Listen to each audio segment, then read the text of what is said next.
All my life I had to be patient. Like Meek Millie, I was dream chasing. Finger to the law when I see haters. Oh, the feeling when you tell your niggas we made it. Ooh, baby. Ooh, baby. Ooh, baby. Ooh, baby. It's showtime like Kareem Lakers. I make a masterpiece, scene basic. No Meek Millie, but I'm dream chasing. Took the shortcut like Anita Baker. I want the bright lights that you see in Vegas. I need a big house with like 3 basements. Drop an M on the whip, think I'm speed racing. Don't know if it's the Transformer or the Green Ranger. My nigga Mac got the beat banging. Young nigga selling crack as a teenager. Had fiends playing baseball out here free basing. Had me showing off the rings like a Freemason. My mama gone, but I keep pacing. Trying to keep it all together like I need braces. Family calling when they need favors. When I was broke, they was acting like complete strangers. All my life I had to be patient. Like Meek Millie, I was dream chasing. Finger to the law when I see haters. Oh, the feeling when you tell your niggas we made it. Ooh, baby. Ooh, baby. Ooh, baby. Ooh, baby. Rest in peace, the Nippy was the street savior. Got my credit right now, I need acres. Gotta turn your dirty money into clean paper. Trying to own a franchise without a key player. I go through hoes like I weave laces. Tree blazers, let they mama noodles be flavored. Meat takers that be acting like the D sacred. You bust in, you would think they on their knees praying. Then I slide like a screensaver. When I'm done, make some scrambled eggs, cheese bacon. Then it's on to the next, I ain't a speed dater. Little bitch ain't gon' hear from me till weeks later. I don't see no things changing. Kids still dodging bullets like they seen Matrix. These young niggas really need saving, but OGs won't teach them that the street's dangerous. All my life I had to be patient. Like Meek Millie, I was dream chasing. Finger to the law when I see haters. Oh, the feeling when you tell your niggas we made it. Ooh, baby. It's live, it's local, it's boxing. Jetta Promotions returns to Charm City at the Hilton, Baltimore Inner Harbor, 401 West Pratt Street in Baltimore, Maryland. Saturday, April 25th, for a night of championship boxing, featuring a host of young professionals and future champions. Fighters like Scooter Davis, Tyler Langer, Ezra Turner, Bria Miller, Sharamay Patricio, Muhammad Robinson, Demetrius Ballard, Omari Lawrence. Come out and see them live and in person. Enjoy the thunder of the leather and the pace of the action. Don't think about it, be about it. Get your tickets today, JettaPromotionsBoxing.com. That's JettaPromotionsBoxing.com.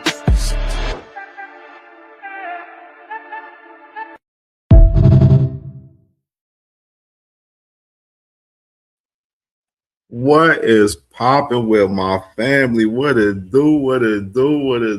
What's good, man? Y'all know the vibes, man. It is CamJNetwork, man. Sorry, but not sorry. Boxing Talk Wednesdays. We here in full effect, man. Here for the wreck, man. Y'all already know the vibes, man. Make sure y'all hit that like button. Hit the hype button, man. And if you're new to the channel, man, subscribe to the channel, man. We active, man. This is the 3rd show this week. I mean, we were live Monday morning. We were live Tuesday morning, afternoonish. You know what I mean? 2 great shows, you know what I'm saying, to start the week off. And we here with the 3rd show, which we always do every Wednesday at 6:30 p.m. Sorry, but not sorry, Boxing Talk Wednesdays, man. You know what I'm saying? Because we unapologetic about the boxing talk. You feel me? You know what I mean? So make sure y'all hit that like button, hit the hype button, and subscribe to the channel if you're not subscribed, man. We here. We got a hell of a show in store. You know what I mean? We're going to definitely react to this Xander and Boots press conference. You know what I'm saying? The press conference got a little hot today. You feel me? So we're going to definitely react to this daggone show with the reaction of the Xander and Boots press conference, the first one. The boys was getting it cracking, man. And of course, man, we got some other topics we're going to run through real quick before we get into the reaction of all the content with Xander and Boots. It's a lot of content we got to go over, let alone with the press conference. After the press conference, we got Eddie Hearn interview, Boots Ennis interview, and Xander interview as well to cover. So we definitely going to get through this content tonight. Most definitely. Make sure y'all hit that like button. Let me salute to the family that's in the building already. You feel me? And let me go ahead and start off with salute to Mrs. CamJNetwork.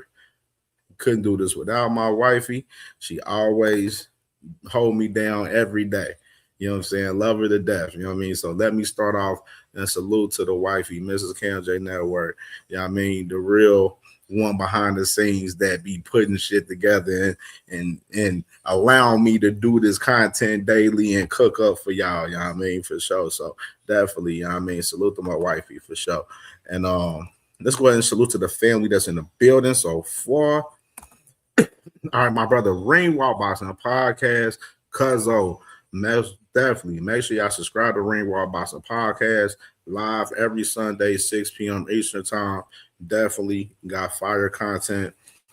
Actually, I think this Sunday I'm going to be on there with him this Sunday, actually, to be honest. I forgot about that. I told Cuz I was going to be there this Sunday to co-host with him, so CamJNetwork will be on Ringwalk Boxing Podcast this Sunday with Cuzzo. So definitely, we in the building this Sunday, 6 p.m.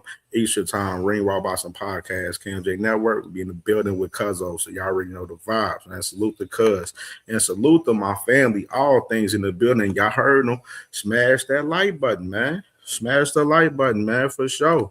You know what I mean? We need y'all help in the algorithm to push this content out in the algorithm for sure. For sure. And salute to my brother Huey in the building. You know what I'm saying? Salute to my dog, brother Huey, man. Hope all is well with my boy. And salute to my dog Blue in the building. What's good with my brother Blue, man? What's good, brother? What's good, man? What's good, man? For sure. And the commissioner, T Hill in the building. Hey, y'all get out of line. He got the big wrench, man. He'll get y'all together. Y'all get out of line. That's my commissioner, man. You know what I'm saying? Mr. T Hill, man, for sure. You heard? You know what I mean? And my boy Big Dog Willie in the building, my brother, man. One of the day one supporters, man. Salute to my brother Big Dog Willie, man. Off the chain, man. That's my guy, though. He off the chain, though. And another day one supporter, my brother Lee Jackson, man. Salute to my brother Lee Jackson, man. My brother, man. Salute to you, brother. Hope all is well with you on this Wednesday evening. You feel me? You know what I mean? And my brother TD in the building, man. Fresh off the presser today. Salute to my brother TD. He was in the building at the presser. Salute to my brother. And make sure y'all subscribe to TD Sports Talk as well, man. Brother doing great work. Got one of the best segments on YouTube, the Tales of the B-Side, man. If y'all ain't checked any of his interviews out, please go back, look at his catalog. It speaks for itself, man. My brother definitely doing great work over there, man. And salute to my brother, man, for sure. And when I open up the panel, I know he's going to be able to tell us some things, you know what I'm saying, about this press conference as well. You feel me? So salute to my brother TD for sure, man.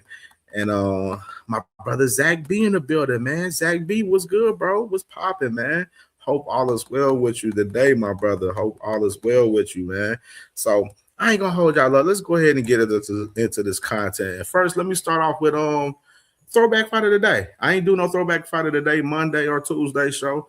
So I got one for y'all today, man. And this one was April 8th, 1995. So this was the exact date, but in 1995. So let's start off with our throwback fight of the day right here. You feel me? Run the clip. Left-right combination. First got to wake up here on the second and third round. Second round with a big overhand right. There's a right hand, but Holmes showing some flighty kind of edge. Right? Frightening Oliver McCall. It's his mind to do. McCall with a right hand. Englishman Lennox Lewis. He took him good friends for about 10 years now. The time you recall, he threw up in the. Here's a jab follow to feel the rhythm of the fight. Right hand. Richard Steele says keep it clean. Here's a right hand overhand right now. He goes to the body. I didn't think he'd have that much of a jab. Big right hand, but nice body work.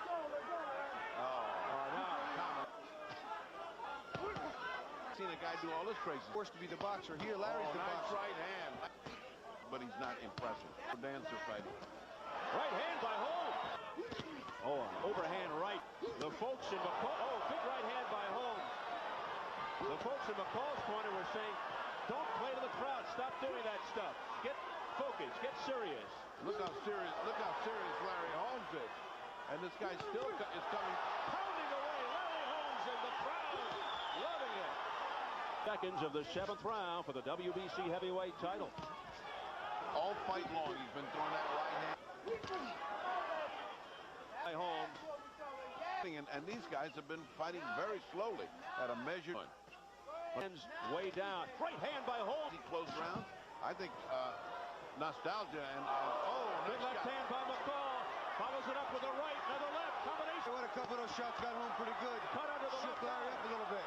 Larry Holmes cut under the left side. And his nose might be bleeding as well.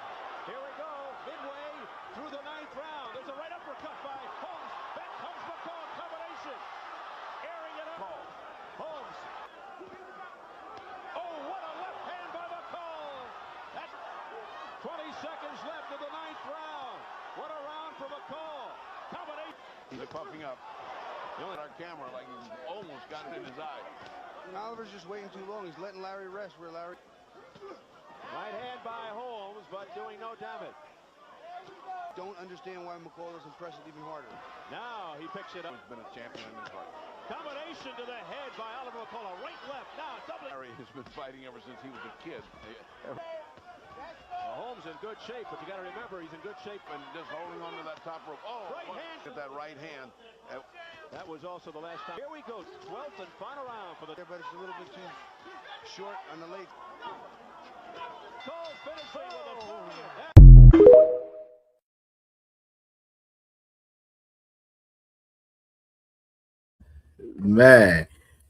a oh man, right there, bro. That was a banger right there, man. April 8th, 1995, man, between Oliver McCall and Larry Holmes, man. Oliver McCall at that time, he was 29 years old, and Larry Holmes was 45, bro. And Oliver McCall, he was coming off a knockout win with Lennox Lewis in 94, man, where he stopped Lennox Lewis in the 2nd round. You know what I mean? And then made his first title defense against Larry Holmes and beat him by unanimous decision, man. Was definitely a all-out banger right there, man. All-out banger between those two guys, man. And, you know, I love to bring up, you know, these throwback fight of the days, man. So it just, you know, reminds us of some fights and from, you know, the past that was, you know, bangers, that was classics, you know, guys that was getting in there really, you know, putting it on the line, man. You know what I mean? No pity patting, nothing, man. You know what I'm saying? Really guys that was real life putting it all on the line, man, for sure, man. So salute to them guys, man, for sure, on that throwback fight of the day. Oliver McCall versus Larry Holmes, man, April 8th, 1995, man, right there. So salute to them guys, man, for sure. Yeah, you know what I mean? And let's see what's in the building. Sheldon Moore, come on, man. Talk about some Oliver Crackhead McCall. Come on, man. Damn, you ain't gotta air the man out like that, man. You know what I'm saying? Rewind Monster Podcast said Holmes and McCall both got crazy chance. Definitely, bro. You know what I'm saying? You see all them shots they was both taking from each other? Boy, some of them guys wouldn't even be want to take them shots in this present time right now, man. For sure, you know what I mean? And salute the Wise Sports Betting. Make sure y'all subscribe to my sister, Wise Sports Betting, man, for sure. She said, excellent fight. Can't stay dropped in to say hi. Peace and profits to you and your radiant goddess. Most definitely salute the Wise Sports Betting, my sister. Make sure y'all subscribe to her, man. Amazing with the bets, man. If y'all want trying to make y'all some bread, man, she's definitely a one to holler at, for sure. You feel me? You know what I mean? Salute the Wise Sports Betting, for sure. And salute to my brother Malaza in the building, man. My brother Malaza up here in the building. Crazy guy. That's my dog. That's my dog. You feel me? My boy Darius Warren in the building. My brother, man. Salute to my brother Darius Warren in the building. For sure. For sure, man. All right, man. So we're going to hold it up, man. Let's go ahead and get into these topics, man. You know what I'm saying? Definitely got a you know what I'm saying, some stuff to talk about. I know my brother Ringwald Boxing Podcast is gonna like this topic, but I wanted to start off with this topic right here. This was something that I was scrolling on Twitter. You feel me? I'll be scrolling, and I just happened to see some stuff. And I follow a lot of the fighters on Twitter, and I happen to see a lot of the fighters. They talk a lot on Twitter. You know what I'm saying? If y'all on Twitter, y'all see it. If y'all not, you know what I'm saying, I'll bring y'all what they be saying, obviously. You know what I'm saying? But a lot of the fighters, you know, they speak about their situations and stuff for us, you know, situations for us, you know, boxing companies, you know, whoever they're signed with and everything. And this was something that caught my eyes a little different today, you know what I'm saying? Because we haven't really heard about this guy in recent time.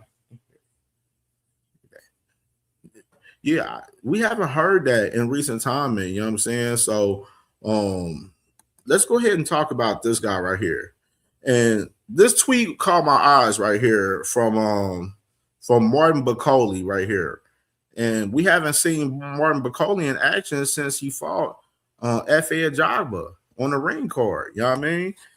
So this was words from F.A. Ajagba right here, where he said, for everybody asking what is happening with me, I am ready to fight anytime, but one man is trying to ruin my career. Ben Shalom. I don't understand why he is doing it. He has been earning money from me for years and years and has kept me tied up in a contract.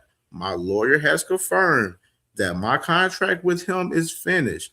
I try to move on, and he sends crazy emails to everyone, blocking me from fighting and earning a living. He is trying to scare me, saying he will sue everyone if I fight and don't pay him.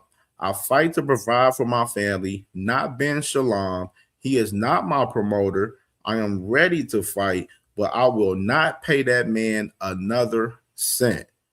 So these is words from Martin Bacoli right here, man, speaking on his situation with Boxer. And Boxer, they actually responded to him with a statement, and I'm just gonna show you the statement he crossed the statement out, and then of course, you know, Martin Bacoli, you know, with the, you know, the angry emojis right there, and tag, you know, their names right there. And let me take the better there because I want to see this. I want to read y'all the statement. You know what I'm saying? But so this man, Martin Bacoli, of course, he says he's not with Boxer anymore and that he's a free agent. But Ben Shalom and Boxer is pretty much stalling him from fighting. You know what I'm saying? They're blocking him from fights. And Boxer made a statement. They said Boxer would like to respond to recent public comments by Martin Bacoli. Martin Bacoli remains under contract with Boxer. Throughout our promotional agreement, we have enjoyed a good relationship, delivering major fights and securing career high purses for him. We continue to work to secure the best possible opportunities for Martin, including a number of high profile fights over the past 12 months, which he has either been unavailable or declined. It is therefore disappointing to see these claims made publicly, and as a result, a third-party reference intended to cause damage. Boxer remains fully committed to getting Martin back in the ring when he is next available to compete at the highest level. So you got Boxer, they're responding to Martin saying, yo, you locked in, you still on a contract with us. And the fights that we have presented to you in recent time, you've been either not available, you've been declining them, or you hasn't been able to fight. So, little interesting perspective right here, far as Martin Bakole right here. And then, of course, he responds, and Martin Bakole says, "This is crazy, bro."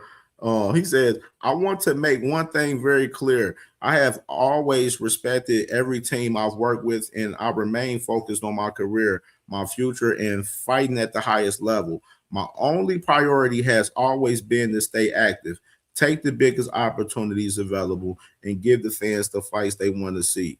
I don't want to go back and forth in public or get distracted by statements. My energy is on getting in the ring, proving myself, and becoming world champion. I appreciate everyone who supports me. Through the truth will always show itself, actions, not words. I'm ready for the next challenge. Let's make the big fights happen." Martin Bakole.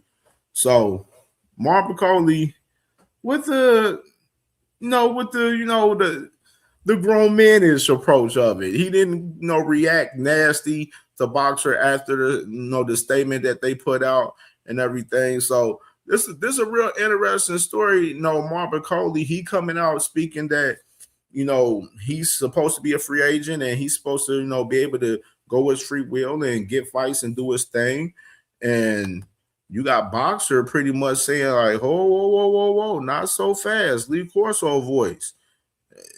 No, you under contract with Boxer, and the fights we've been bringing to the table for you recently, you ain't been wanting to fight those fights right there. So interesting story right here with Martin Bakole. And I know some people have been asking, like, where Martin Bakole been at? What's been going on with him and everything? And what I'm saying, Martin Bakole, man, just look like he in a tough situation right now. You know what I'm saying? Like, he in a tough situation.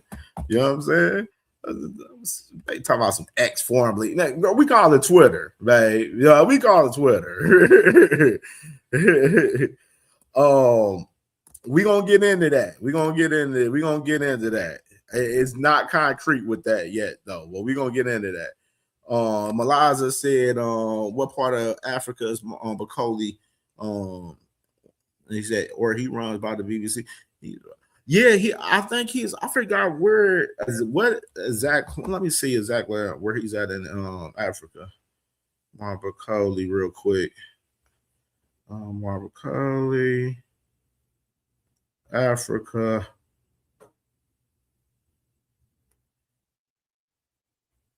Oh, he's from Congo. Yeah. Martin Bakole, 32. He's from Congo. Yeah, so he's from Congo, but he's working under. You know what I'm saying? He's working under, Boxer though. Like that's the company that he's been, been under. You know what I'm saying? Over there with Ben Shalom. And it's looking crazy right now, man. Salute to my boy Thrill Hill in the building, man. Salute, brother. Salute, man. Yeah, man. So I don't know, man. Tough situation with Martin Bakole, man. We'll see what's next. That's all I gotta say, man. We'll see what's next as far as that. But I wanted to point that situation out that, a lot of these fighters, some of these fighters got to know what they signed up for, man, and check these contracts out. Make sure your business is good, man. I truly continue to say this. You know what I mean? Because we keep seeing a lot of situations similar to this with Martin Bakole right here, where these guys, don't know if they locked in the contract or not. You know what I'm saying? That's fucked up position to be in, to not know if, you in a contract locked into these guys or you're not. You know what I'm saying? And like, it's weird, bro. It is a really weird space to be in, man. It sounds a little crazy to me with Martin Bakole, man. You know what I'm saying? It sounds like he locked in to me with the Boxer situation for as him. You know what I mean? Lee Jackson said it sounds like he tried to pull a T or a Virgil, man. Man, that's what I'm saying. The crazy part, we ain't even talked about what fights for Martin Bakole recently. We don't even know what fights. Lots of almost people is like, what's going on with Martin Bakole? And then he come out and make this statement out here on Twitter, and It's looking crazy, man, because the boxer response, they talking like he locked in for a long time, man. So, salute to Martin McCauley right here, man. All right, man. So I want to do this right here. So let's do this. All right. Y'all remember we did the resume game back in a while. We ain't did it in a while. You know what I'm saying? So what I do in the resume game is I throw a fighter's resume up on the screen and y'all guess out the resume. I give y'all some little mini clues on the fighter, you know what I'm saying, on the fighter, so y'all can guess out the fighter. But y'all gotta look into the resume, y'all gotta guess the fighter out. So I only got 2 of them today. We're gonna run this. So we're gonna check some knowledge if y'all know about some of these boxers, know about some of their resumes, you feel me? You know what I mean? So let's start with the first one right here. You know what I'm saying? And this is the first one we're going to drop. Y'all let me know who resume is this. Let me drop the banner down. All right. So, of course, this guy right here, you see the resume, lost to Nick Ball. He didn't beat Thomas Matisse and Abraham Nova. Fights at the 130-pound division. The 130-pound division. And he was a champion before at 126 before.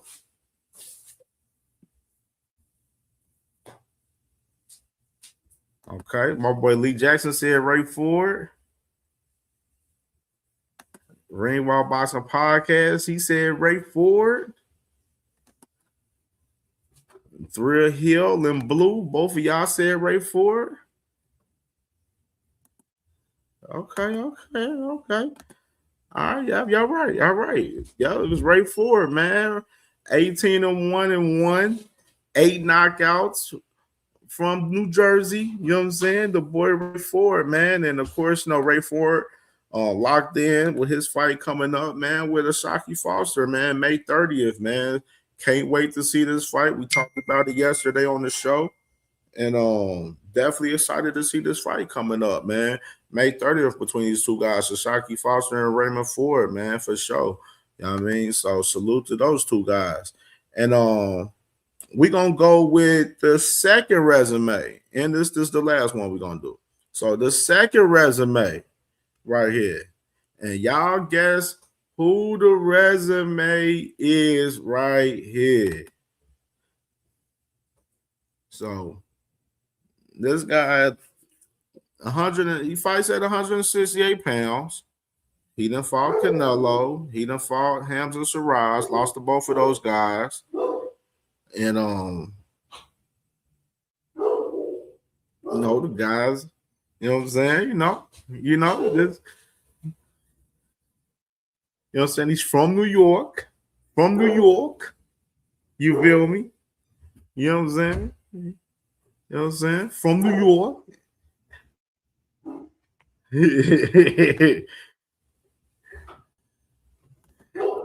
My boy Ring by Boxing Podcast said Berlanga the Zuffa guy.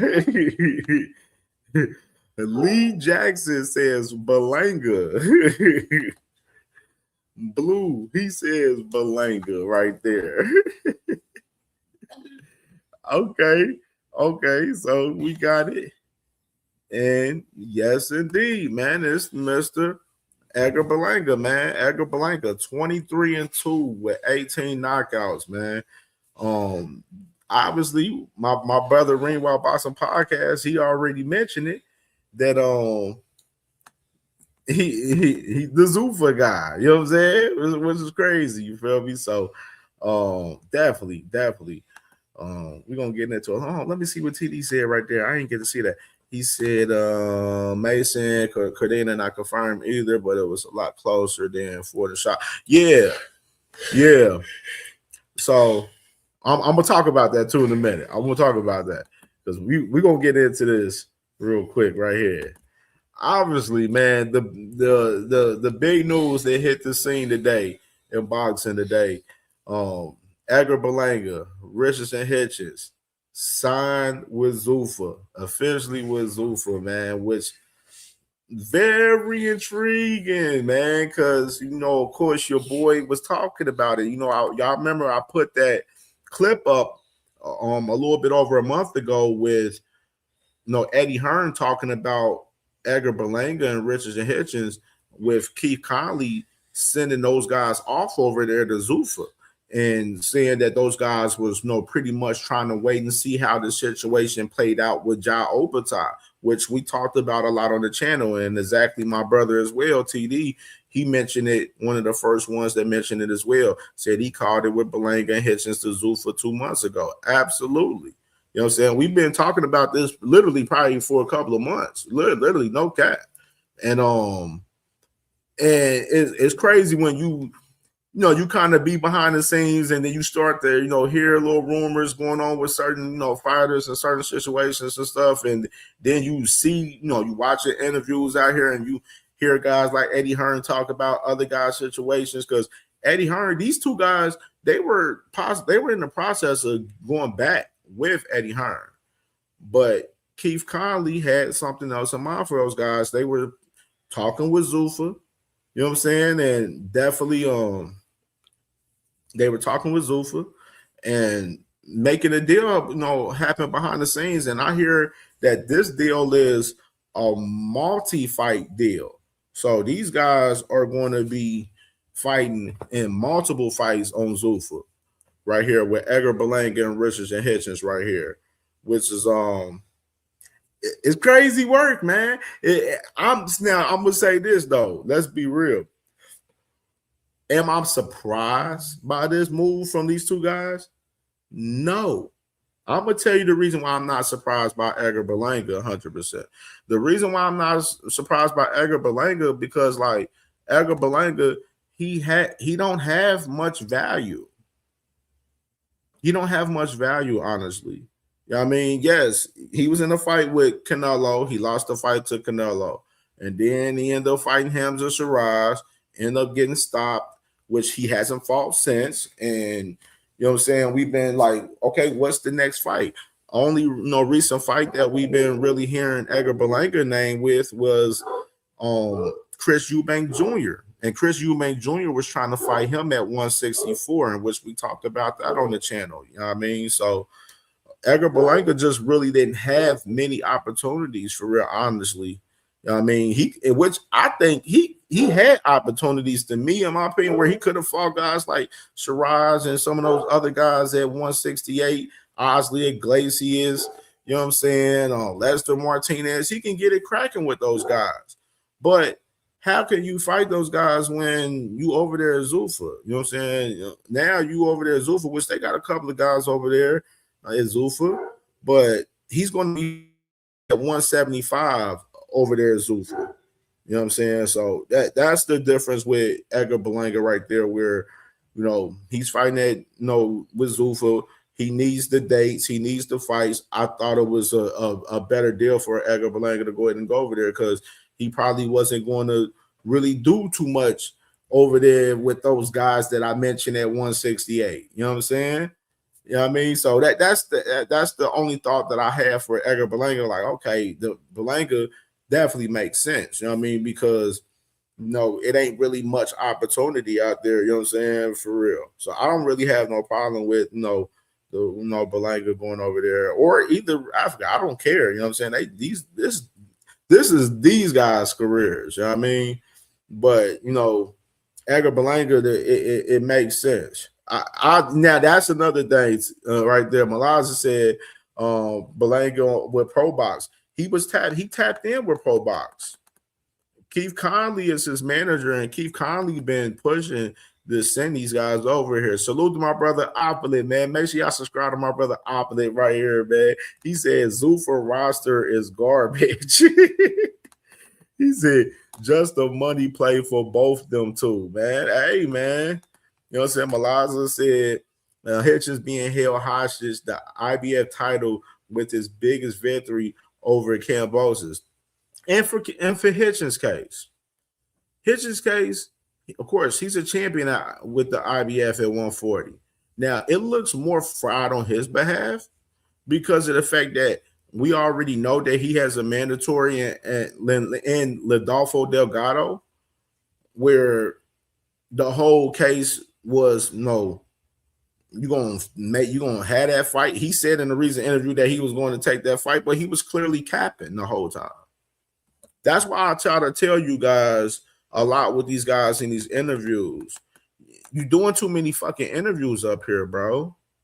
Too many interviews. So we can call out your contradiction every time you in these interviews. You feel me? Like it's nasty working 4K. You know what I mean? And now we're not even getting that fight for as him and the IBF, because now with him signed on the Zuffa, he's going to be fighting at 147 pounds. So, well, let's stop. I'm going to salute to my sister, Miss Queequee, real quick. Make sure y'all subscribe to my sister, Queequee, every Thursday, 10 p.m. Eastern time, live in the rec, you know what I mean? Talking about everything, life, everything, entertainment, all that. You know what I'm saying? Make sure I subscribe to my sister and subscribe to my brother, Crush the Legend, as well, man. My brother, man. Most definitely, man. Coffee and Donuts for Grown-Ups was lit today. Talk about the hip-hop, man, for sure. You know what I mean? There's something right here that with this guy, with Richard Hitchins, that I want to talk is you're fighting at 147 with Zuffa. We remember the incident that happened with you as far as Oscar Duarte. Now with this Zuffa signing, the way you move with this whole situation with Oscar Duarte and this move with Zuffa and everything, it looks more and more clear that you ducked Oscar Duarte. And we want to know what was the reasoning of you doing that. We got to put that on display. And like the duck was pending, but now the duck is full blown out there now, as far as Richard Hitchins and Oscar Duarte. It's a full blown duck now. You know what I mean? So it ain't even nothing to discuss as far as that with anybody. Nobody can't even defend that or even talk about that, bro. It's a pure duck by that. Because you didn't fight that man, Oscar Duarte. Now you in a position with Zuffa, where we just seen how everything played out with Ja Obata, where Ja Obata literally just had to vacate that strap, man, just now. Well, not even vacate, he got stripped. IBF stripped his ass. And now he's suing the IBF. He's trying to sue the IBF to try to get his strap back and everything. So he got a whole bunch of bullshit going on with Ja Obata and the IBF. You have an IBF strap. You had a mandatory with Rodolfo Delgado. You haven't said nothing about your mandatory. So most likely you're going to see Richardson Hitchins. He's going to end up either vacating that IBF strap or they're going to end up stripping them from it just like they did Ja Obata. And we already mentioned with some of these fighters, some of these guys don't have much value without a title. You know what I'm saying? They're in the massive situation. But with him signing over to Zuffa, he'd be able to stay active, fight some fights over there. And the thing is, you look at the competition, like who at 147 over there for Africa? Like, it ain't really nobody over there. The hottest division that they have at Zuffa right now is 135 with Edwin De Los Santos and Rayo Valenzuela and a couple, and Mark Mexayo and some of those guys over there. That's the hottest division at Zuffa is 135. You know what I mean? And so 147, it ain't really much crazy action over there for real. So, you know what I'm saying? In reality, you got people actually thinking over there that these guys fighting over there Zuffa, they hiding from all the real smoke that's on the other side.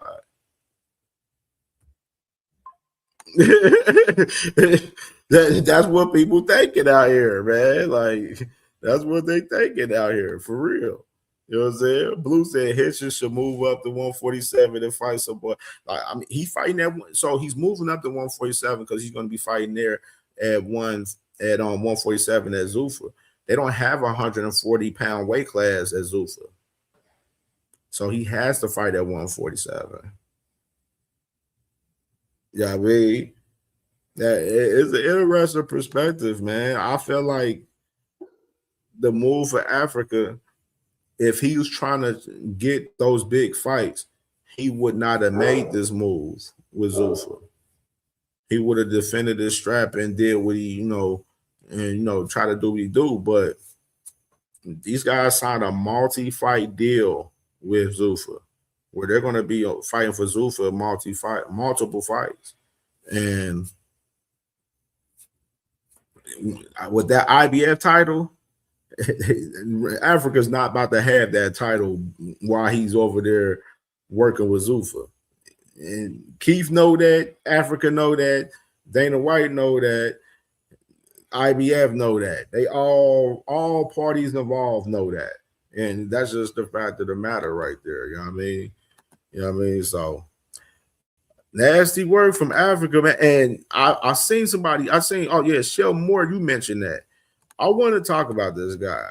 So let's go ahead and let me bring this picture up. Y'all remember that first Zuffa event? Y'all remember that first Zuffa event they did? And it was literally probably like the week after Shakur and Tio fought. The man Teofimo Lopez was at Zuffa. And of course, there's been a lot of rumors swirling around with Teofimo Lopez. Remember, Teofimo Lopez is a Keith Conley fighter too. And just to add context, Teofimo Lopez, he is not with Top Rank anymore. Top Rank, I've been told y'all that they wasn't in support of Teofimo Lopez after the Shakur fight at all. I mean, didn't post them on socials showing them any support or anything. Top Rank in this last few fights, they've been pretty much, pocketing the bread, getting their percentage, letting Keith Conley and T.O. make their fights and do what they do. And, now you got Teofimo Lopez possibly on the move to Zuffa maybe too, because you already got Conor Ben in his one fight with Zuffa. You know what I'm saying? Which you never know. Conor Ben may come back to the table and work with Zuffa again after. I'm saying you never know. Which that fight is this Saturday coming up with Regis Prograis. And then you got these two guys, Edgar Berlanga and Richardson Hitchins. Both of these guys signed with Zuffa now. You know what I mean? So don't be surprised if we see Teofimo Lopez. You know what I'm saying? He be the next man on the move with Zuffa possibly too, man. You know what I'm saying? So that's all I got on that for real, man. In particular, man. And let's get into this. Let's get into this Xander and Boots press conference, man. Let's go ahead and get into it.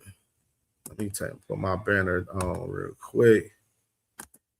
And make sure y'all hit the like button, man, for sure. You feel me? You know what I'm saying? Support the channel through Cash App, CamJ, $CamJNetwork, Super Chat, man.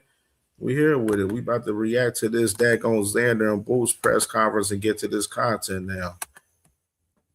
All righty. We already got it ready.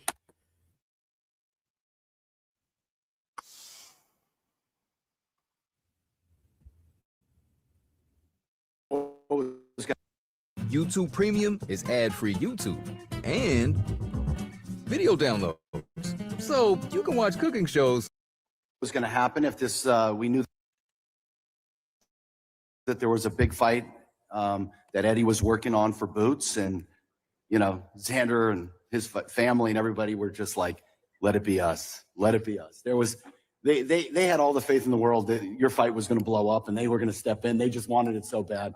And we have a saying, and all of you guys that come to our Top Rank events, and we did a video a long time ago, and it was called "This Is Boxing." And I'm going to tell you something. This fight, this is boxing. This is what it's about. I agree. Young kids in their prime, going at it, putting it all on the line, and win or lose, they both win. That's what makes this sport so great. Todd, if you could have a fighter of the last 8 months, Xander Zayas would probably be number one on that list. Back-to-back world championship fights, proven himself to be a top guy at 154. This time last year, he was just evolving into a world championship contender. What have you seen from him over this last year that's put him in this position? I mean, I think we say the same thing about all fighters, but mostly is the confidence, right? We got Xander when he was so young. He was sitting in my office. He's like, Miguel Cotto, I just idolize Miguel Cotto, but to see him physically mature, to see his intellect in the ring, to get used to the ups and downs. And then obviously, once you win that title, you just expand your horizon. You get more confidence. And he got so much confidence, he goes out for the boogeyman. I mean, the guy that nobody wants to fight, and we're not holding him back. We're letting the race car go. All right. Thank you, Todd. Eddie Hearn. Hey, ain't it interesting that you hear Todd the Buff right there speak about Xander and speak about how bad Xander wanted to fight? Like, you know what I'm saying? Xander really pushed for this fight 100%. And all the words from Todd the Buff right there showed it 100% right there. You know what I mean? And, you know, and it's crazy seeing Todd the Buff in the forefront now. You know what I'm saying? You're seeing him a lot on the forefront with Top Rank in these press conferences, along with, you know, their partnership with the Zone and everything. It's good to see Todd the Buff in the forefront right out here too as well. Been a long road for you to get here. You were locked in long negotiations for one fight. You turn J-Bad was good, my brother. Rabo was good, brother. Was good, bro. around. You asked Jerron to be patient with you as you set up another one. And here you are announcing a huge fight for 2 titles in the 154-pound division. How are you feeling that this fight came together? Well, I'll be honest with you, I still can't believe it. I mean, you know, one of the hardest jobs in boxing is to get Jerron Boots Ennis fights. Okay, so when we signed him, we took him to Philadelphia. People said, oh, you know, Boots doesn't sell. Don't take him to Philadelphia. 15,000 tickets straight off the bat to fight Avanesian. Then no one wanted to fight him. We had to fight the mandatory. Then we pulled it out the bag for the Stanionis fight, the unification. Number 1 versus number 2, the Ring Magazine Championship. He destroyed it. Then I'm like, don't do that. Now, all of a sudden, we can't get him to fight. Then we finally feel like, after we moved to 54, the Virgil Ortiz fight's happening. We all know what happened there. And all of a sudden, you know, the great news of the DAZN partnership with Top Rank, and, you know, we started talking, and all of a sudden they said, I think we can make Xander Zayas against Jerron Boots Ennis. I said, absolutely no chance. There is no chance this fight will be made. Top Rank won't allow it. Xander Zayas is a young, incredible fighter. There is no way he will fight Jerron Boots Ennis. And I'm actually sitting here.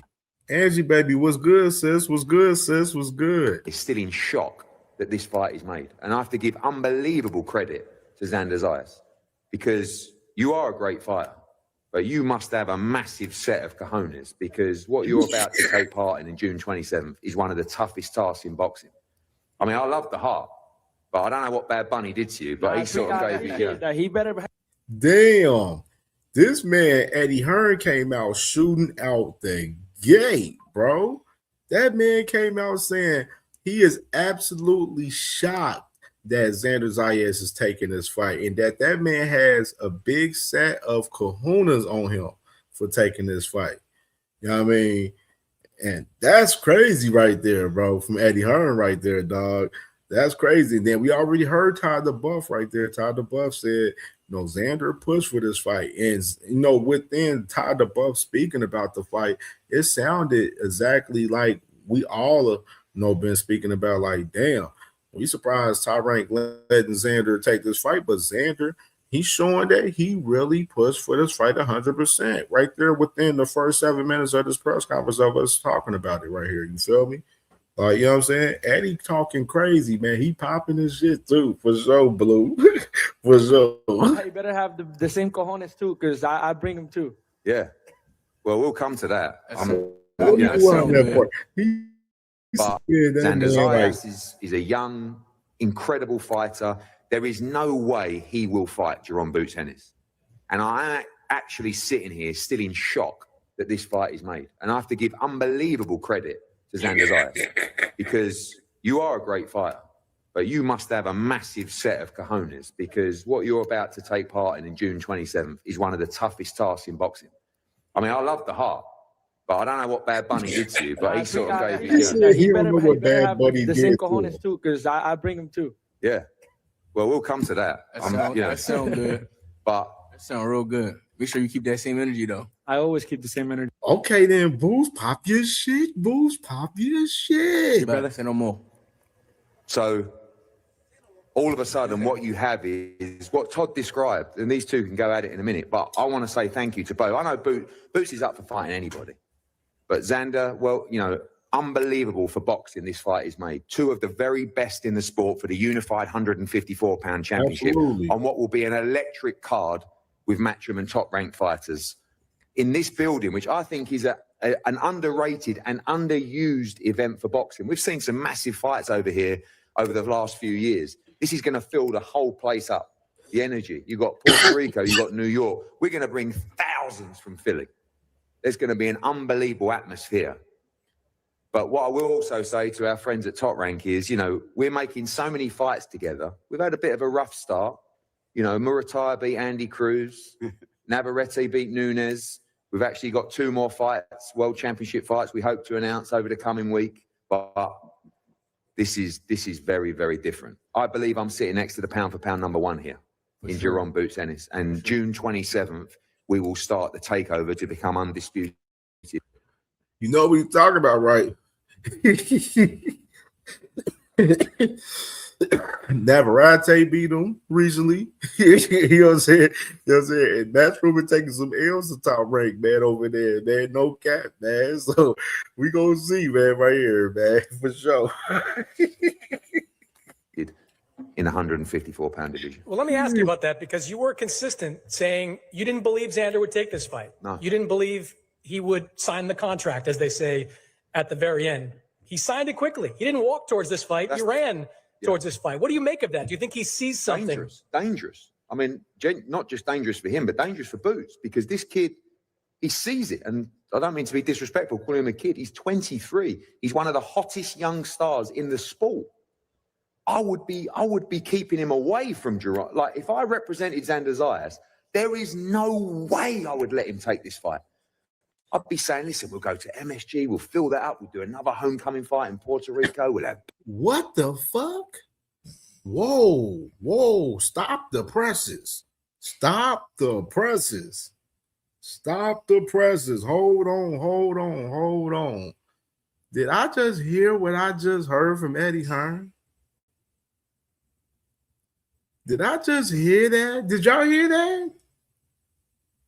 I know I ain't the only one that just heard what he just said. Did y'all think of how, like, the perspective of him saying what he just said? Whoa.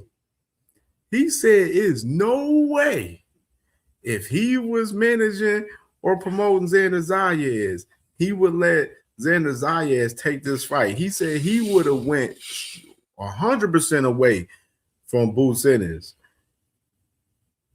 if he was promoting Xander Zayas right there. Just think of the perspective of him saying that right there if he was promoting Xander Zayas, and think about some of the other fighters that we had talked about specifically on CamJNetwork about Eddie Hearn that he didn't catch from the UK away from this man Boots Ennis.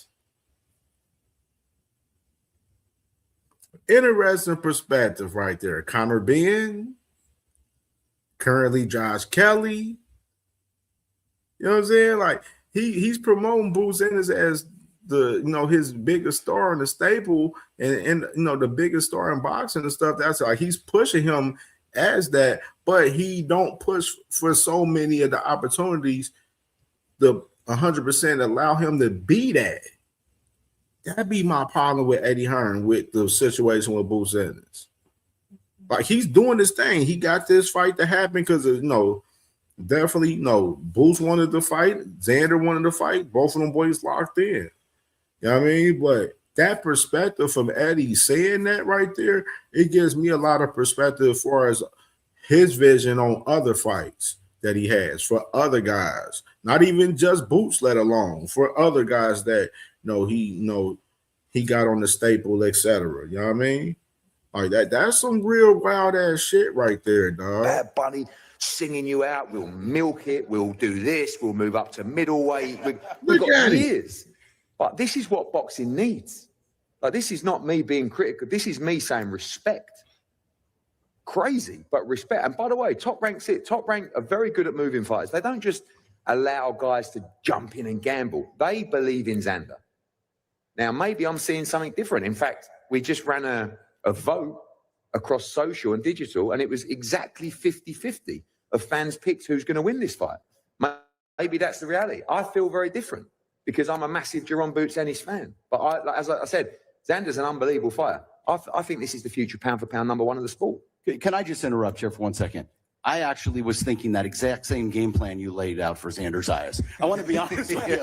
I had Bad Bunny, I had Madison Square Garden. I know that model, all right? But I'll tell you what, you listen to your guys, right? You listen to them.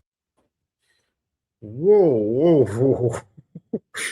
This is getting nasty out here. This is getting nasty. Oh, my God. Rewind that back. The pound #1 of the sport. Can I just interrupt here for 1 second? I actually was thinking that exact same game plan you laid out for Xander Zayas. I want to be honest with you. He said he was thinking the exact game plan that Eddie Hearn just named for Xander Zayas. Just listen, man. Just listen. Read the room, man. They letting y'all know. They letting y'all know in 4K right there that Top Rank did not envision having this fight for Xander Zayas next. They just let it be known in 4K right there. Bingo. Salute to my brother Cornelius Burden in the billion. You know what I'm saying? Ohio player. In 4K. Tied the buff from Top Rank. Just let it be known that they did not envision having this fight for Xander Zayas next with Boots Ennis. Just let it be known. I had Bad Bunny. I had Madison Square Garden. I know that model, all right? But I'll tell you what, you listen to your guys, right? You listen to them. And what we do today is we don't say you got to protect the zero. Whatever you do, you go out there and you perform for the fans, and you devalue the loss so your tomorrow is a better day than today. And that's what we did, and we believe in him 100%. That's an easy route to take. Anybody could go and fill out the MSG or go back to Puerto Rico and fight whoever. I wanted to fight whoever they say is the boogeyman. Chris, I don't think we need you. We're good. You're good? We'll Okay. keep going. That's part of my day. Let's go to one of your guys here. I want to hear from Javier Centeno. When Xander comes to you and says, I want to fight Jaron Ennis, I want to defend my belts against Boots, what was your reaction? Well, initially my reaction was like, I mean, he's one of the elite guys in the division. Why him? But Xander sat down and he explained why him. He does see things that I've seen in the past as well. And he just came with that confidence and that I can do this. And that's all I needed. Oh, give us a little bit of that. What was that conversation like where he explained to you what he sees in Jaron Ennis? Well, I mean, we've talked about Jaron Ennis in the past, and we've watched his fights. We've seen him come along, and we've always been in agreement at things that we see that we can take advantage of. Of course, I won't set all that out now, but it was one of those things where he said, okay, you know what, this is the time. Let's go ahead and do it. And a year ago, as a team, we decided to take his back.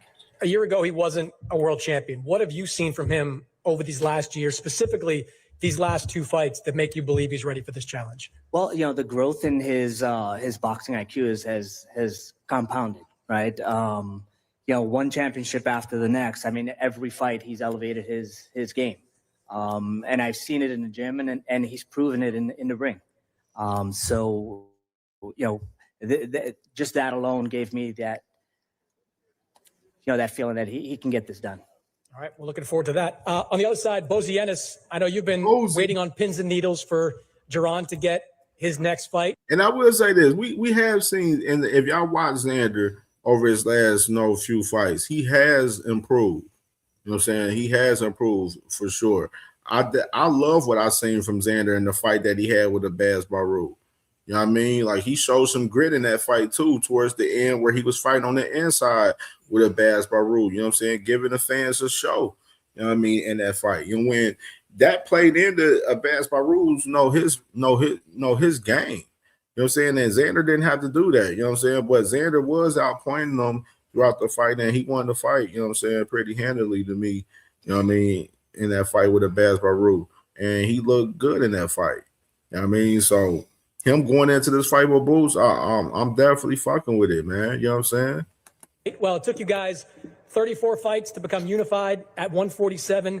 Now you got the opportunity here to do it in one fight, or two fights, I guess, at 154. You hear a lot of confidence coming from the side of Xander Zayas. What's your level of confidence going into this? Well, that's the way it's supposed to be. You know what I mean? He's a good fighter. You know what I mean? Like Eddie just got finished saying. But I think he bit off too much. That's what I think. I think, see, one thing about Boots, he can box and he'll fight you inside. So it don't make no difference what way he coming. You know what I mean? And also Boots can punch. Fact. You know what I mean? Xander, a great fighter to me. He's a good fighter. That's one of my top guys I like. You know what I mean? But it's gonna be a good fight as long as it lasts. Remember that. As long as it lasts. Do you think this fight? He said it's gonna be a good fight as long as it lasts. Ends in a stoppage. It's gonna be a stoppage. Yes. You know, you guys had Virgil Ortiz on your mind for the last couple of months, preparing, I guess, mentally, maybe for that type of style. This man over here, like you said, great fighter, very different style than Virgil. What is it going to take to win a fight like this? Well, I can't give you that information. You know what I mean? Absolutely. I had to ask. You will see. You will see when the time comes. Right? Like I said, I mean, he's a good boxer. I mean, he does it all. You know what I mean? And this is what I want him to do. I want him to take Boots to another level. See, Boots got so many different levels they can go to. Y'all didn't see the other levels that he can go to. You know what I mean? Y'all just seen it a little bit. I want somebody to bring it out of you. And I think he's the guy probably to do it. See the level talk. We done heard Bozy speak about this before, as far as the levels going into some fights. You know what I'm saying? Where some guys that Boost and fought. You know what I mean?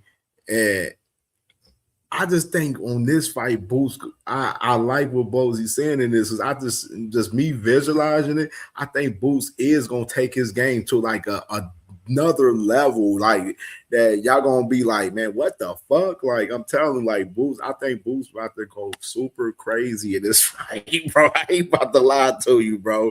I ain't gonna lie to you. This is my personal opinion, man. Just my thoughts. Just visualizing this fight with both of these guys. I'm just visualizing Boots being in that crazy shape, going in this bitch, getting spicy in that motherfucker, bro. Like, that's just my personal opinion on just me visualizing this fight currently right now, man. You will see. Remember, Xander can punch, Boots can punch too. So you got to be careful. You got to be careful. Facts. All right, let's turn to the fighters, and let's start with the challenger, Boots Ennis. You've been listening with a smile on your face throughout this entire press conference. Huge opportunity, the opportunity that you've been saying you've been waiting for a long time. Kind of what's your mindset now that this fight is official? First of all, I want to thank Virgil. I'm not Virgil. I want to thank Xander and his team. Yeah. I want to thank Xander and his team for taking this fight, because he didn't have to take this fight. He could have went an easier route. But like my dad just said, I think he bit off way more than he could chew, and come fight night, they're gonna see. I'm gonna show the world I'm the best in the world. What do you think he doesn't understand? This motherfucker Boo's always chewing the gum at the press conference for, man. I don't know what's up with Boo's always chewing the gum, man. You know what I'm saying? What's up with that? Just a thought of mine. You know what I'm saying? I'll be looking at a lot of different shit. You know what I'm saying? But he always chewing gum up there on the press conference, man. I don't know what's up with that. Hey, that's his thing. Hey, it is what it is, man. Just a thought. About what it means to be in the ring with you. Like I always say, you can watch me all day, but when you get in that ring, it's a whole different story. I'm a lot faster than what you think. I'm a lot stronger than what you think. My IQ is higher than what you think. He's gonna be in for a long night. Straight like that. I've been watching some of your interviews over the last couple of days, and you've basically been saying that he's taking this for the money, that he's taking this because you're the biggest name at 154. You're the biggest fight at 154. Do you believe that? I think, yeah, he took the fight, but if he's so confident, why ain't he take the 55-45 to the winner? That shows right there. Like I said, a great fighter, good fighter, you know. Hold on, let me rewind that back right there. Because I seen this clip before because this me reacting to I'm reacting to this whole press conference to y'all fresh. Because I seen some clips from it, but I ain't seen the whole entire press conference. But let me rewind that back real quick right there. Listen to what Boo say right there. And let me add a little context. Y'all remember with the Virgil and Boo's deal where they were doing a 50-50 split, 55-45% to the winner. And the 5% to the winner. Xander, in this particular deal for us with Boots and Xander, they basically had the same situation that Virgil had. Xander took that same deal that Virgil had in place from the zone with Boots. And they doing a 50-50 split. But they're not doing the 55-45 with that extra 5% to the winner. You know what I mean? And Boots, he mentions it right here. Listen to it. All day, which when you get in that ring, it's a whole different story. I'm a lot faster than what you think. I'm a lot stronger than what you think. My IQ is higher than what you think. He's gonna be in for a long night. Straight like that. I've been watching some of your interviews over the last couple of days, and you've basically been saying that he's taking this for the money, that he's taking this because you're the biggest name at 154. You're the biggest fight at 154. Do you believe that? I think, yeah, he took the fight, but if he's so confident, why ain't he take the 55-45 to the winner? That shows right there. Like I said, a great fighter, good fighter, but there's levels, and I'm gonna show him why it's levels. Maybe because I'm giving you the opportunity to 2 belts. Oh, Xander said maybe because I'm giving you the opportunity with the 2 straps. Whoa. But Xander, whoa. Not so fast, buddy. Boo's got a point. If you confident, why you didn't do the 5% to the winner, though? Boo's got a point. You ain't respond to that. All you was want to respond is about the titles. No, sir. About the actual fight, my guy. You know what I'm saying? That 55%, and you confident, y'all could have went ahead and ran that for the 5% to the winner. But why you didn't do so? You didn't answer the question 100% right there, Xander. Gotta mention that right there and add context right there to that. Welcome. Gotta mention that. To Roku. Roku makes every part of the TV experience better. If you believe in yourself, you would have took the 55. I get what you're saying, but maybe a fight with you and Virgil could have been 55-45 to the winner. With the champion, I have 2 belts. I'm the only one that has 2 belts in the division. You want these? I don't need to fight you. I could have fought anybody else. No, you're absolutely right. You ain't have to fight me. You could have fought somebody else. But I'm just saying, if you believe in yourself that much, I believe in myself. If the roles were reversed, I would have did the same. If you was a challenger and I had the belts, I would have took the 55-45 and to the winner. You know for a fact you wouldn't. You would have taken care of your family the same way I want to take care of my family. No. And that's part of boxing. At the end of the day, I got to take care of my family. I'm confident that I'm going to beat you June 27th, but I'm the champion. I understand what you're saying, but you're not listening. If you believe in yourself, you would have took the 55-45 straight like that. Yeah. No matter I understand you trying to feed your family, you trying to do this, you trying to do that. I'm doing the same thing, bro. You know what I'm saying? Bro, there's levels, and I'm really going to show you why I'm like that. And if you really believe yourself, you would have took the 55-45 straight like that. There's levels, and you're going to be uncomfortable when it comes to June 27th. Promise. I fought every style. All right. What can you bring to the table? All right. What can you bring to the table? You'll see what the 23-year-old brings to the table June 27th. You can ask one of your sparring partners. He knows. Who? He knows. He's sitting right in front of you. You said what? And he your sparring partner? Who? Omari? No. Omari. You can ask him. He's part of the stable. No, he no. I don't know what he's part of the matchroom stable. Yeah, he knows what I bring to the table. But like I said, bro, I'm gonna show you why. Whoa, that boy Xander, he popping crazy shit, bro. That boy just pointed out Amari Jones for Matchroom talking about like he part of the he part of the staple. He know what's up with me right there. You know what I'm saying? Xander popping his shit right there. Boots is popping his shit. I'm liking it right here, man. Hey, Run the clip. I'm gonna take them. The Bucks come back home to Philadelphia. At the end of the day, that's what it comes down to. That's what it comes down to. And I want to see it. I'm taking them Bucks. And they come back that's to what Philadelphia straight like that. Hey, you're supposed to think that way. Ain't no think I know. You're supposed to think that way. Ain't no think Everybody I know. has think that way. Ain't no think I know. All right. 23 have tried. So Yeah. I'm not them bulls you for. All right. I'm not them Bro, bulls you for either. if I would have fought them same two guys that you fought, it would have been bashing the mess out of me, bro. It's levels, bro. Yeah. I'm trying to tell you, it's levels. And you gonna see for yourself. Oh, you heard Boots. He said, hey, if I would have fought them last two dudes you fought, they would have been bashing me, man. It's levels. Oh, it's getting hot. Yeah. Hey, I'm loving the energy for this one. I'm loving the energy, man. Yourself, and I'm gonna make you feel everything. And I want you to keep that same energy. I will always keep everything the same energy, that you be saying. I will always keep the same energy. You wasn't keeping the same energy. You just was on some buddy stuff just now when you came over here. How? Whoa. Yeah. Come on now. Bro, your dad, when we were walking out, he said, what's up? I said, what's up to him? I'm respectful. I'm not going to disrespect anybody. We respect him for sure. But listen, you going to get everything you looking for straight like that. Make sure you ready. I'm always ready. Make sure you ready. I'm always ready, brother. Yo, you believe in yourself? Ready. You really believe in yourself? I really do. You making some money, you know you want to bet. You making some money, you know you want to bet. You always want to bet on everything. You always. Because I believe in myself. Man. I believe in myself too. All right, well, so piss off. June 27th, I'm going to show you why I believe in myself. Simple as that. All right. There's no bets to be made. There's no nothing to be made. There's no take care of your family. I take care of mine. June 27th, Simple. I will show you why I'm the best 154. In the story, I'm the best at 154. You know that. We'll see. You know that. But you mentioned the 55-45 you're talking about, of course, the split, the purse split on the money. What do you think it says about him that he didn't accept that? Like I said before, I just, like I said, if roles reverse, I would have taken the 55-45. All right. At the end of the day, it's about legacy for me and showing the world I'm the best in the world and why I believe in myself. And I would have took it because I know what I can do. I know what I'm capable of, and I'm just different. And he know that, and he gonna say straight like that. Straight like that. That's cool. Cute words. That's cute. You said what? I said that's cute. That's cute. Yeah. You got blonde hair, bro.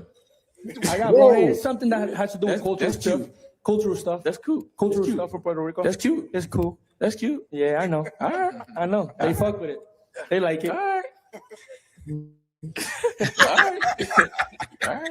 Xander, let's hear from you because everyone on this stage is in agreement that this fight does not happen unless you are pushing for it. You have been saying you want this fight for day one. So explain to everybody, what is it about this? And that boy Xander said, hey, he said, it's cultural. Hey, they like it. Talk about the ladies. Said the ladies like his shit. The ladies like Xander blonde hair, man. You know what I'm saying? That's what Xander just said. You feel me? You know what I mean? Like, I'm loving the energy, man. These niggas is popping they shit, man. I'm fucking with it. Fight. What is it about facing Jaron Ennis that you absolutely had to do? It's always been about legacy. It's always been about legacy. Becoming the youngest ever, time with Top Rank, legacy. Becoming the youngest world champion at 22 when I did it, legacy. Youngest unified world champion, legacy. And now fighting one of the best in the world in the division. It's about legacy. Anybody could have taken the easy route and just went any other fighter, top 15, just get an easy W and that's it. Collect some good cash and that's it. I wanted to fight the best. I want to show that I'm the best every time I step into the ring, and that's what I'm going to do June 27th. You say he's one of the best. You've also said that he's been a bit of a weight bully in his career, fighting at 147 pounds. Why do you believe that? Because he has. I mean, everybody at 147 was always smaller than him. He was a big guy. At 54 is different. At 54 is different. When you got these guys coming down from, when you got these guys coming from 190, from 180, 185, 200, it's different, brother. It's different. Yeah, that's how much you weigh right now, right?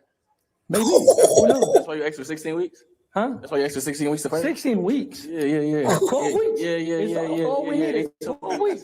Yeah. Whoa. Stop the presses. Stop the presses. Whoa. This man, Xander just said this man Boots is a way bully. Say he was way bullying when he was fighting at 147. Then the man Boots responded and said, oh, that's you talking about way bully. That's why you asked for 60 weeks. You up here, you looking like you 190 right now. Bro. Hey, run that shit back, bro. This one is fire. This is fire. This is what I'm fucking with right here, bro. They both cooking right here, man. I see they already picking each other apart. You know what I'm saying? As far as they flaws, etc. and everything. You know what I'm saying? They cooking it. They trying to cook each other right now, man. But Xander, you a big motherfucker too, dog. You a big motherfucker too, dog. You know what I'm saying? Like I said before, I don't know how long Xander gonna be at 154. So while he up here talking about the weight bully shit, you a big motherfucker too. We probably might see your ass at 160 next after this fight. Real shit. This might be his last fight at 154. You know what I'm saying? Just to think in perspective. Remember I said that shit and think about if we see Xander after this fight with Boots, if he go jump to 160. Remember CamJ told y'all that shit, that Xander gonna jump his ass to 160 after this fight. You know what I'm saying? Like while he up here talking this weight bully shit. That shit was crazy right Top there. 15, just get an easy W and that's it. Collect some good cash and that's it. I want to fight the best. I want to show that I'm the best every time I step into the ring, and that's what I'm going to do June 27th. You know, you say he's one of the best. You've also said that he's been a bit of a weight bully in his career, fighting at 147 pounds. Why do you believe that? Because he has. I mean, everybody at 147 was always smaller than him. He was a big guy. At 54 is different. At 54 is different. When you got these guys coming down from, when you got these guys coming from 190, from 180, 185, 200, it's different, brother. It's different. Yeah, that's how much you weigh right now, right? Maybe. Who knows? That's why you asked for 16 weeks? Huh? That's why you asked for 16 weeks to fight? 16 weeks? Yeah. Oh, 12 weeks? Yeah. 12 weeks. Yeah. Original date was June 6th, though. The original date was June 6th for you. Original date for me was June 27th. I always had that date. You can ask Todd. I hear you. I had that day in Puerto Rico. We changed it to Brooklyn for you. You having a fat camp. We changed it to Brooklyn for you. We had that date in Puerto Rico. You having a fat camp right now? What do you mean? I had that date in Puerto Rico. What are you talking about? No, why you asking for so much time though? Because I had the date. I had June 27th on my mind. Okay. That was what we're getting ready for. In Puerto Rico with another fighter. They said Jaron. So what I'm saying is you having a fat camp right now. No, not at all. Yeah, you definitely is. How? You definitely is. How? What you mean how? You look, I thought you was a big guy. You look as big as me, ain't it? Who? That's what they said. That's what they say. That's what they say. That's what they say. You'll see. All right. So what do you think, Xander? You know, you've seen what he's done at 147. A lot of people tabbing him as maybe a guy on the fringe of that pound for pound list.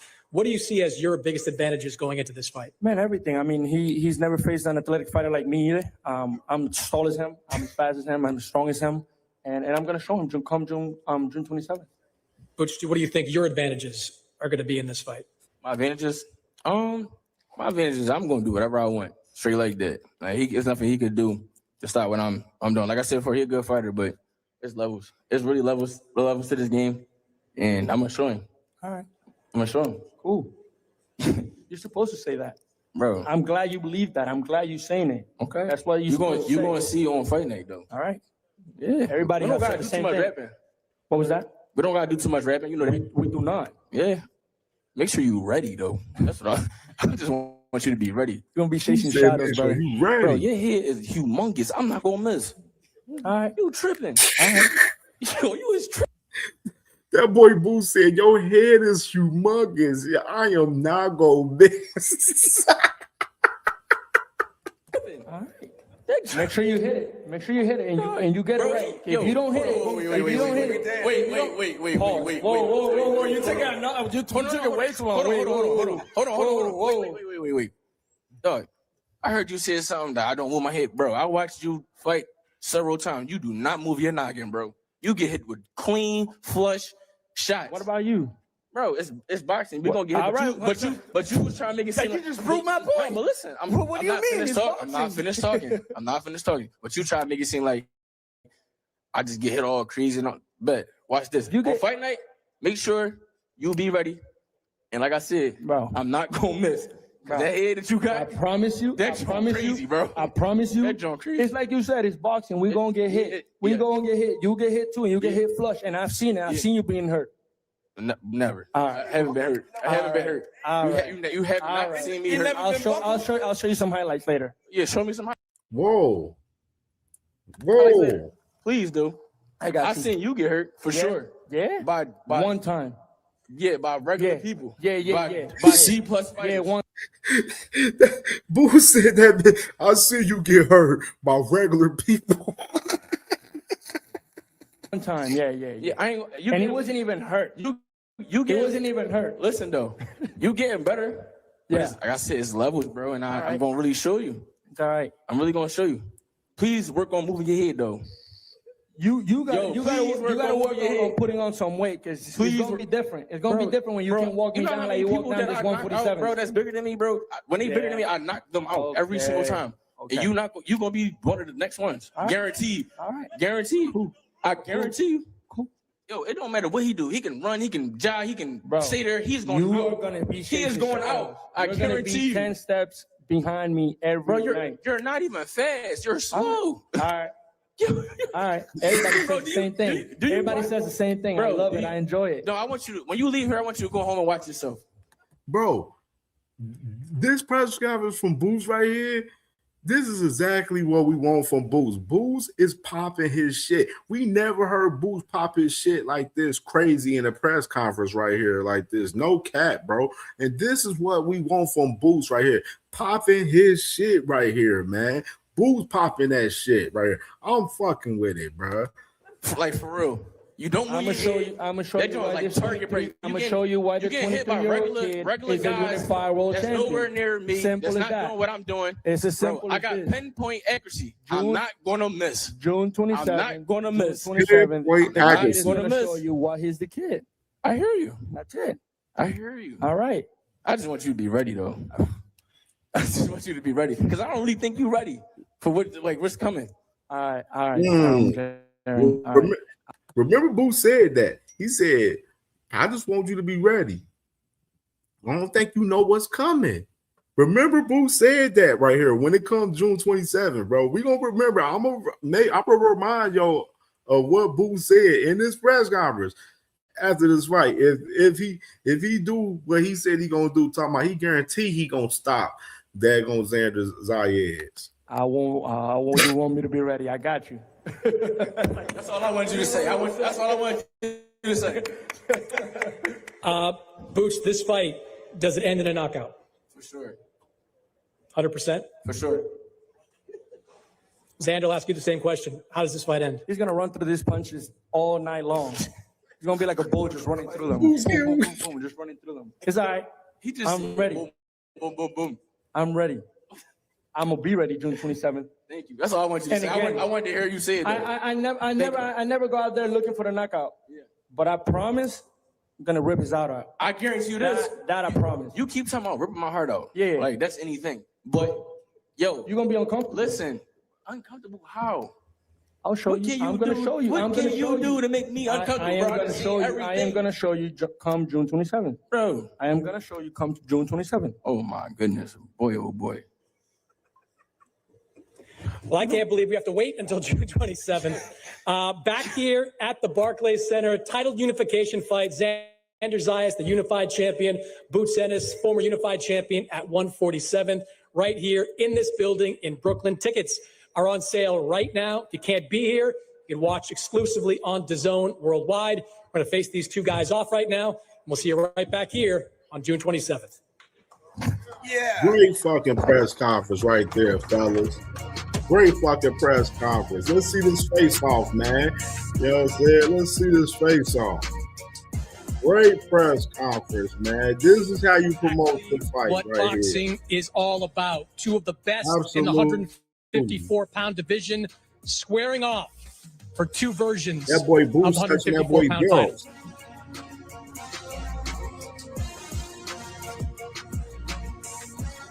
Drawn Boots Ennis, undefeated, 35-0. Boots on his Philly shit Two-belt for title holder, real. 147 pounds. Xander Zayas, the young upstart, 23-0, already 23 years old, already a unified champion at 154.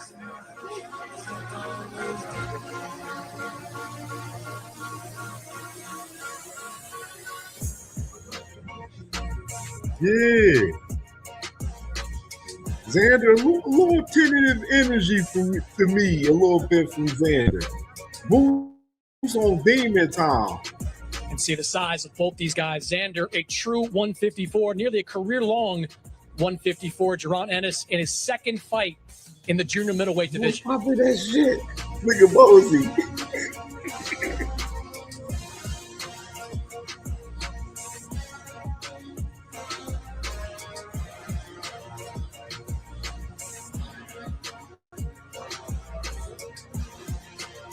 Expecting a huge crowd here at the Barclays Center. The Puerto Rican crowd supporting Xander Zayas. Philadelphia, short Amtrak ride away.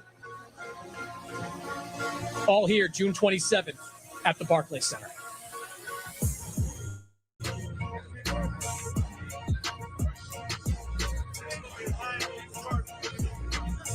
You can see Xander Zayas, the naturally bigger fighter,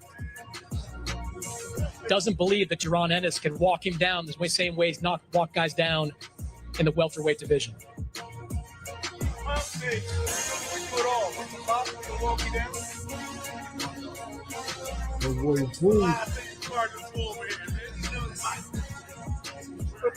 This shit gonna be so fire June 27th, dog.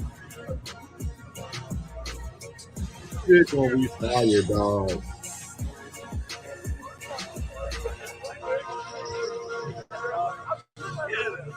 Gotta salute both of these young men, man. For real, bro.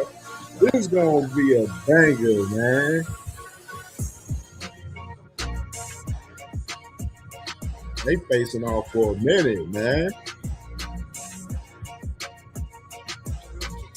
2 belts on the line, 154-pound division.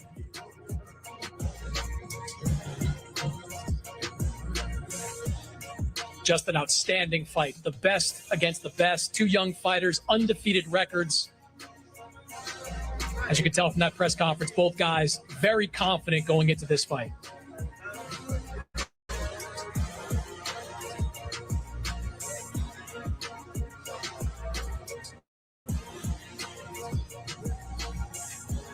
Really good.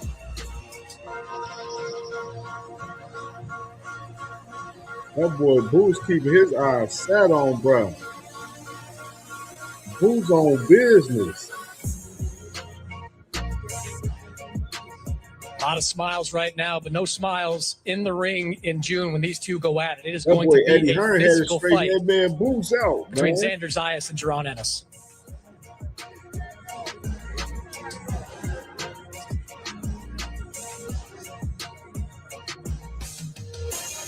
Just staying eyes locked, refusing to break the stare, either one of them.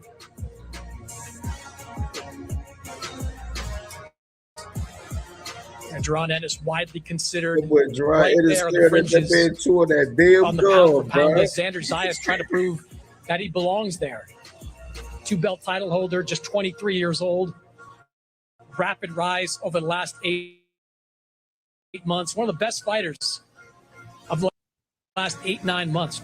2 straight fights, 2 straight wins, 2 straight world titles for Xander Zayas. As I mentioned, for Boot, 34 fights to become high at one. Second fight in junior middleweight, trying to become a unified champion here.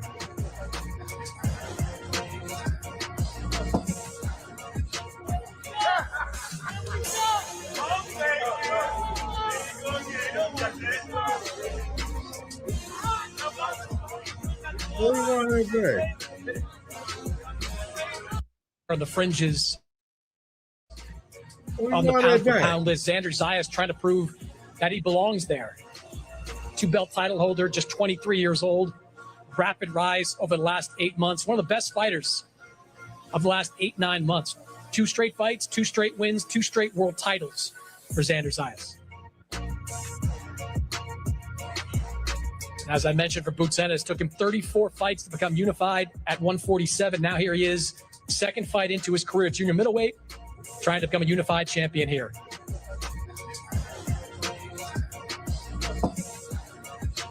Yeah. The boy Boots was pointing at the belts. That boy said it and dropped the belts.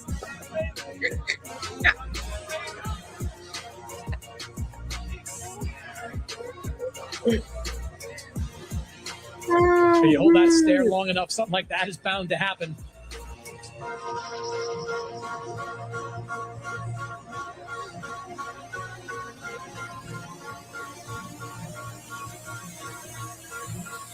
Boots got the chains on up there, bro. Young and flashy, bro. Hey, man, you gotta fuck with it, bro. Gotta fuck with it, bro. For sure, man. I'm loving the energy, man. I'm loving the energy. Let me go and drop this link, man, so I can get y'all opinion about this presser, man. Some of my guys out there, man. You know what I'm saying? No new friends, by the way.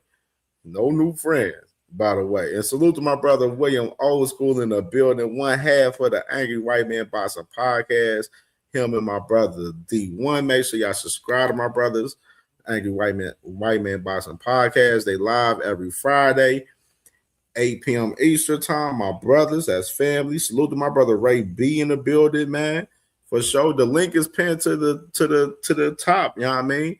You know what I mean? Y'all can come up here and talk about this press conference, man. You know what I'm saying? Come up here and talk about this presser, man. What's y'all thoughts on the presser, dog? Crush the baby, yo! Salute, Cam. Salute to you. Salute to the chat. My goodness, I'm gonna say this, y'all. This is probably the best presser, in my opinion, I have seen quite some time.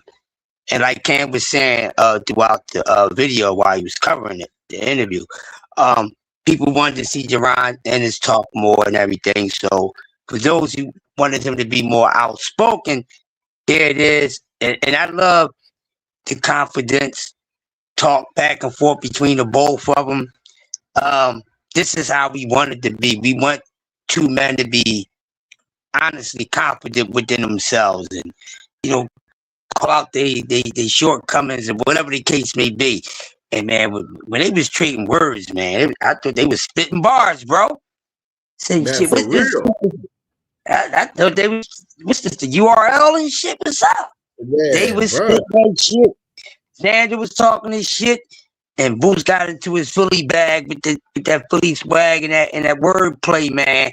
Listen, straight y'all. Like straight like that. Listen, straight like that. Listen, this fight is where you at, fitting. man? Blue, what up, boo? Hey, man, this fight is fitting to be something else. I can't wait to see the next presser. I'm pretty sure everybody is hyped for it. All the Xander fans, all the Boost fans. Doesn't matter which side you on. I like these guys both. So if you like your guy a little more, there's no beef. There's no beef. But somebody gonna get their ass cooked. Come fight night. Somebody getting cooked, man. Somebody getting cooked. The way they talking heavy, oh shit, neither one of these guys can come short. Somebody got to do their thing better than the other man do their thing. Straight up and down, no special effects. I mean, I'm sold. Cam is sold. Everybody in the chat. I know you're sold on the things that these men were saying back and forth towards one another. And shit is probably the most confident shit talking shit I've seen Eddie in a while, you know. So man, you hear Eddie, man, what Eddie said? He said I am 100% shocked that Xander is taking this fight. And he said that he wouldn't, if he was promoting Xander, he wouldn't have Xander taking this fight. He would have had him fighting somebody else elsewhere. Yeah, you know I mean, that was very significant right there, man. I wanted to point that out right there, man. What you think about that? Oh, great point, man.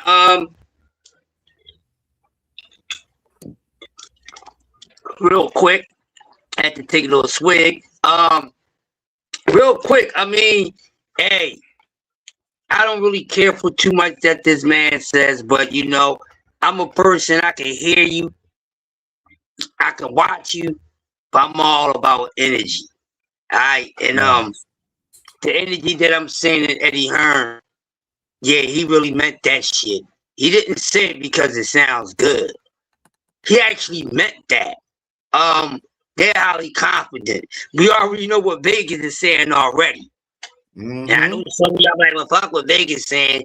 Deep down, on the low, when you go in your room by yourself, you know you good and damn well worrying about what fucking Vegas is saying. You know you good and damn well worrying about what Vegas is saying. And if we going off with Vegas, what it sound like what Bruce fans are saying, and the confidence in Bruce Ennis himself saying what he's going to do. Shit, seems like Vegas agrees with that. I don't know if they're going to change. I doubt it. I want it to be a great fight. Like I said, I like Xander Zayas.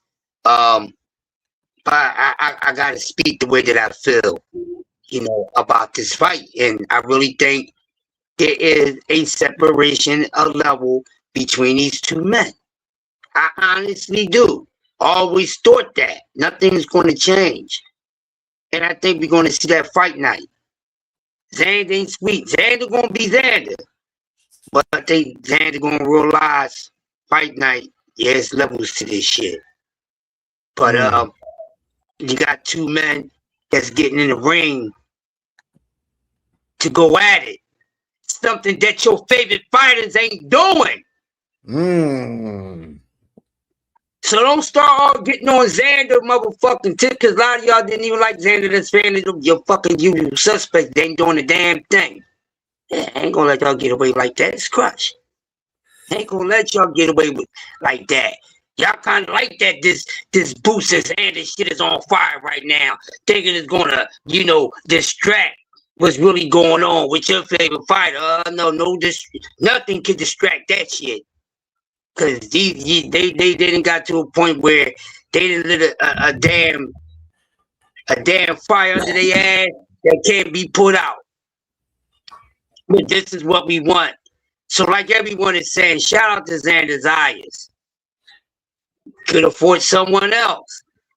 I don't think he would have fought anyone that was more of a danger to him right now. And regardless of the two belts that he has, who the fuck he beat at 154 to get those damn belts to be in that position? Well, we know, we look at today's forecast, we know he ain't beat none of the, you know? If you already know, you know. What's understood don't need to be explained or repeated or regurgitated. So, hey, like the man said, you sure? I just want you to be ready. When you got someone hungry, and they constantly telling you, you better be ready because I'm coming to your house for dinner. Motherfucker, you better be ready. You better be ready. That man is hungry right now. That man is hungry. That man heard all this shit that the haters been saying. He ain't fight this, he ain't fight that. That man is hungry. He about to shut all y'all up. So invest in some goddamn pull-ups, because they gonna be hot. They gonna be coming off the motherfucking shelves come June. And like I said, before I pass and land this jet, your boy ain't got nothing going on after that. Let's see if he can walk on water. I don't want to hear shit. That's when we get past this fight, though. I gotta get past this fight. Yeah, buddy. You gotta get past the first fight he's looking at. Hey, listen, hey, Hacker, I hear what you saying, Hacker, but I ain't trying to hear none of that you saying, Hacker.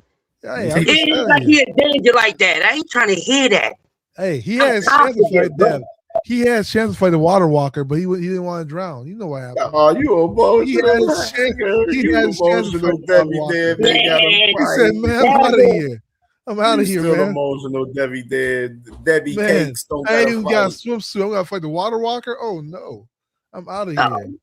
You know what happened. You still emotional? Debbie Cakes ain't got to fight Hacker. No, I he's see. gonna have a fight.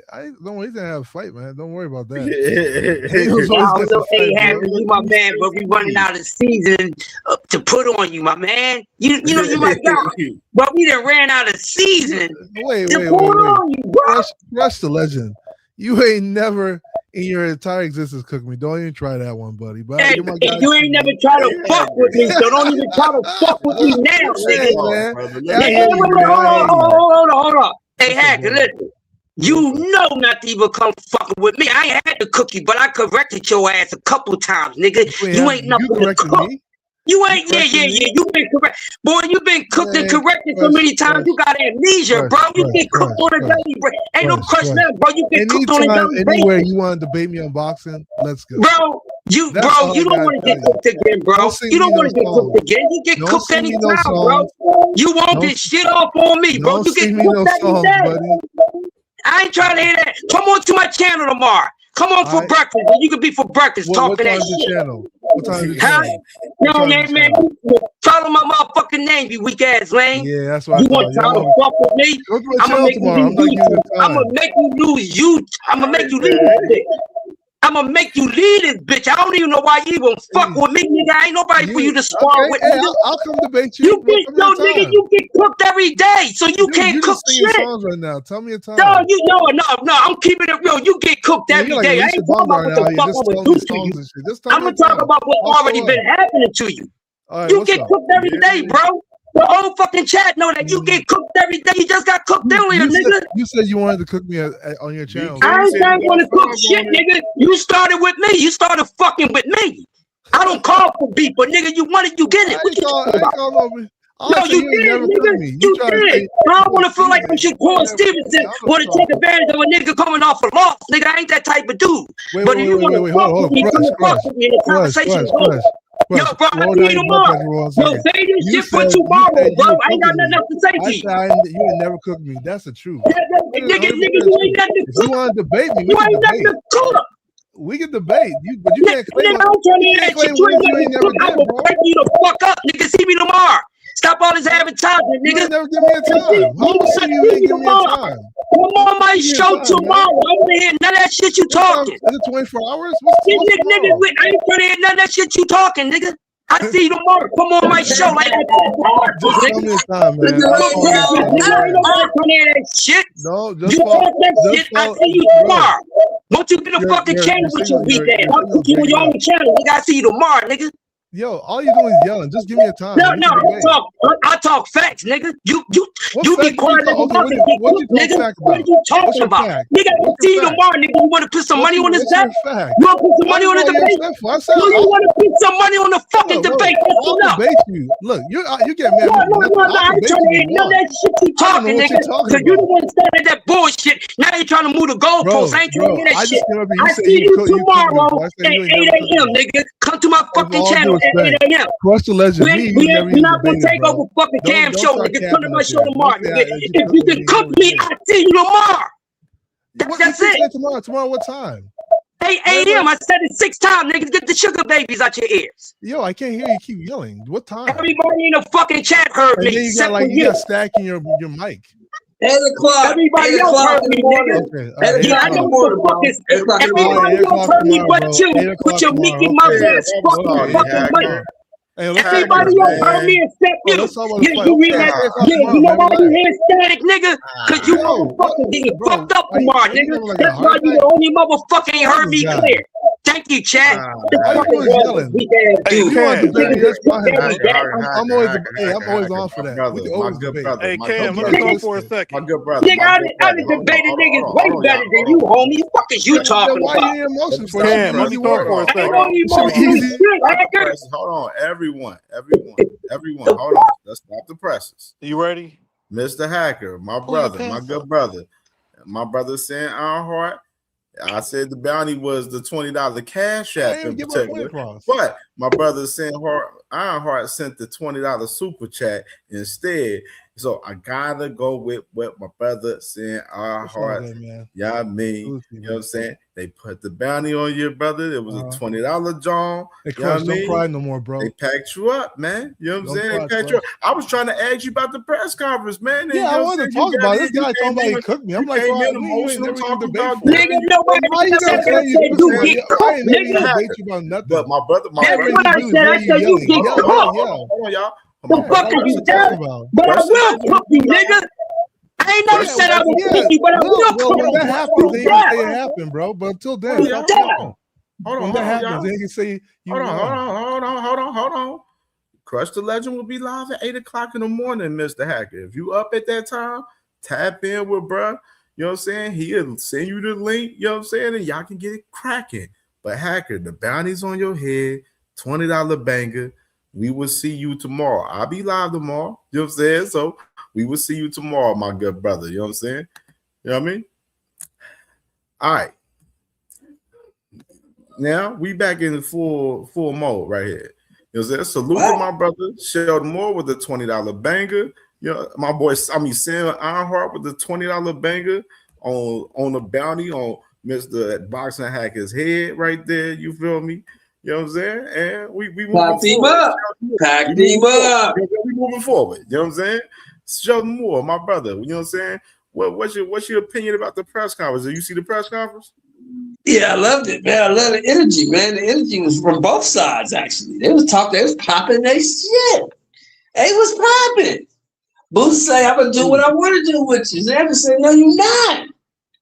You ain't seen nothing like this. I'm like, okay, that's what I'm talking about. So we gonna see, man. I thoroughly think, Boots is at a level that Xander hasn't gotten to yet.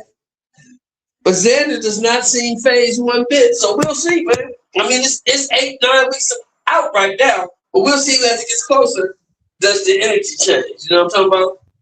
Absolutely, man. And let me salute to my brother B King with the $5 cash app, the $5 banger in the cash app. My brother B King, man. Salute to my brother B King. Put on the bounty, putting a little bit on a bounty on Mr. Radio Hacker out here, man. Radio Hacker acting crazy out here. Yeah, Mike Weir. I don't know. Mike Weir was about to hop on here. He wanted to say something. He was trying to, debate with Hacker and get his ass kicked too. But what did you and Crush think about the press conference? Man, bro, shit was fire, man. It was Fire. The best one in the world, Shelton. I just said that minutes ago before you came on, man. Listen, I'm excited for this fight. It got me highly motivated. I think it got everybody wired up. This is something that we all been waiting for. So I'm excited for this fight. I like their energy. I like their confidence. They both likable guys. No matter which side you on, just make sure you're on the right side come fight night. That's all. But they gonna get it in, man. It's gonna be something. Yeah. Cam, what's happening, man? B King again, once again, man. Salute to my brother B King, man. My brother, man. And happy birthday once again to my brother B King, man. It's his birthday all week. You feel me? My brother's birthday was a couple days ago, but we saying happy birthday again to my brother B King once again. You feel me? You know what I mean? Oh well, happy anniversary again, man. Party on, brother. Party on. Yeah, man. So yeah, man. I thought the shit was fire, bro. They both made some interesting points with each other with the conversation. You know what I'm saying? Like that boy Xander, he called the man Boots a way bully, and then the man, Boots, he said, "Shit, you looking like you 190 right now. You in the fight. You in the fat camp." He said you wanted 16 weeks for the fight. You really didn't want to fight at June 27 for real, which was crazy. You know what I'm saying? Right there. You know what I mean? He mentioning that. You know what I mean? So it was some little bangers. You know what I'm saying? Both of them was making some little points. You know what I mean? That boy Boots mentioned the 55-45 far as like what they had in play with Virgil, where he mentioned where the 5%, 50-50, 5% to the winner.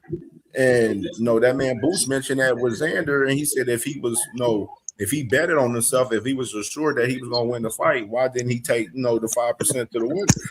And the boy Xander 45, and then the final 10% to the winner, something like that. Yeah, like 50, like it's 50-50, but then they get it actually it'll be 55, for the winner, 45 to the loser. You know what I'm saying in the fight. Yeah. That boy Xander, basically told him like, shit, I'm putting my 2 straps on the line. Like I'm good. Like I'm feeding my family. We good. You know what I mean? Like he ain't better or anything. He let it be known. And you can't really hate on that. You can't really hate on that. Look, I put my 2 straps up. You have no straps. Yeah, you already know these boys like betting in these fights, man. That boy Boots, he like shit. He chewing the gum and everything and shit. He like shit, man. Hey. Oh, for sure. Hey, man, hold on. You know why I popped on, though. Bro. I was driving down the street, man, and I got 3 goddamn notifications. I saw Hitchins, I saw Berlanga, and then I saw Teofimo. Tell me that shit ain't true, man. Tell me that shit ain't true, man. Now, Hitchins and Berlanga is true right now. You know what I'm saying? That these 2 guys, it's a fact. Both of these guys is with Zuffa. Now, T.O. is not concrete yet. You know what I mean? It's possibly on the way because he is a Keith Conley fighter. And, of course, Conor Ben, he got his 1 fight, you know what I'm saying, with Reese's Prograde this week. That's with Zuffa. And you got, both of these guys, you know what I'm saying, Edgar Berlanga and Africa, both of these guys, they both with Zuffa now, you know what I mean? So, it's definitely on the horizon for us Teofimo Lopez being with Zuffa too, you know what I'm saying, most likely too coming soon. But it's not locked in. Zuffa trying to corner the market on B-level fighters, huh? I mean, but look at it though with Berlanga. Like Berlanga needs Zuffa. Berlanga didn't have no motion. Berlanga had no motion. You know what I'm saying? He had no motion.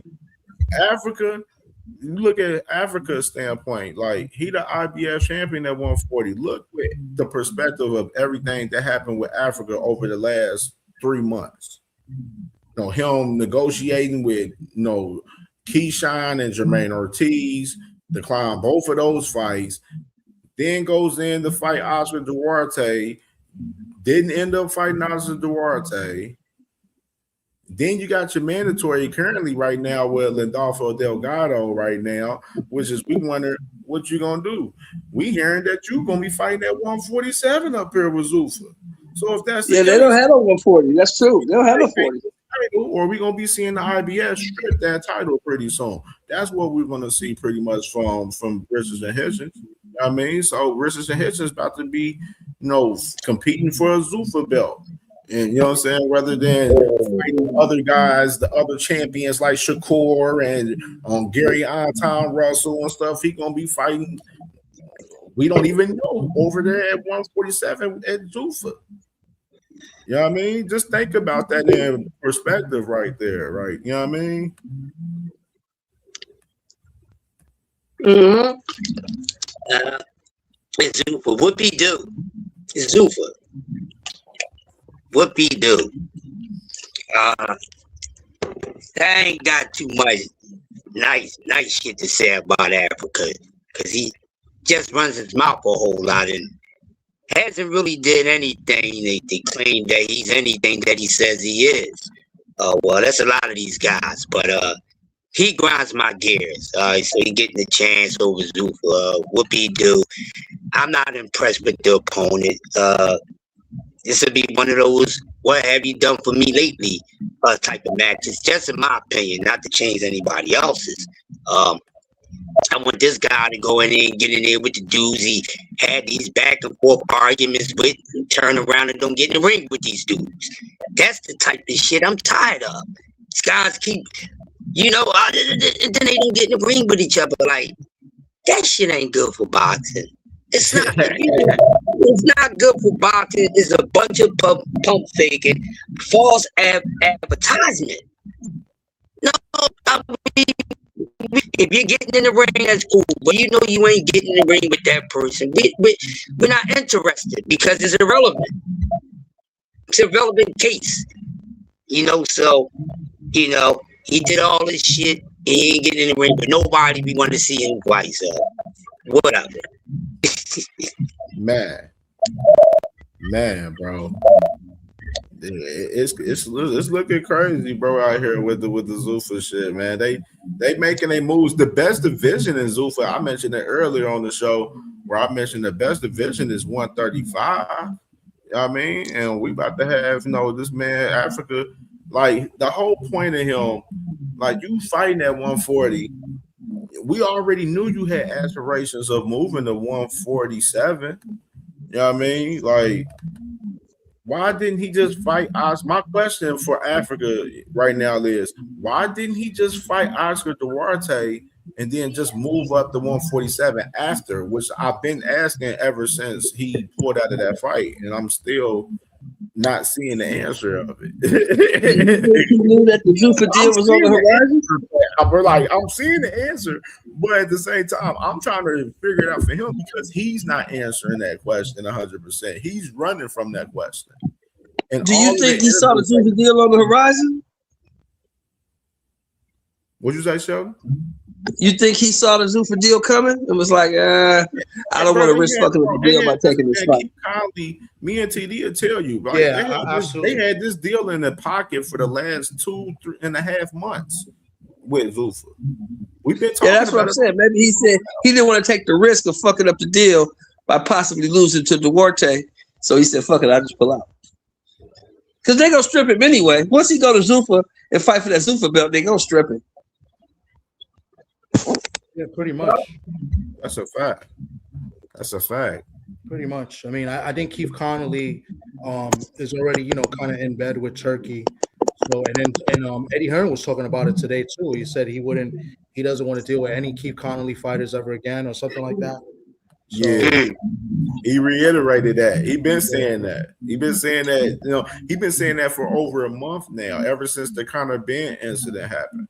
I mean, ever since then, he's been, like Eddie Hearn's been literally on record saying that he's not working with any fighters that is associated with Keith Connolly.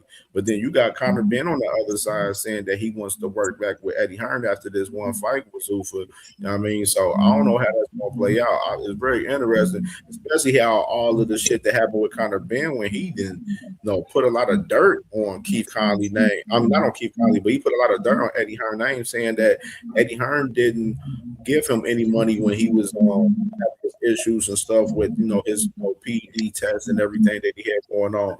But Eddie Hearn, we played it on the channel where Eddie Hearn literally explained it and showed everybody like, yeah, bro, like I done helped this man get a new house, a new car, and a whole bunch of shit. You know what I mean? Like, help this man get through a whole bunch, paying money for him to fight in other places because he couldn't fight in the UK.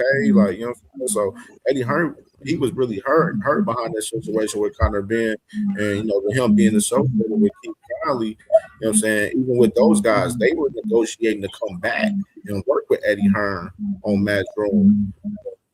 Africa was probably more closer than Berlanga was per se, but it just Keith Connolly was steady on having those guys fight on Zuffa, man. And like TD, he'll tell you like they had this shit in the bag, man, for over 2 months, man.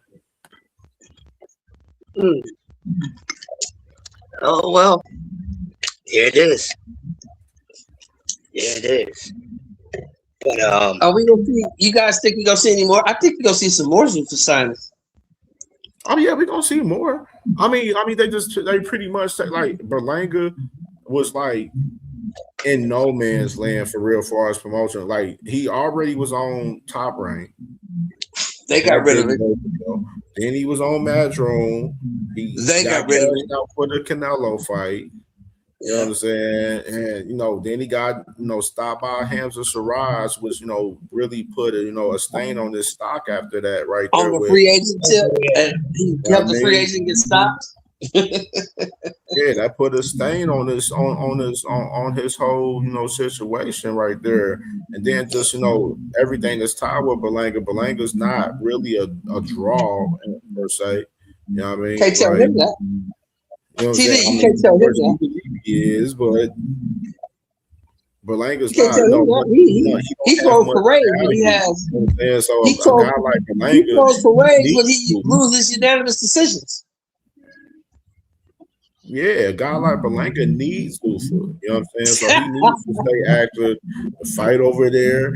Hopefully, you can mess around and beat those guys at 175 and get a Zuffa title or something. You feel me? Like, because like the way the landscape is set at 168, he wasn't going to beat no guys like a Hanson Shiraz again, or you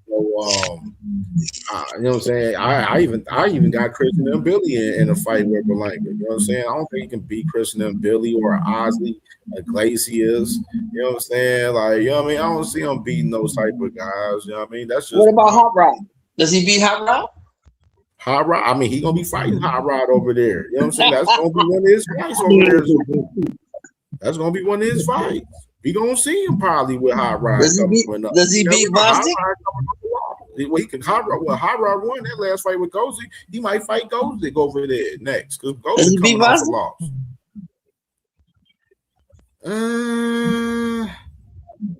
Yeah, he should be Gozik. He should be Gozik. I think he should. I don't know. I don't know, man. I didn't like Berlanga. I like Berlanga. You know what I'm saying? Why? Why? Stop. Why? Why do you like? What do you like about him? I like the, you know what I'm saying, the charismatic that he brings. You know how he's not charismatic. He's a goofy. Yeah, of course. He's a fucking goofball. Berlanga's Berlanga. You know what I'm saying? Like he made himself a name to wear like shit. He's in the gatekeeper lane. You feel me? I'm gonna leave it alone after this. I'm gonna ask you one question. Berlanga can say my nigga. You his nigga. Ain't the fat doing now. TD will tell you. TD will be able to tell you, man, rather than I could. I'm just saying, like my boy say, I got a partner that says this, man. My problem with Berlanga is that he just put way too much sauce on the shit. He put way too much sauce on it. Take some of that sauce off that shit, man. You ain't got to do all that. It's okay. The problem with Berlanga and Hitchins is that they're kind of ungrateful. You know, Hitchins, you know, he was left for dead pretty much with the money team, and Eddie gave him a shot. You know what I'm saying? And you know, put some money in his pocket, got him a world title. You know, we don't even have to talk about Berlanga. He got him the Canelo fight. He didn't deserve the Canelo fight. He got you know, paid well there. And them guys ungrateful. It's making my city look bad. You know what I'm saying? Right. It's bad. And I like them. I think Hitchins is a great talent. You know, but you know, Berlanga, different subject. I don't think he takes it as serious as he should. You know, and I think he believes in hype more than his skill set, because Berlanga coming up was not known to be a big puncher. He was known to be a good boxer. You know, it's just that when Top Rank was building him, you know, and he was, you know, he's a big guy. They was, you know, setting him up to get all those knockouts, right? So he fell in love with it, you know, and he didn't. I don't think he works on his craft, you know. So that's the thing with those two guys, you know. I think Hitchins is a special talent still, but you know, who's he gonna fight? Who's he gonna fight with Zuffa? What's the boy name? The boy, what's the boy? The 47 guy that got over there. Hernandez, what's his name? Oh, Julian Hernandez. Julian Hernandez. You mentioned his name. I see my boy Dan the Boxing man mentioned his name on Twitter earlier with Africa. Yeah, that's a good fight. I think Hitchins will smoke him, though. I mean, Julian's pretty good. He's a solid fighter. He's out of New Jersey. You know what I'm saying? Right. I'm sure they probably work together, too, because, you know, Hitchins lives in Jersey now, and he trains out in Jersey. Right. So they probably shared a ring or sparred at some point. I don't know. To be sure, I'm just guessing, right? Because, like I said, because in Jersey, there's a lot of good work in New Jersey. So, but I think he'll wash. I think he washes Julian. I think Julian's a good fighter, but I think Hitchins is a level above him. Yeah. Do you think Hitchins went over there because over there at 47? Because the hottest division is 135, man. So it ain't really that much action over there for him. So that's why I'm like, you think he tried to get the Conor Ben fight? You think he tried to get the Conor Ben fight? I don't know. I just don't get Africa. Like it looks like Africa's in the same lane of Virgil and these guys that's ducking guys, man. You think he tried to get the Conor Ben fight? I don't know. Shit, that's it. Kind of. Don't be surprised if kind of Ben does more business with with Zuffa. I think he's going to end up doing more business because I don't see him going back to Eddie Hearn. I don't see that relationship repairing. So I think Teo's another guy that might go to Zuffa. But what I forgot to mention before when I was talking about Keith Connolly's guys, Teo is managed by Keith Connolly, but he's also with Split T. So I think they kind of co-manage him. So let's see. But I still feel like he'll go to Zuffa as well. Yep, and then T.O.'s officially not with Top Rank anymore, so he has no ties with Top Rank. He don't got to pay him no more bread or anything. So he's officially done with Top Rank from what I heard from one of my sources today too. Yeah.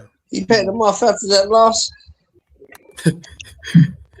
Them boys took T.O. off the website and everything, bro. Like they did T.O. dirty with Top Rank. They didn't do him dirty. No, Shakur did him dirty. He said Shakur did him dirty. Teo did him dirty. But Teo didn't have a good relationship with Todd DeBuff. They didn't get along. Right. So. You know why? I have a theory. You know why? Why? Because Teo thought he was way more than he was. Yeah. Teo let that Lomachenko win was the worst thing that ever happened to him.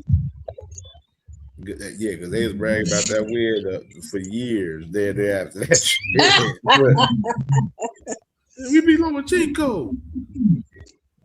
Nigga, that was 8 years ago, bro. Nobody cares. What you think about the presser, man? You was there, man. Tell us about the presser, man. How you felt about the presser, man?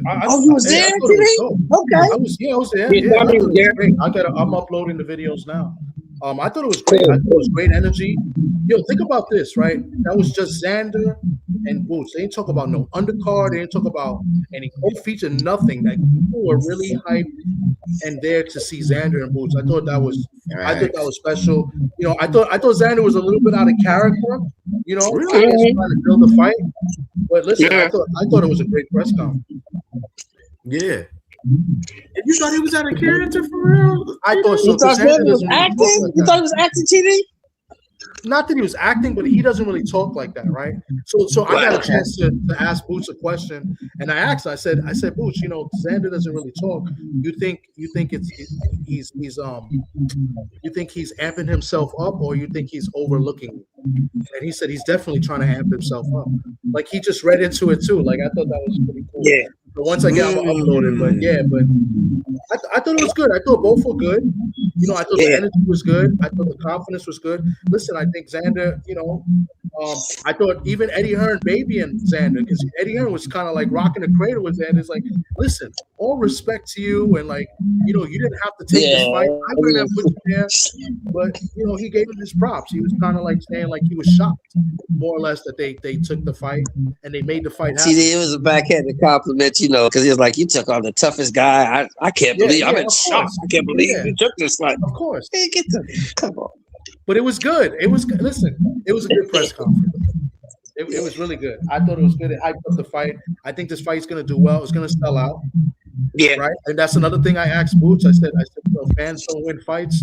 What do you think as far as the fans? You think you're gonna have a more, bigger fan base from Philly and to see you than Xander? And he said he thought it was gonna be like 60-40 in his favor. But he said he's not worried about that because they're not in the ring, so. Right. I like the fact that it seems to me like Boots is maturing though.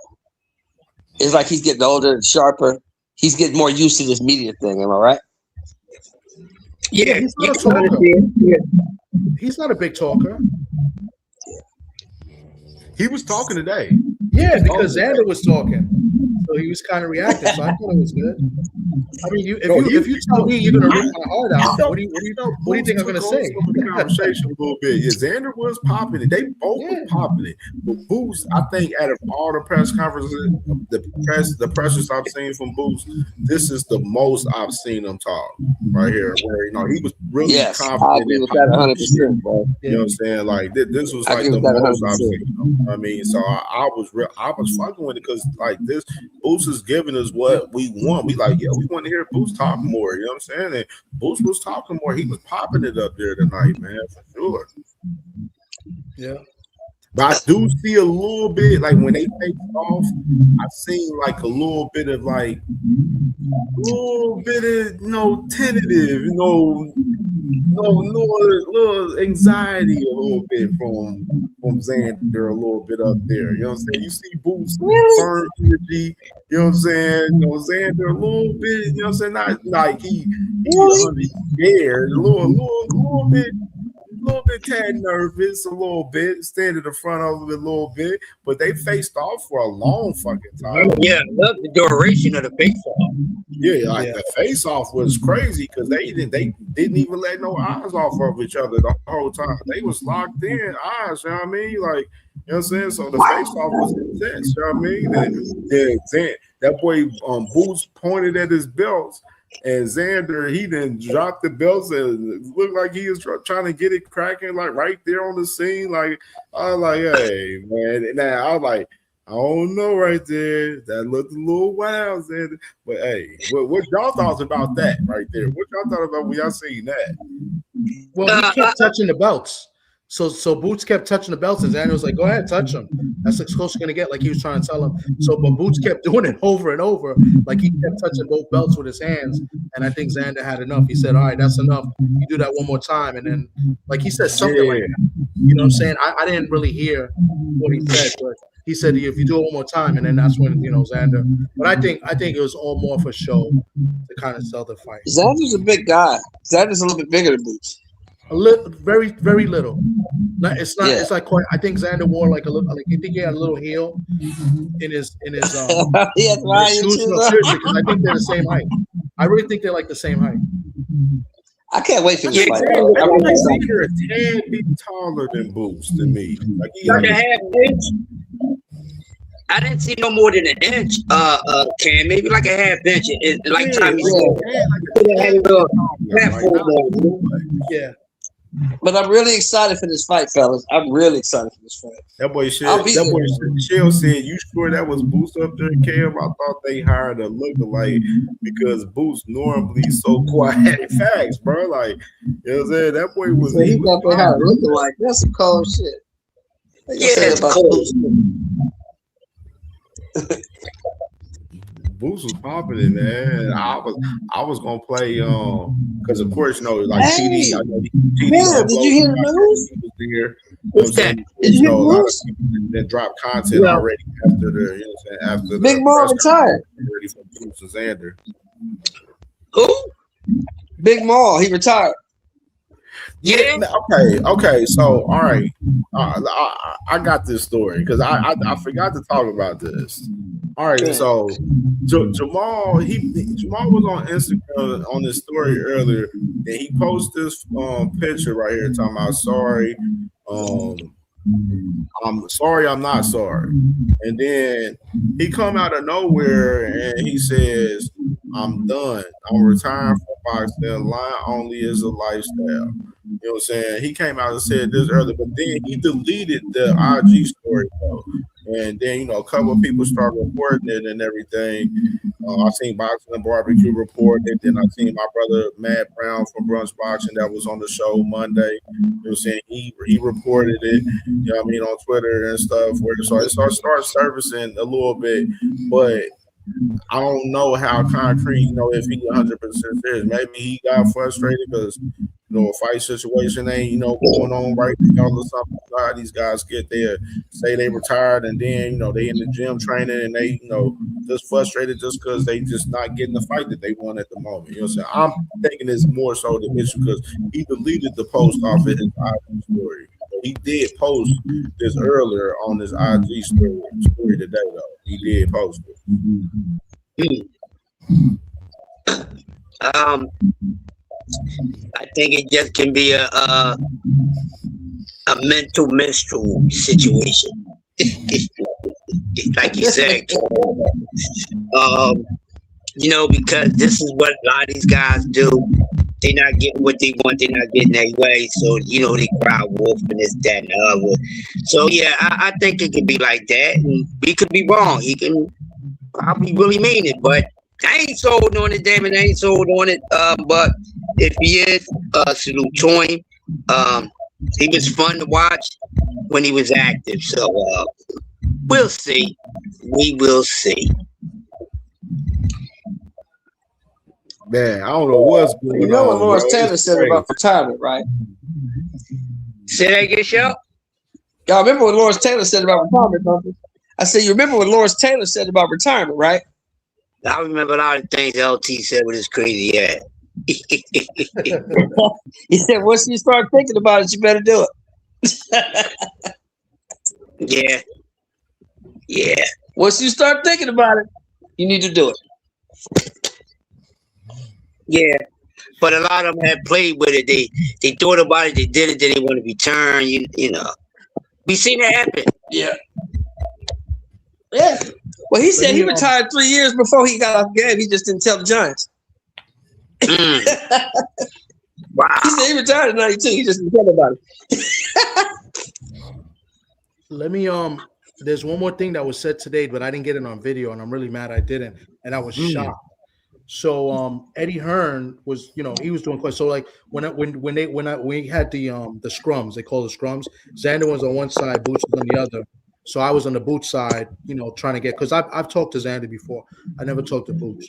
So after that was done, I put the camera away, and Eddie Hearn was talking to some media, and I didn't realize it. But what he did say, which I was shocked, because I was asking, did Eddie talk about who could be on the undercard? Because we don't know who's on the undercard. They didn't announce anybody, like no co-feature, no nothing. So they said no. And then somebody asked him about Raymond Ford and O'Shaquie Foster. And he said, I don't know why people saying that it's a confirmed fight. He said, that fight is not done. And I'm like, what? Then he said Abdullah Mason and Cordina is not a sure fight either. And that he said, let me tell you, Abdullah Mason and Cordina are much more closer to getting done than O'Shaquie Foster and Raymond Ford. So he said that Coppinger put that, but Coppinger said that it was through sources, and he said he don't know where he got the sources because it's not close to being done. And I was just like, wow. Right. Yeah, because I heard something about that too with the Foster and the Foster and Ford fight, where Ford Matchroom was still getting his part together on his side. You know what I'm saying, to lock that fight in. And then with the Abdullah side, of course, they close, you know what I'm saying? They're very close, you know what I'm saying, where they reported that shit, on that.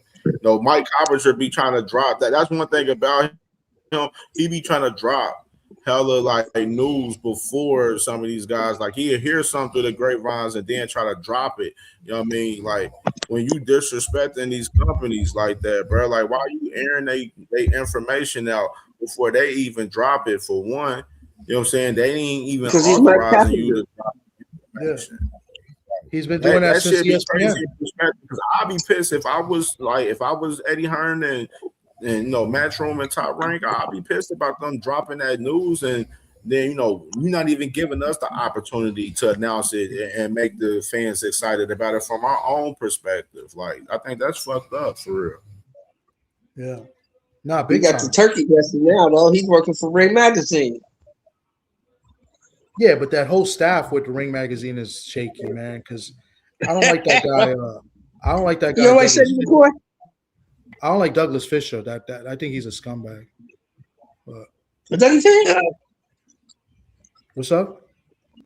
Dougie Fisher? You don't like him? Yeah. I don't like him. No. Yeah. They even got that guy that used to be on social media. Michael Benson, I think, works with them too. Oh yeah. Yeah, he works. The guy from ESPN. Yeah, that Michael Benson is the guy that used to be on Twitter, that used to do all the crazy. He used to say a lot of like really borderline shit, Yeah. So he works with the Ring too. Yeah. I just don't know why they got Shady up there on the TV show. I just don't understand. What is he doing there? I don't know. They gotta do something like that. Let me get y'all opinions while we up here. While we up here, let me get y'all opinions with the fights for this week though that's going down. which is, I mean, ain't really too much action for real. You got, of course, Regis and, Connor. They fight this week. And then, Fury Magmadov. That's the fight. Then you got Pro Box got a card this week with Herbert Conceição and Julian Gonzalez right there. Then Osley Iglesias, he fighting Thursday. He'll be fighting tomorrow. So I got to check the time and see what's up with all of that information for that fight. But he'll be fighting tomorrow. Of course, let me lift the banner down. Fighting Pavel Siljan. And Wow. and then Brandon Adams, he back in action this Saturday too. Brandon Adams back in action. A lot of people was thinking Brandon was with Zuffa, but he's not with Zuffa though. He's still I guess he's independent still, so he's not officially with Zuffa. And I forgot about this fight too. Tension and Juan Estrada this week too. They fight as well, fighting Saturday. So this is a big fight too for the lower weight guys. Yeah, right there, man. So I mean, other than that, this the main one for this week on Netflix. Ain't too much buzz around this fight card at all, for real. But just what who's we all got. on the card? You got Makhmudov, who's trash. Now, who else is on that card? Conor Ben against Regis. Okay. And Fraser Clark is fighting somebody. I do like that. Yeah, Fraser Clark and Justice Huney. I do like that fight. I like that fight. Yeah. Fraser Clark fighting again? I think that's gonna be a bang. That's a good thing. Fraser Clark fighting again. I thought he was gonna retire after he got his skull fractured. Yeah, they got this fight going on. So I do like this fight, you know what I'm saying, as far as that fight in particular. But I mean, overall, the card is just like it's lackluster. Garbage. Man. Garbage. It was lackluster, man. They got Fury out here fight Magmadov, man. And Magmadov is garbage. That dude is so terrible. Oh my god, he's bad. He is bad. No chin. No chin whatsoever. He is bad. I wanted to share this too, because I see my brother, man. Salute to my brother, Ohio Runs Boxing, man. I see he made this post on Facebook earlier, man, and I wanted to share this with y'all because this was interesting when he said this, and this kind of pertains to the Xander shit in a sense to me too. He said, "I would not condone any fighter ducking a fight, especially from Ohio, given my personal experience with fighters like Albert Bell and Charles Conwell being sidestepped despite holding number one rankings with the WBC and WBO simultaneously. Albert is finally receiving his opportunity this year through the IBS sanctioning body, but look how long it took for him to reach this point due to numerous fighters avoiding him. This is the reason I admire Adrian Broner, because during his time as the popular A-side for PBC, selling out arenas undefeated, Broner never declined to fight, nor downplay any opponent who sought to share the ring with him. Broner gave more opportunities to fighters than anyone I personally knew. We must praise these fighters for taking on challenges, regardless if they lose, because ducking is at an all-time high currently. And then he said this. He said, side note, I don't believe a fighter can duck another fighter who's in another weight class, especially if they never fought there, right there. So, yeah, my brother right there speaking about, some of these guys out there, it's a lot of guys that do begin avoided that don't, get talked upon, at times. Just like the guys he mentioned with Albert Bell and Charles Conwell and shit like that. Both of those guys definitely was ranked number one in, prospective sanctioning bodies at one point. And, they didn't even give those guys a shot at the straps. You know what I mean? So, and Albert, of course, he's in a situation where he's finally about to get his shot for that IBF title. He has the IBF title eliminated with Andy Cruz coming up, you know what I mean? Which we talked about that, in recent time a lot. And had Albert on the show. And of course, man, shit, it's crazy. It's crazy right here. I couldn't agree more. I definitely agree with my man on this shit. What y'all think about that? No, I think he's right in the money with that, man. That's a great post. And I liked at the end when he said, I don't think another fighter should be called a duck if they never fought in that weight class. You know what I'm saying? So And it's funny because I was just on somebody's show this morning. We were talking about Alicia and Caroline, and I like Caroline, right? But I also like Alicia, and I just think that Alicia is getting kind of like the raw end of this, the stick, if you want to, say that, because because she's doing, like, I don't like all the talking that Alicia's doing. I'm not gonna lie, but she's doing kind of what Clarissa was kind of doing, right? She's kind of tracking some of the things she's saying, you know what I'm saying? And Clarissa's doing the same thing. And then now you got Clarissa kind of backing Caroline, and it's just weird. But at the end of the day, Alicia, I don't think Alicia's ever fought at 135, right? And Alicia's looking for a big money fight. She's trying to get the Amanda Serrano fight. So let her get the fight. Listen, they're both signed to MVP. They're gonna fight. It's just a matter of time. Alicia and Caroline are going to fight. I don't know if it's going to be after that Amanda Serrano fight or sometime next year. But I think if Clarissa wins this next Friday, she's going to fight. And I'm sorry, I kind of changed the subject a little bit. Oh no, you good. You good. I like the conversation it's based on the last thing Amanda that Marcus said. said. I think it's May 30th. She's fighting on that card with Stephanie Hahn and Holly Holm, which they just announced that the other day. So they did. Amanda Serrano fighting May 30th. And of course, with Alicia fighting in April, what I'm saying? It looks like they gonna probably end up matching them ladies up, man, coming soon, probably later this year. Yeah, I think Amanda. Yeah, I think Amanda's on her way. I think a lot of people not reading the context with Alicia as far as the situation, because Alicia has been on record, and I told y'all she's been on record always saying that she wants to fight, Amanda Serrano and Katie Taylor, and that's always been her mission. And Amanda Serrano, she's not retired yet. She's still fighting out here. You know what I mean? You know what I'm saying? She's active out here. So I mean, of course, Amanda Serrano, she spoke about fighting Alicia at times as well, before. So, don't be surprised they make that fight happen. You know what I'm saying? And the thing with Caroline, I like to think in perspective. I mean, salute to my sister Jag Queen, because she definitely brought it to the attention to me about Elise Turham. That one white shorty, I think from like Germany or something like that, or Russia like that. Elise Turham, that's 13-0 with 8 knockouts. She a champion at 135. Her and Stephanie Hahn. Both of those ladies are champions at 135. Stephanie Hahn from Texas. Yeah, the cop. Yeah, and that's what I said. I was like, why can't Caroline go fight? Yeah. This is what I said. I said, why can't Caroline go fight the winner of Stephanie Hahn and Holly Holm? And then somebody was telling me, well, Holly Holm is old. Well, Stephanie Hahn is the champion. I said, but they're fighting. If Holm was to win, then fight her. It doesn't matter. She'll be the champion at 135. So, I think it's selective. I understand like the little debates that people have, because listen, Alicia was doing that too a little bit, like when she was on her shit talking about Mayer and even Clarissa, right? But Clarissa did say she would go down to 147, and Alicia called her bluff. She said, "All right, that was never realistic. Look at Clarissa. But she said, "There's no way."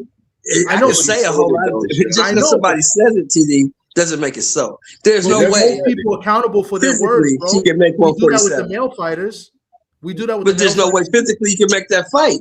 She can't make 147. She's walking around at 190. I understand. She can't make 147. Not only once, she said it twice. And the second time she said it, I was the one taking the video when she said it. And that was but what I'm saying is we got to use our common sense, bro. Just because somebody says something, I hear you. We know it's not realistic. People say a lot of shit. But she said it. A lot of fighters say a lot of things, and we hold them accountable. So yeah, because I mean, at the same time, like you got Clarissa right now. She's traveling all the way to the UK to go face off with Lauren Price, a 147 pounder. Yeah. And nobody's asking for her to fight Lauren Price. Like, you know what I'm saying? I understand the fact that, women's boxing is not that many stars as far as the women's. And a lot of these women is wanting to let some of these fights marinate. Some of the companies is wanting to let some of these fights marinate for us, trying to make some of these fights super fights. But I don't think we're in the range of that for us, Clarissa, because it ain't really nobody left around. Do you think she's ducking Shadeja Green? bigger fight No, besides Shadeja Green. I don't think she's ducking her, but I think she's making too many excuses, right? Because she did say she would fight Shadeja if she beat Savannah Marshall. So Shadeja did her part.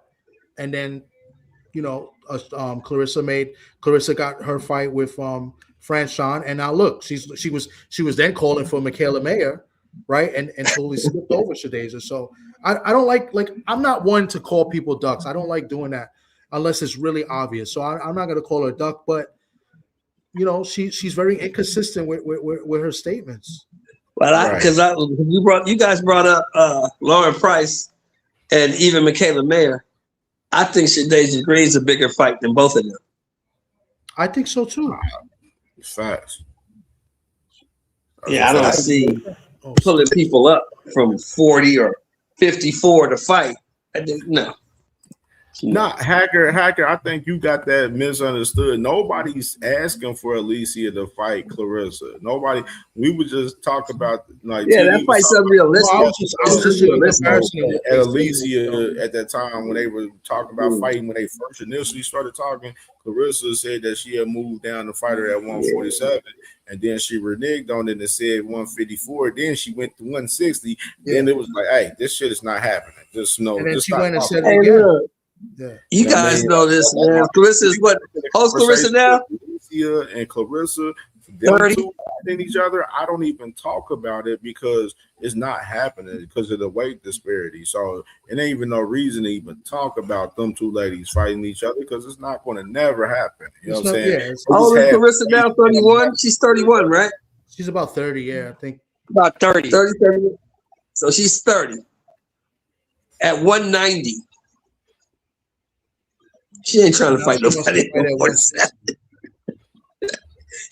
I doubt she can make 160, to be honest. Bro, she says she's talking about she's gonna go down to 160 to fight either Michaela Mayer or Lauren Price. She's pushing for Lauren Price the most right now, though. Yeah, but Mayer already got a fight because she's with MVP. She's gonna fight Cameron. Then she's gonna fight Chantel Cameron next. It looks like they did the face on it. It looks. They did the face off last week. That's a real good That's a good fight. I love that fight. I love that fight for the women. I love that fight. I love Chantel Cameron. Chantel Cameron, she's a dog. That's why I enjoy watching her fight. Yeah, I like Chantel. Yeah. Listen, I want to see. Listen, I don't think anybody beats Clarissa. I'll keep it a buck. I like Clarissa.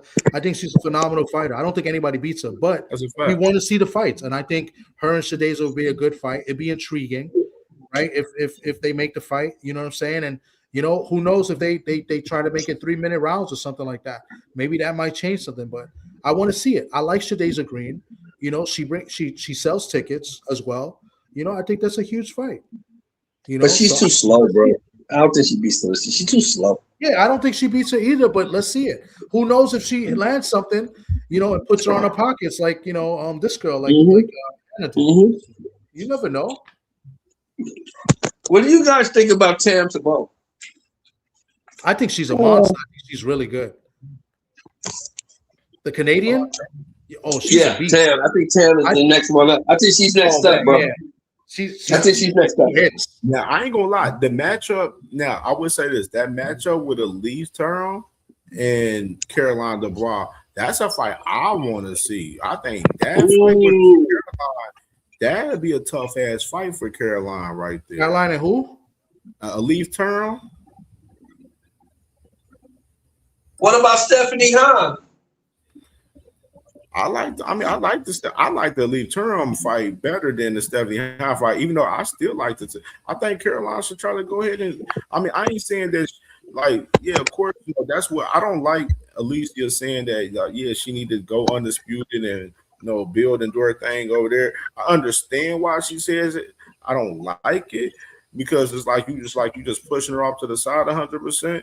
But at the same time, I feel like with what she said, I understand it fully because it's like you just now, we just now starting to really talk about you 100%. I've been talking about you. Some other people have been talking about you, but now you starting to get in the forefront a little bit more in the sport a little bit now. You know what I'm saying? Keep building it, then you make it marinates and makes the fight a bigger fight. You know what I'm saying? Even though fights like I mentioned with Term and Turin and Stephanie Holly, you know, those ain't no easy fights, no layup fights for her. Yeah, for sure. I mean, my goal next week is to hopefully, like, now see Alicia is going to get, you know, put in a situation where she's going to get judged on how she does against you know, Shin, right? Yeah, but the thing is, the difference is former Caroline opponent. Yeah, when Shin fought Caroline, it was 2-minute rounds, and Caroline looked very tired and looked gassed second half of the fight. Alicia is going to fight Shin at a smaller weight, right? But it's going to be 3-minute rounds. So I want to see how they you know, how she looks, and then see how she gets judged in comparison to Caroline when she fought her, you know. So and then we gotta admit, Daniels. We gotta admit, Alicia has not been looking good. She ain't been looking good. That's not true. She looked good in the last fight. The first fight after the 2-year layoff, she didn't look good against Miranda, right? That's the name of Miranda, the girl from that was on that show. Yeah, the Netflix girl. The Netflix girl. Yeah, 1,000%. But I thought she looked good the last fight. She dropped that girl too. She did. She did drop it. Yeah, so she's gotten better. Remember, she was out 2 years when she fought the other girl. And that girl was a big girl. Let's see the Shin fight. I want to see the Shin fight. Yeah, it's going to be interesting. Yeah. So and then the questions will come, and I'm going to be there to ask the questions. I'm like, you know, this is what the fans want. You know, because I think when people ask the questions, they gotta let them know, like, this is what the fans want. It's not like what you should do. I said it's not like what Caroline wants. It's what the fans want, and see how they answer those questions that way. You know what I'm saying? Right. So that's going to be my goal. My goal is to get to her. You know, because you know Lisa likes to answer questions in the third person. So. At least you be tripping, man. At least you be feeling herself. Yeah, you do. You be feeling herself. Popping it, boy. It's like, girl, be quiet. You're saying too much. Just chill out. Hey, I don't want no smoke. I'm just saying. Hey, she's entertaining, man. I don't have nothing wrong with it. I'm just saying. I'm just being observant. That's all. That's all. I'm telling. She's very arrogant. She's cool. Like you know what she did to me last year? It was me and my boy Johnny Boy, right? So like when we saw her at the press conference last year, this was before the Katie Taylor Amanda Serrano fight, that event. So when we saw her, I took a picture and everything. We kept saying Alicia instead of Alicia, right? So it's like, Alicia, how you doing? And she said, listen, she said it real firm too. Like I thought she was gonna swing on me. She said, it's Alicia. I was like, oh, my bad. So and then we took the picture, and then I tagged her in an Instagram post, and I said, yo, I thought she was gonna knock me out because I said her name wrong, and she ended up liking the comment. So but she she'll set you straight.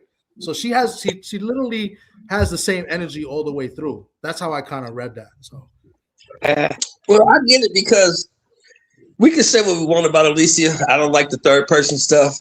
Yeah, I don't like comparing yourself to A-class fighter stuff. I don't like all that. But I do understand that she had to fight for everything she got. She didn't get nothing easy. She didn't get nothing easy. So when she's on the top, and right now, whether we like it or not, she is on the top. She's gonna take advantage of it. Yeah. It comes a point in time where you already cleaned out the division, and if you don't get the Amanda fight, then you got to move up, because we do this with the male fight. And so, I see that part of the equation too. So now here's the question.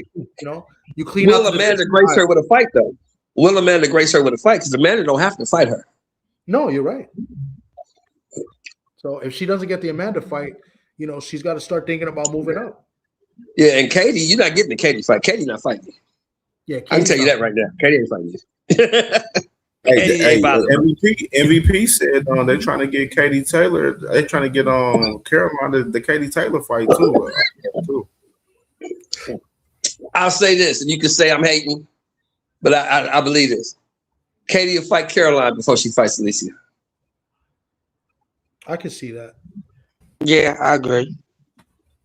I don't think Caroline's punching like that. I don't think Caroline punches like that in comparison. I never did think she punches like that. I just think Katie will fight Caroline because Caroline's from the UK. Okay. Yeah. Yeah, that'd be a good fight for the UK. I'll be Michelle. Yeah, that'd be good for the UK. As far as her punching power, she only has 5 knockouts. In her total wins. I think she has respectable power, but nothing for opponents to really be worried about. Yeah. I think she's a little bit more technical than maybe Alicia. But I got to see more. I got to see more out of her because I don't like the gas tank though. I think she does tire out late in fights. Now, let me ask you guys this.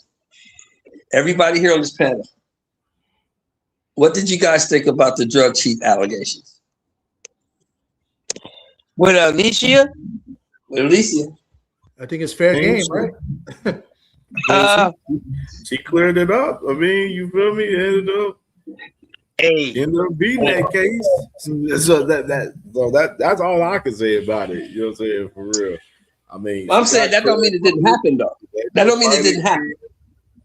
Hey, Shell, can I paraphrase what you said, brother? Smooth criminal. Go ahead, brother. Go ahead, brother. A smooth criminal. That's all I'm going to say. Yeah, because only reason I'm saying that is because the drop off from the Michaela Mayer performance to her next performance was it was big. I don't know. Me personally with Alicia, I think her last 2 performances, we seen her fight, 12 rounds, 3 minutes. You know what I mean? Where like it's a little different. Where I felt like the last fight, she looked sharp in that fight. Yeah, she ain't get Shorty out of there, but at the same time, she looked sharp. She knocked Shorty down.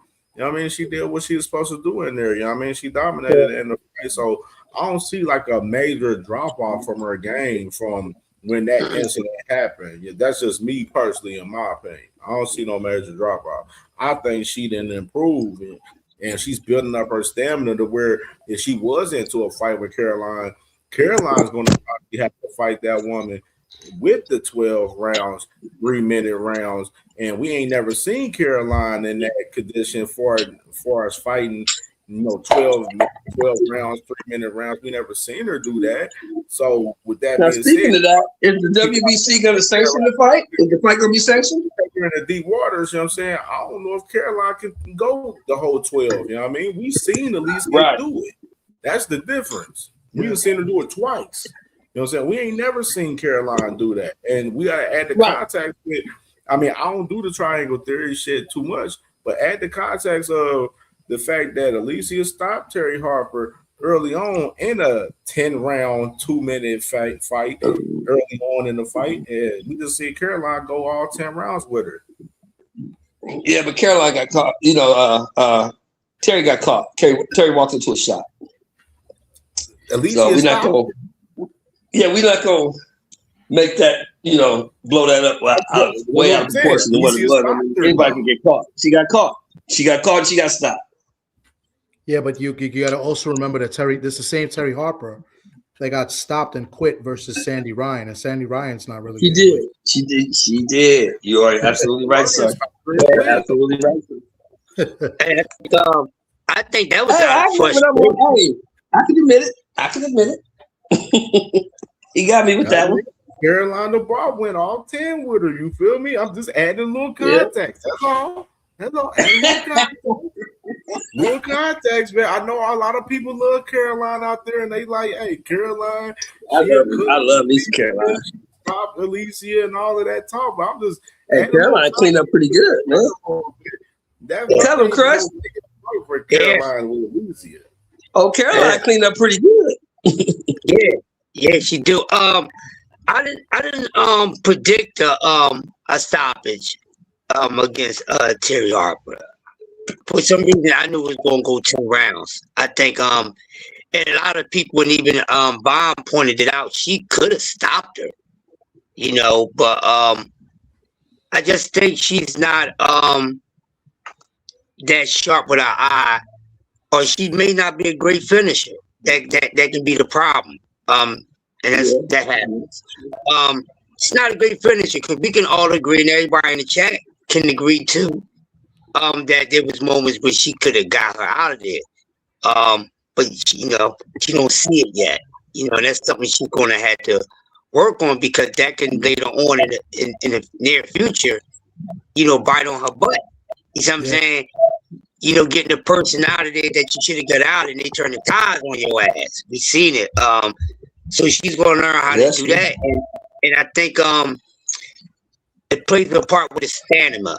I think what it is, when she gasses out, I don't think it's because the further she go into the fight, she's actually starting to fade. When she starts to fade is when she's throwing nothing but power shots and when she's really trying to crack these chicks, she's burning a whole lot of energy. That's another way you can decrease your stamina more so than you just being short-winded. Because when you throw in your power, and punches period, using energy and stamina. And I think when she gets locked in and she wants to mix it up, is what I'm trying to say. When she goes to mix it up, it's like she exhausts herself. But when she just like boxing, I don't really see her gas out like that. But it has been done enough to where we all talking about it now. And that's something she's going to need to work on, which means you ain't turning over on your punches right. Breath control is a part of everything, no matter what you do, and definitely in the sport of boxing. When you throwing your power shots, when you throwing your speed shots and everything, your breath control is everything. So if you don't have that under control, you're breathing when you throwing power shots and you man, you're gonna gas your ass out. Just as Deontay Wilder and Derek Chisora.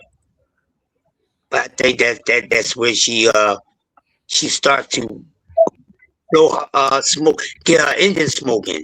Because I think she just put a little too much behind it at moments, and it takes a lot out of you, especially if you don't get that person out of there. And the more you trying, yeah, you might be touching them up and everything, but you wear and tear. Smart opponent there, see that, start punching you on your shoulders and your arms. That shit gonna get heavy. Now they sore. Now that shit's like a days ago when you throwing it like you just trying to wave. I'm here when you're in class with your head down. We see this happen in boxing. So they gotta understand the science of breath control when they throwing their punches and in these sequences. That's all I got. Let me ask a question on top of that. How much do we think that, because she did say she had a fever in the morning, that she wasn't feeling well. So how much do we believe that was part of, why she couldn't finish her? Well, I'm not going to say that it's an excuse. Everybody's built different. Mm-hmm. I mean, we see Jordan that's going the game and tearing shit up with the fever. So it depends on how the person's body is built. You see what I'm saying? It could have worked against it, then maybe she could have worked through it too. We've seen people work through broken jaws and broken arms and all types of stuff. So definitely something to worry about. On that. I'm with my man Chris the Legend. I ain't giving her that one. You wasn't feeling well. Okay, a lot of people don't feel good, so we're not gonna go there. Yeah. Okay. No, I just figured I thought because she did say that. So yeah, I feel you. Yeah, but I I just want to see what Alicia does with this girl, because Caroline didn't finish her, and she made the fight tough. One judge saw it as a draw. Yeah, right? It was a majority decision win. So let's see what happens. Yeah, this is a little piece right here from Eddie Hearn right here from earlier today. I know my boy TD, he uploaded the content. He missed Eddie Hearn, man. I'm sorry you missed Eddie Hearn. Eddie talking shit. So, okay. This little bit of Eddie, man. I didn't get to film it though. Yeah, so I'm gonna play a little bit of Eddie right here, man. See what Eddie was talking about a little bit. Speak to fighters every day. Belts matter. All Boots wants to do is to become a 2 weight two-time world champion to unify, to become undisputed. Let's make Fundora against Josh Kelly. The winner of this fight fights the winner of that. We've got an undisputed champion by the end of this year. Is becoming. Oh yeah, I forgot to add context to the conversation too, dog. Yeah, let me share that too with y'all. Samson Likowitz today, I guess he did an interview with this guy, I ain't about to say his name. I'm gonna fuck his name up, but this guy that's a writer for Ring Magazine, and he said that they believe that they can make a unification fight happen with Josh Kelly and try to have it on the same day as June 27th. So they're trying to do a 154-pound tournament right now with these two fights between Kelly, Fundora, and Boots and Xander right now, man, which is very intriguing. And look at the odd man out, Mr. Virgil Ortiz, man. You the odd man out, and while these other guys, they trying to get it cracking right now, man. Which I wanted to add a little context to the conversation. I almost forgot to bring that up. But you just heard Eddie Hearn mention it right there for Josh Kelly and Fundora right there, too. And so Josh Kelly fights Fundora. Okay, then they fight Booth if he wins this fight. Is that fight more appealing, you think, at least to the fans, or do you think a fight against Virgil, who's pretty much considered the second best guy, do you think that fight is actually Listen, you know how hard we tried to make that fight, and it's not my job to talk on behalf of Virgil Ortiz. Virgil Ortiz wanted that fight, right? He weren't ducking. You know, I don't have to speak on his behalf or represent him, but I know he wanted that fight. He's 100% in the mix. Like this is not a case of, oh, Virgil missed the opportunity. Virgil is there. He's a tremendous fighter. But what we are doing, the one thing the Virgil Ortiz fight didn't have was belts, right? But it was such a great fight because you knew that because no belt was on the line. But it was just two of the best at 154. Now we become unified world champion on June 27th. Yeah, we can defend against Virgil Ortiz. But if there's a chance to make Josh Kelly or Fundora, and I believe Josh Kelly beats Fundora, you could make, but look at what he did to Bakram. You said I promise you I didn't say that. Okay, you didn't think that Bakram would beat Josh Kelly? No. You're telling Porky I'm telling you, I think you thought Josh Kelly was going to beat Bakram. I did actually. I've always been high on Josh Kelly, man. I'm telling you. Listen, he's a tremendous fighter, but not even I was completely convinced that Josh Kelly would beat Bakram.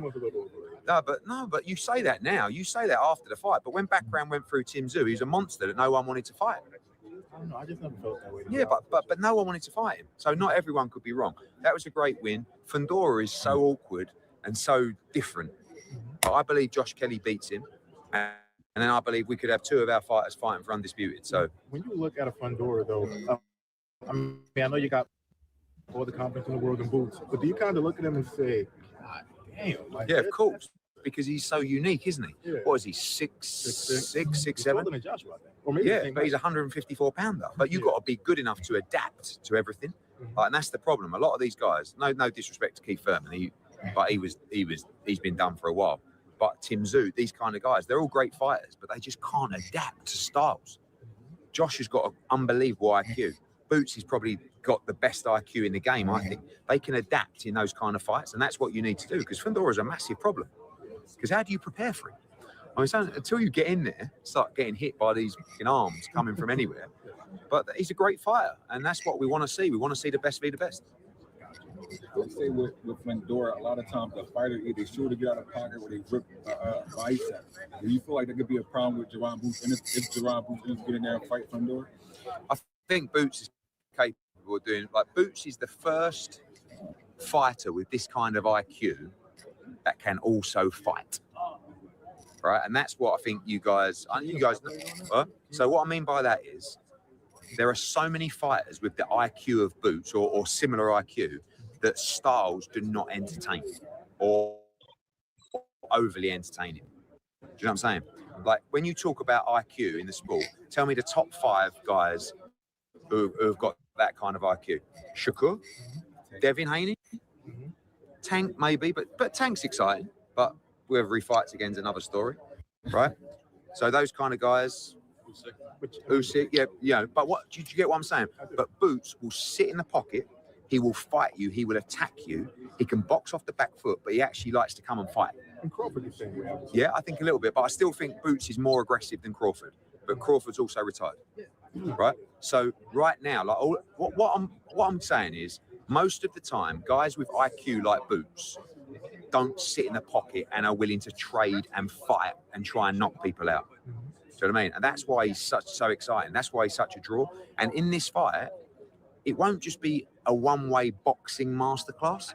It'll be Boots taking chances, sitting in a pocket, maybe getting hit himself, but trying to knock Xander Zayas out. Not trying to go 12 rounds. Not trying to put on a boxing masterclass. Not trying to tell you after how he didn't get touched. And it's all about hit and not get hit. So you're saying that he's going to be very aggressive? He's always aggressive. But he will, like, I think Zayas will be aggressive. Like, I think this is going to be a firefight. I really do. I think Zayas is a young man who's very talented and got massive balls. He'll become, like, I think it's the size that's going to show in this fight. And I think they're going to try and physically overwhelm Boots. I don't think that's possible, but... Is that because of the experience? Or like you say, I think he's so good, honestly. Like, I think Boots Ennis is a future pound-for-pound number one of the sport, but you have to produce. This, to me, feels a bit like Mayweather-Canelo in a point of a young generational great who's rolling the dice probably a little bit too early.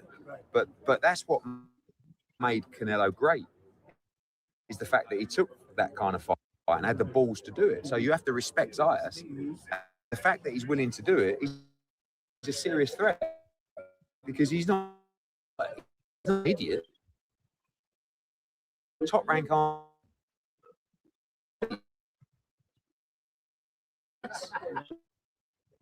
I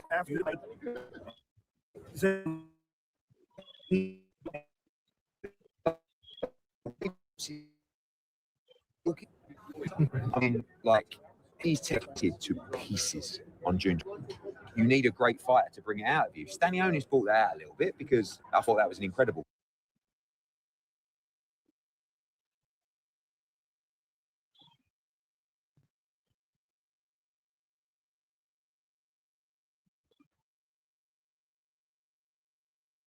Interesting.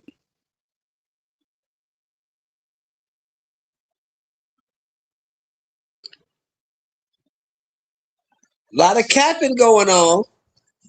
Interesting. That's why I said interesting, Mr. Shelton. Yeah, a lot of capping going on. Yeah, we heard some capping going on. I mean, here's the biggest cap. Here's the biggest cap. Now, me, Cam, and you, Crush, have talked about this. I don't know if TD was in on this conversation. Who did Bakram Murtazaliev beat to become this unbeatable monster that nobody wanted to fight? No damn body. You beat Tim Zoo. Beat Tim Zoo, yeah. Okay, so I'm gonna ask you guys again, slower. Who did he beat? I'm gonna answer. That made him this unbeatable monster that nobody wanted to fight. Hey, look, I'm gonna answer it slower too. What's good, everybody? I'm gonna answer even slower for you. He beat him down, broke him down, made him look like nothing. Didn't Fundora do the same thing? Nah, not as bad as he beat him.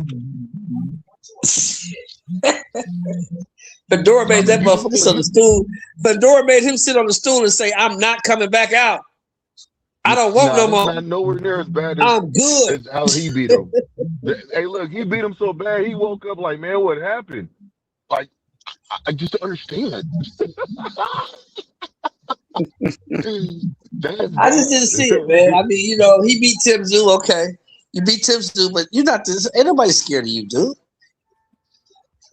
I mean, people obviously are. I mean, they were turning on the fight. The only person that actually accepted the fight with them was Josh Kelly. And look how long it took him from being in the hyenas. If that man still was active, he would have beat Josh Kelly. I believe, in my personal opinion. Yeah, but he wasn't active and he didn't beat him. He got his ass whooped. He got dropped. He didn't get whooped. He got whooped. Hey, look, he still lost, so that's all that matters. You know what? He still lost. It was a It close wasn't no fight, the crazy. Josh Kelly fight. It wasn't no crazy. I was about to say it wasn't no crazy ass whooping. Well, yeah, like, it was a close fight. Exactly. That's why I said Didn't he Richardson? still Hey, won. wait. I'm not gonna knock that. I'm sorry, fellas. I'm sorry. Didn't he get dropped twice? Once. He dropped them once. No, he got it once, Dropped them man. What once. you And talking dropped about? Kelly. Josh Kelly. Look, They both dropped each other, right? They both dropped each other, right? Yeah. Okay. But one judge scored the round 10-10, I think the last round, and that was the difference. If he scores a 10-9 for Bakram, I think it's a majority draw or something like that. Right. Well, I'm just saying, everybody was saying this guy was a just unbeatable monster that everybody was scared of, but he only beat one guy that you know of. Yeah, he went life or death with the other guy. Because he hasn't been active. Hey, Yeah, exactly. Yeah, but you can't, Sheldon. You got to give him a little bit more credit than that. We gave him too much credit. That's the thing. Nah, We you gave don't him give too him much enough credit credit. because Josh Kelly. But when Josh Kelly got laid out by Avenesian, everybody said Josh Kelly was bum. That's true. Yeah, but you got to understand, styles make fights, man. And No. I'm How just they calling go? it like I see it. When one guy gets beat, he's a bum. Then this guy beats a guy who's average, and they make him a monster. That's all I'm saying. Because Tim Zoo's never been anything more than average. Which guy is Right. average? Average. He's never been. Has he been anything to you more than average? Which guy are you talking about? Tim Zoo. Yeah. Okay. Well, Never really been more than average. He's pretty much above average fighter. I thought. Yeah, exactly. The He did that little hand-eye coordination, little gimmick he was doing. It just takes repetition, and then you can do what he was doing at the time. But it still takes some good eye coordination and stuff like that for him to do that, though. Y'all know what I'm talking about when he was catching the quarters, whatever they were. Tim Zoo. Y'all know what I'm talking about? Nah. Yeah. So Tim Zoo was I guess it was his trainer, and he put quarters on like this box lid. You know what I mean? And he put them on there, and what he would do is bump the bottom of it and make the quarters go fly up in the air, and Tim Zoo would catch all four before they hit the ground.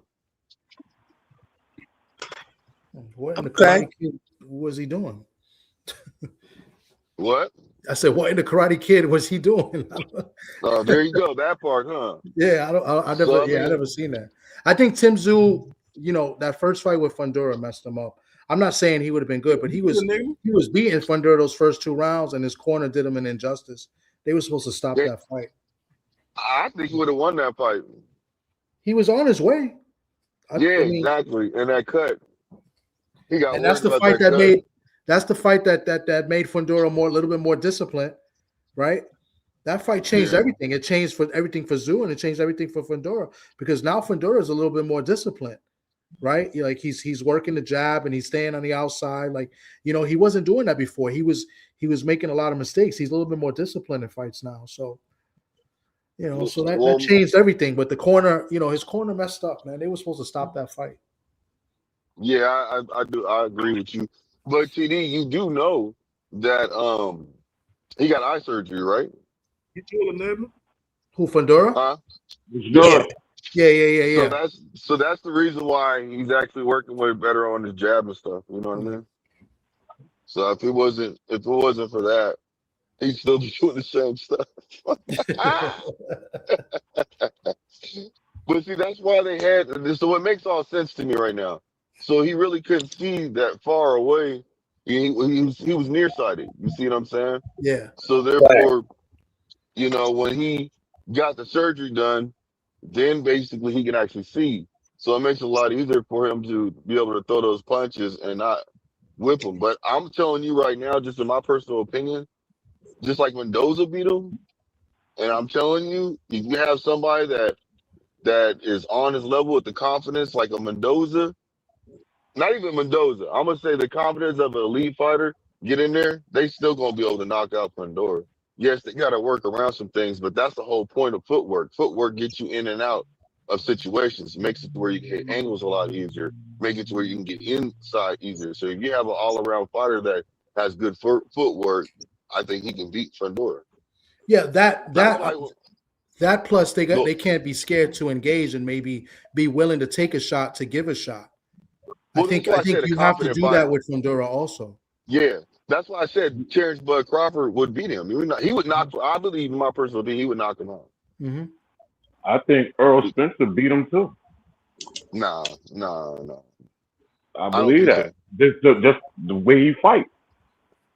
Just like Booth said, you gotta stay in Sebastian Fundora's chest, man. You gotta stay close to that man. I can see that. I can dig that. Booth said the same thing today. They asked him that too. He said you got to stay in his chest. You got to be that close. Yeah, I'm not gonna knock it, but Shakur, not EJ Shakur. gonna be right there. Bud said that Fundora beats Boots. That's a Bud. That's a Bud don't want to fight Boots. That's a Bud no. Nah, we ain't gonna do that. That's who. But guess what though? I think that's who motherfucking Xander gonna have in this camp.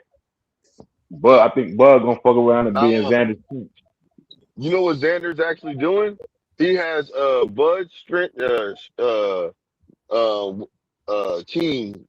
So the same thing, the same people that Shakur uses and Bud uses, Xander's using for this fight with Boots. So I'm gonna tell you right now. Are you sure? Like Xander's endurance. Yeah, you know the people that help him work out, strength and conditioning. I think that might be them. But okay, because I know he does a lot. He works out a lot with Kid Kansas. I can ask him. Hey, son, what's good? He's using Shakur and them team right now. Shakur and Bud's people that they go through. So he might be at the UFC. You know, the UFC. I'm gonna find out because I didn't know that. If that's what he's doing, right? I'm telling you right now, his endurance is going to be there for this fight. I promise you that his endurance will be there for this fight. See, that's news to me. I'll find out because Kid Kansas, I got his number, and I could text him. He could let me know because they work out together. J-Man talking about snack. What you talking about, J-Man?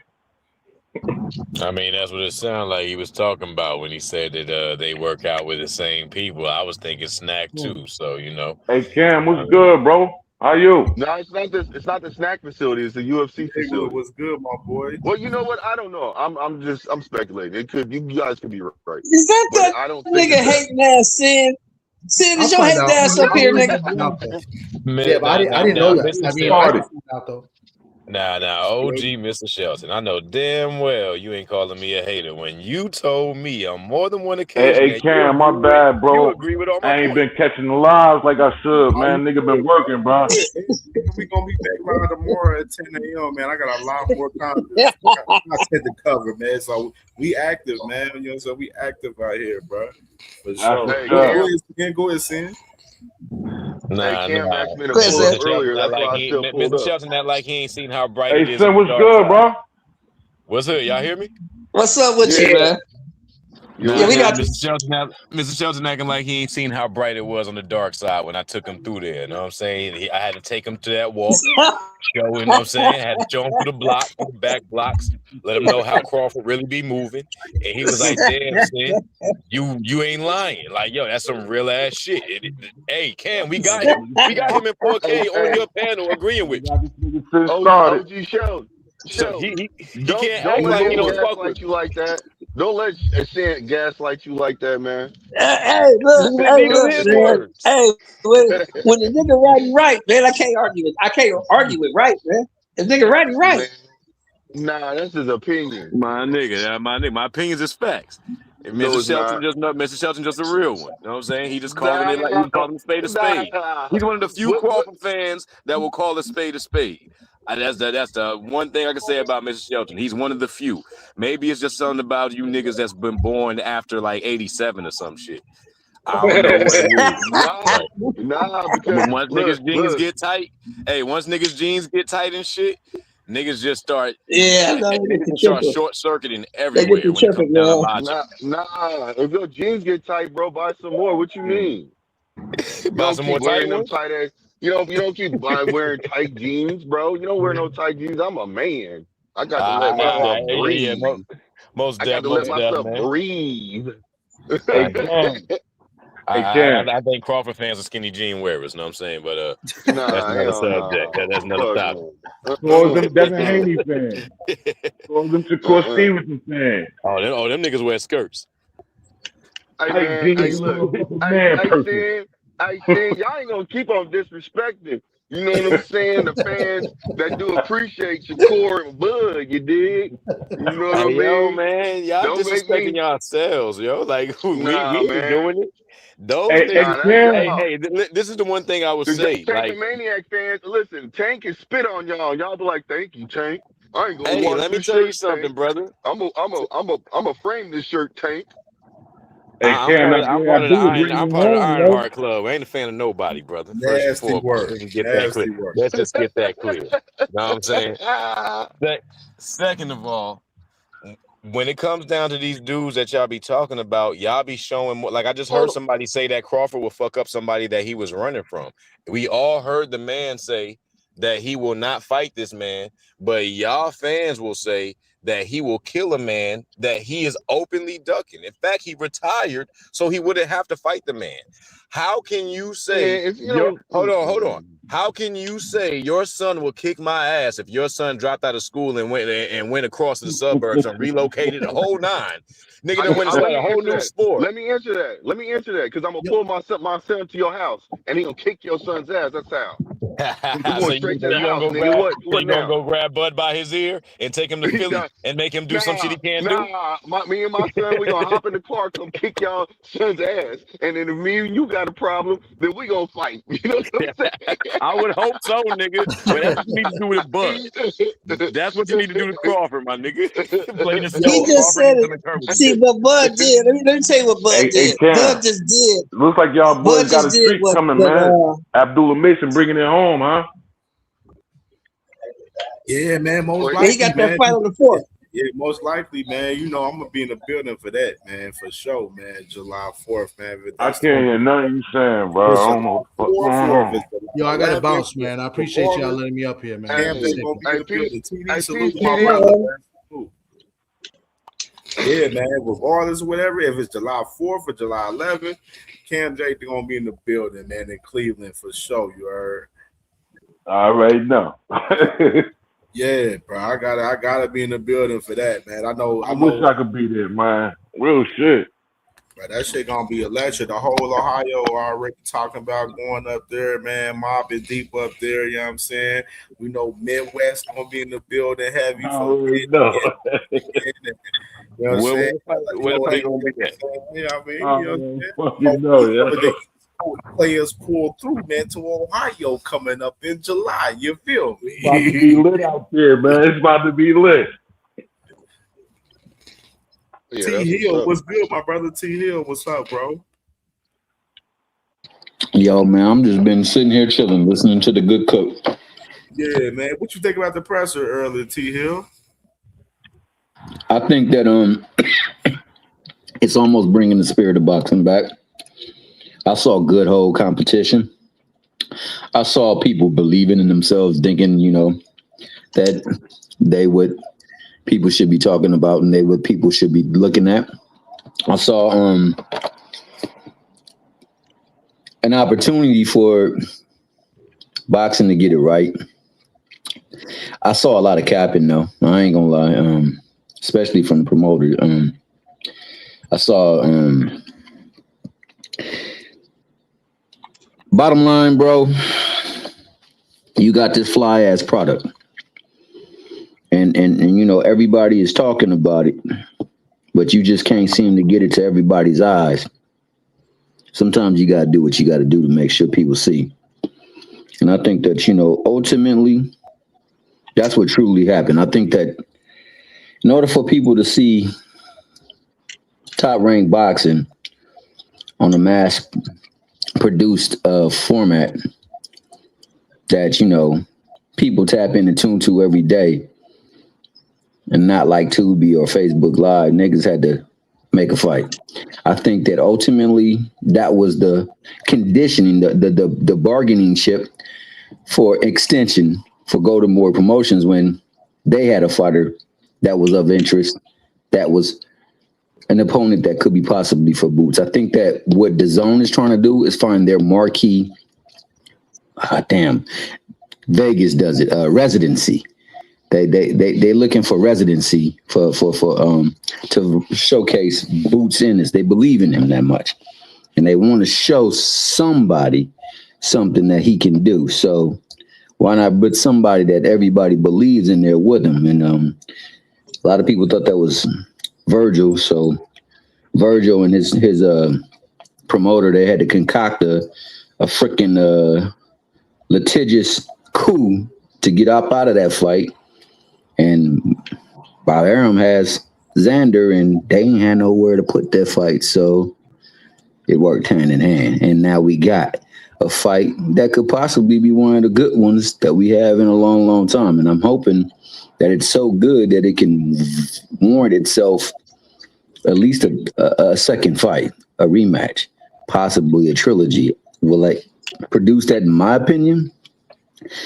I think that Boots, and I said this many times before, he about to go in there and unleash a natural disaster all up on Puerto Rico.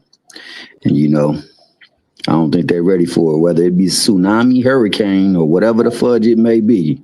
It's going to be epic proportions, but shout out to Xander for going up there and showing his grit. And, you know, going up there telling them like, yo, my people didn't want it, but I did. Bottom line is we got to get these fights on television, and somebody got to be the sacrificial lamb. So they hoping that there was a ram in the thicket, but unfortunately there was none. So Xander, you got to be that lamb, dog. And on that day, I think we're going to find out if he going to be a lamb or he going to be a lion. And so that's what's good about boxing. Now, hopefully people can piggyback off of it, and people can get up in the ring instead of Twitter fighting and all that other stuff that they do nowadays on freaking social media, because ain't no fights ever going to get made on social media. And for the niggas that like the Johnson bounce, Devin Haney and Bill Haney, them niggas already had information of what was going on, and they just leaked it. So we gonna see. I'm happy, What man. you talking about? Hold on, what you talking about? They leaked I say it. something? Oh no. I never said anything about a fighter who don't close their eyes when punches is coming. So you good, Blue? No. I'm just trying to see what you're talking about. What was you talking about when you said that Devin Haney him and his team leaked something?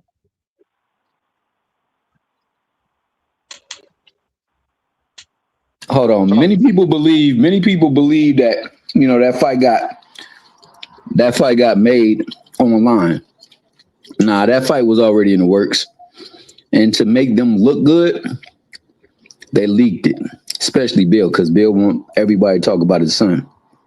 One thing I will say about Sin, keep it an absolute buck. Niggas don't like the way he say it or articulate the ish, but keep it 100% a buck. And them niggas really don't move like that. But they can make it look that way, especially when you got so many people against so many other different people. So it's easier to connive folks in that. But that fight was already being negotiated underneath people's nose. And I think it was already closed or close to being closed. I think that's why, another reason why Turkey was upset with them, because they kind of let the cat out the bag. But no fight. What fight you talking about, bro? I'm lost. Okay. When you think of Devin, what do you think people attribute his biggest fight since one got deleted? And then you will find yourselves. Ryan. That fight got deleted. So what is his biggest fight sans that one? The one that gave him his redemption tour. The one that brought all these hiding ass Haneyeites that went into seclusion after he got his ass beat by Ryan. He not fighting Keyshawn. Nope. So what fight has he fought that many? There you find yourselves, niggas. Find yourselves. He's talking about Brian Norman Jr., bro. He's talking about Brian Norman Jr. redeemed him. I see where you're going. I just need that's who he fighting? to talk about first. No. He's just talking about in general the fight. I just need to. I Oh, was okay. trying I'm to make saying sure I no follow. fights get made in the freaking social media spaces. None of them. If anybody's talking about a fight, they not trying to make a fight. In other words, that's what I'm saying. The only way them fights get made is when no nigga know, and it's behind closed doors. And you can take that issue to the bank. That has always been the case. And they fabricated that they made that fight like that. That fight was already being made. They just wanted some buzz. I want to say something about this Xander Boots fight real quick. Yeah, go ahead, bro. Is that all right? Like, I think this fight is not going to be. First, I'm gonna say this: it's us who winning. We winning. The fans, we winning. I agree with that. We are fucking winning right now with this fight with Xander and Boots. But I don't believe that Boots just gonna go in there and Xander gonna lay down. I don't see that shit happening, man. Xander's a big boy, and a lot of people, like I said this before. I liken Xander to motherfucking Antonio Vargas when he fought what I'm talking about, Tito Trinidad. When he fought Tito, he dropped him. He dropped Tito. I hope people remember that shit. He definitely dropped Tito, but he lost the fight. But he definitely dropped that man, and he was touching him. He was definitely touching Tito, man. You know what I mean? So I figure if motherfucking Xander go in there and he really fucking test Boots, it ain't no fucking loser. I mean, even if Boots win the fight, that elevates him to superstardom. But given Xander Zayas' performance in that fight, if he performs to that optimal level, and he does have a chance that he can beat Boots. Like, there is definitely a fucking chance. But if he loses, but he performs, he tests Boots, and we really get to see Boots go in his fucking bag, there is no fucking loser. Because Xander gonna be right there. He gonna get big fights after that. You know what I'm saying? And vice versa. There's just no loser. I don't see no loser in this fucking fight. It's two hungry lions in they fucking prime, and they getting in the ring, getting ready to fucking do it. And I'm so excited for that shit. I'm gonna be there for that fucking fight. I will be in Barclays Center for that fucking fight, man. That's all I gotta say about that shit. You gotta let everybody know what you're gonna be like. Wear a certain kind of coat or something like that, so we can be like, look, we see the homie. I'm gonna be there, man, because that shit is right across the water, man. It's right across It's the dope water. that you feel like that too, bro. Because I agree with you entirely. You know what I'm saying? Watch what I do right here. But I agree with you entirely that you said, that there's no loser, and when a fight with great integrity, somebody stepping up to fight Boots. Boots had all this controversy going around, and somebody finally stepping up. Like, if Xander, like you said, if Xander shows up.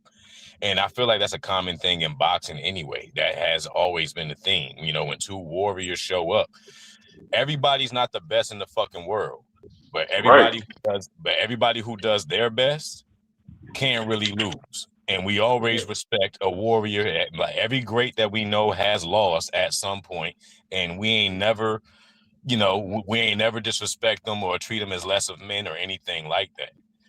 I'm just wondering why Crawford didn't see it that way. That's the question. Like, Only he knows. He saw an obvious loser, and he did not want to be that guy. And he said, "Nah, bro, I'd rather play golf. I'd rather go out here and retire. I'd rather be a co-star on Sean Porter's podcast." You know what I'm saying? Or something like that. Because these seem to be the route. But I'm just saying, I'd rather be Xander Zayas right now. I'd rather be the guy that would take that loss to a lion, be the first man to step up, rather than be the guy with all these belts that ran to safety and said, "This guy can't fuck with me." I'm just saying, that's just how I move. Hey, Sin, and that little slick shit, that little slick comment Virgil made when he was not Virgil, but Xander made when he was hitting the bag. He gave Virgil a shout out on his birthday and shit. His favorite prospect. That shit just look even more now. Like, yeah, that shit just hit different because we seen what happened. Virgil ain't really want that smoke with Boots, man. Boots was gonna beat the shit out of Virgil, yo. I really believe that shit.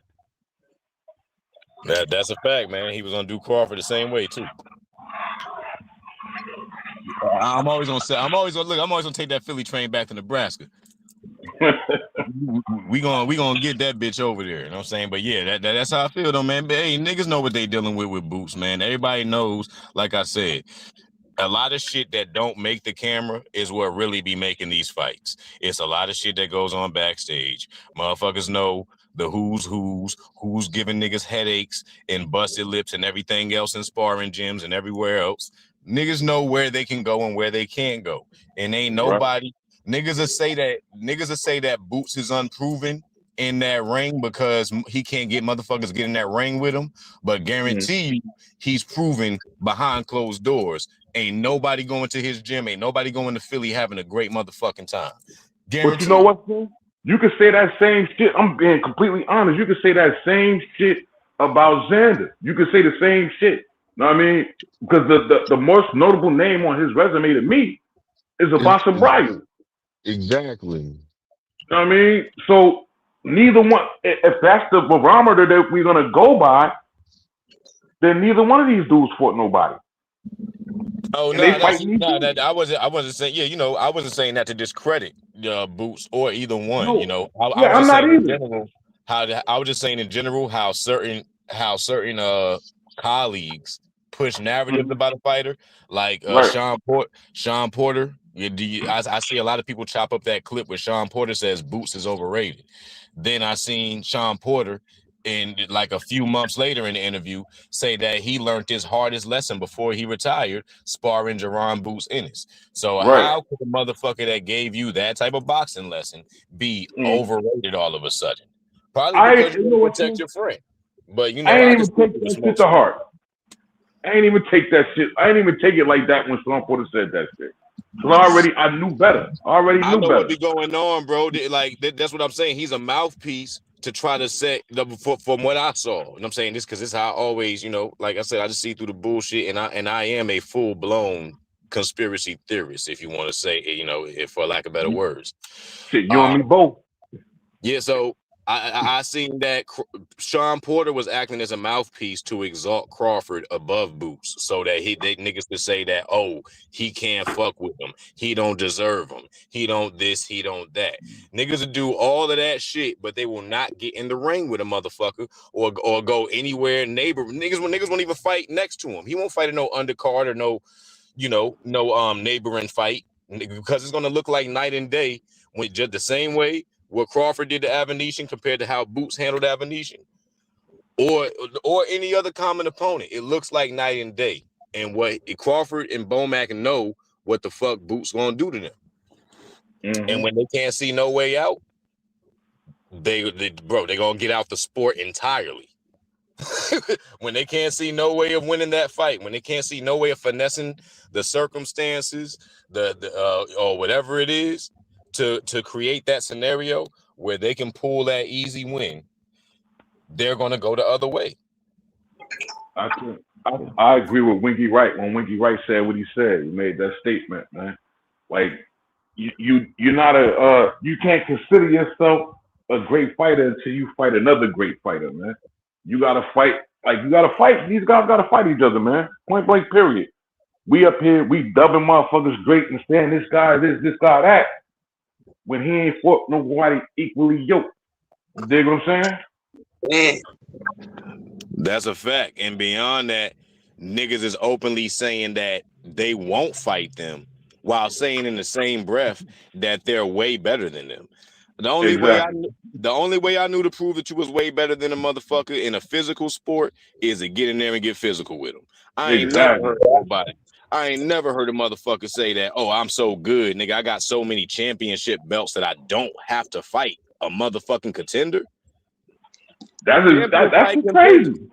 Champions fight contenders. Niggas trying to push this narrative like champions fight champions. You got to have a belt. Nigga, champions fight contenders. And if a champion happens to be big enough to whoop enough contender ass, then he gonna go fight another fucking champion. That's how that's built up. But y'all got motherfucking fighters trying to fight champions who ain't even willing to fight contenders. And that's fucking felonious. You know what I'm saying? And I'll crash my plane right there. Back, my boy. Hey, great point, man. You was cooking on all burners on that. That's one of my biggest arguments. How you gonna call somebody great or elite or criminal to criminal? They not getting in the ring with those equal guys. This is bullshit. It's bullshit. Y'all don't like it. You can say I talk loud, but you hear what the fuck I'm saying. I don't give a fuck. It's just facts.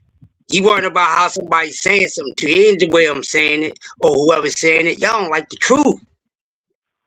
Where's the moist meter and a pack of pull-ups for you? What else you want me to give you? Because I'm only going to give you facts, and I'm going to give you that, you start whining. And I'm going to give you motherfucking cash. You keep on doing too much pickle pulling, you're going to dislocate your motherfucking goddamn rotary cup and all that other shit, man.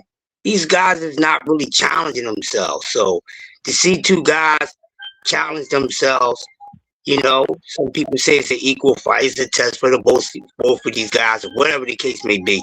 This is something be getting that ain't nobody else been giving us. All this cat, man. Y'all got to stop the nonsense just because you're a fan of somebody. You ain't no real fan of a person if you ain't being honest. If you don't give that person you're a fan of corrective criticism, you ain't no true fucking fan. If you know that man ducked somebody, man up about it. You up there motherfucking trying to be goddamn TSA, FBI, ATF, and all this other shit. Michael Jackson security, the Beatles security, for what? You can't protect these dudes, because once they get in the ring, we gonna find the fuck out when the lights come on. And stop using excuses all the time. Well, he lost because of this. He lost because of that. Man, it's whack ass goddamn excuses. Why did you lose? What's your excuse? Stop making excuses. These guys either going to get in there, they going to beat the motherfucker, or they ain't. I don't give a damn what they supposed to have in them, how effective it is. I don't give a fuck about none of that. Because that shit don't guarantee no win. So I need to cut it out with that too. Listerine, dopamine, and this, and this, and this. And shut the fuck up. That shit don't guarantee no damn win. Hey, yo, Crush, and what's crazier about that whole Ostarine shit with Devin in particular is that it's not even a natural response. It's not even a natural human response to get cheated in any form of competition and you not to want to run it back. If I lost a foot race to any one of you niggas or anything the fuck else, and I found out that your ass damn got a little head start, or you inched up ahead of me, or I don't care what it is. If we fought and you loaded your gloves, nigga, I want to run this shit back. That's right. I want to run this shit back. I'm going to beat your motherfucking ass, nigga. And then now you can load them up with whatever the fuck you want. Now you can stuff a bowling ball in there, nigga. Because the shit I'm coming with this time, now that I know that that's how you play, I'm going to play dirtier. However the fuck I could within the grounds of, legality with, respect to the sport. But I'm just saying, it's not a natural response to get robbed and not want to get your shit back. How could a motherfucker that lines itself up with cheaters paint the narrative and idea that he got cheated and he has the king of supplements in his corner, but yet he got cheated so egregiously that he don't want it back? He just mad because that shit didn't kick in on his ass that night. That's fuck that shit. I ain't trying to. Crazy. Nah, you want me to answer that question? Because Devin's known, his new name is Devin, the Ductator. You see what I'm saying? And they carefully pick and choose their fights. You see what I'm saying? So when it comes down to, that's why you used to use the narrative, you too small. You too small. You always said that shit. He always said that shit. You too small. There's a reason why he's saying that. It's because it builds your confidence and it lets it makes it look like the other smaller sport because you are naturally a weight bully and you know what you do. You take a drink, a supplement, a drink that allows you to hold your water, retained water, for up to 20 to 30 pounds until the next day for a fight. You know what you're doing. You being a natural born weight bully. You move in a certain kind of way. You cherry pick your fights. That's why when it came to Xander Zayas, when he realized he had 2 belts, he's like, ooh, and what did Bill say? Food. Food. I think Xander will whoop Devin Haney ass. I ain't gonna lie. Yeah, they're gonna pick another bad batch of cherries for sure, bro. And then they're gonna be going trying to sue everybody under the sun and trying to get their old back. That zero that he got is like a cancer. Like, nigga, I would never want that fucking zero. I would never want that shit. And the fact that he wears that with pride, you got to be a special type of weak motherfucker to, I know that shit gotta be eating him though. That shit gotta eat him. that shit crazy, bro. That Look, shit I'll crazy. What tell up, you, Toussaint? I'm so glad Toussaint here because I've been wanting to cook on the topic that she touched on that I ain't getting no other responses from. And we got the right, the right set of minds up here. What up, Sis, Toussaint? 2 cents. What's good, sis? What's up, y'all? What's up? What's up? What's going on? Just kicking it, kicking it. What you What talking up, about, Sin? Queen? What you talking about? What up, Blue Hustle Man? I ain't seen you in a minute, Blue Hustle Man. Where you been? You ain't been at the on the panel. I have to pull up. I just been missing them. I ain't gonna lie to you, but I need to pull up though. You going live tonight? No, Friday. Okay, It's okay. ladies' I'll night. pull up Ladies' then. night. Oh, see, I can't pull up on ladies' night. You See, can that's call what it in. You can call in. is. Okay, I got you. Good looking. What's up, Sin? That's the Yes, homie. Yo, I wanted to touch on that whole. What's up, Cam J? Sis, man, we reacted to the bullshit. We've been talking about, seeing he up here cooking on the Haneys and Ricky Conte. He in that mode right now. Yo, Sid, go ahead, Sid. Sid been frying everybody. What's up, Crush? And I can't really see who all up here. I'm driving. What's going on, 2 cents? What's up? Nah, Toussaint, you said something.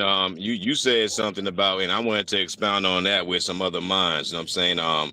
You said something about that Thurman and Fundora fight that really made me change my perspective because I know I don't like Keith Thurman and all of that. No fan of him. I don't feel like he's a genuine dude. But when you said that about him, being a throwback fighter, right, and that motherfuckers kind of did him a disservice, you know what I'm saying? Because it's like, yo, if you're gonna whoop my ass, whoop my ass. And that's a jewel that we don't really have a lot of in boxing right now, right? And Keith Thurman being a tender dude, being soft to the body and all that. The man does have a spirit to where and just when you said that, when he said that this referee should not be ahead of main event boxing or shouldn't deal with main event boxing, that shit just echoed a little bit louder because how many times have we seen championship fights, go one way and then in the later rounds, you know what I'm saying, you either see something that makes the fight closer or, you know what I'm saying, sometimes you'll see it go to, all the way around the board. And Keith Thurman to only have lost to Pacquiao, Keith Thurman gave many a great fight to boxing. He ain't necessarily ducked nobody aside from Errol Spence in his especially in his prime when he was, gunning everything down. But aside from that, Keith Thurman has made contribution to the sport. And I think that, stopping fights early and shit, the man was never dropped. Like, his eyes was, his shit was swollen shut and all of that. But the man was never dropped and never severely staggered like that to where it was close to a finish. I think that was a little foul that he ain't get to finish out. You know what I'm saying? Yeah, exactly. Like why are you trying to stop him from getting hurt? Like, he's a grown ass fighter. Like, this is a veteran in the game. And he probably at the end of his career. Like, I have a theory that all great fighters fight until they lose. Like, that's how I feel. I feel like if you're a great fighter, you don't fight till you find a person that can beat you, right? Like, that's what I would think. And don't save him. Like, let him go out on his shield. Like, I don't understand. Like, it just doesn't make any sense. Because that's one of those fights. Because a moment can change a fight. A moment can change a fight, and you didn't give him the opportunity to realize one of those moments. If it were to ever come, I don't know. I'm not saying he would have won if it kept going or none of that. I'm just saying you just robbed him. You robbed the moment of him getting his ass whooped, or you robbed the moment of him being able to make a change in the fight. Either way, you robbed him of his moment in the fight because he didn't need you to save him. Yeah, and you rob fans of seeing what a championship level fighter is. Like, just because they don't have a belt don't mean that they haven't risen to a certain level in the sport where it's like, you cut off amateurs from getting beat the fuck up like that. You cut off guys on the, that's coming up and developing from taking those type of ass whoopings. But when you a champ, you know what I'm saying? Like, shit, bro, if Devin could get knocked down 5-6 times and get the fuck up, you know what I'm saying? Come on now, Keith Thurman. Like, Keith Thurman, it's sad to say, like I said, I don't like the man, but that is Keith Thurman. That man has made contributions to the sport, and I do think that kind of kills that, that fiery spirit. Wilder as well. I think Wilder's kind of from the same cloth. Like, a lot of the fighters that these dudes is bragging about, they would have looked for a way out of a tough fight. You already see them looking for ways out before the fight even start. Motherfuckers is giving you 2 weeks to sign up for this and all of that shit, or else they gonna leave. They gonna back out. So to see somebody that probably ain't the hardest or the grittiest or the toughest, but he ain't trying to back out of nothing. He's like, yo, dog, you got to give me my L. All the way. This is a 36-minute job, plain and simple. And I do feel like that was a slight disservice. That did change my perspective on that. So I had to give Keith Thurman his due credence. If anybody else got something they want to add to it, go ahead. I'm crashing my plane right there on that matter. I think Keepy pooped up one other fight or two besides Errol Spence. He ain't one of that Kell Brooks smoke. He ain't one of that. Oh, yeah. Well, I can't say I was paying heavy attention to the landscape to say that he ducked Kell Brook. Oh, did Kell Brook call him out? Nah, boy, he should have went over there and got to grab that belt. Yeah. Yeah, I mean, definitely. I could say that he had time to do that. He might have had some time to do that. Nah, remember, Keith was going through shit. Remember, Keith went through a lot of shit, man. Dude had injuries, marital. He went through shit. That's a fact. Yeah, it seemed like he was his injuries was damn near like, his training was damn near like fights in terms of how long it took to get back in the fucking ring, Yeah, he went through a lot of shit. So I don't even,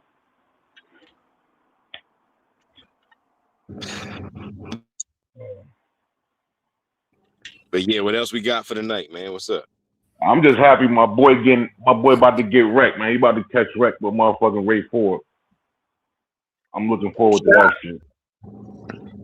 Hey, so I want to say this real quick. Hold on, I gotta say something real quick. That fight gonna be out here in Houston too. I gotta say something right quick, you guys. Say Boots loses this fight to Xander.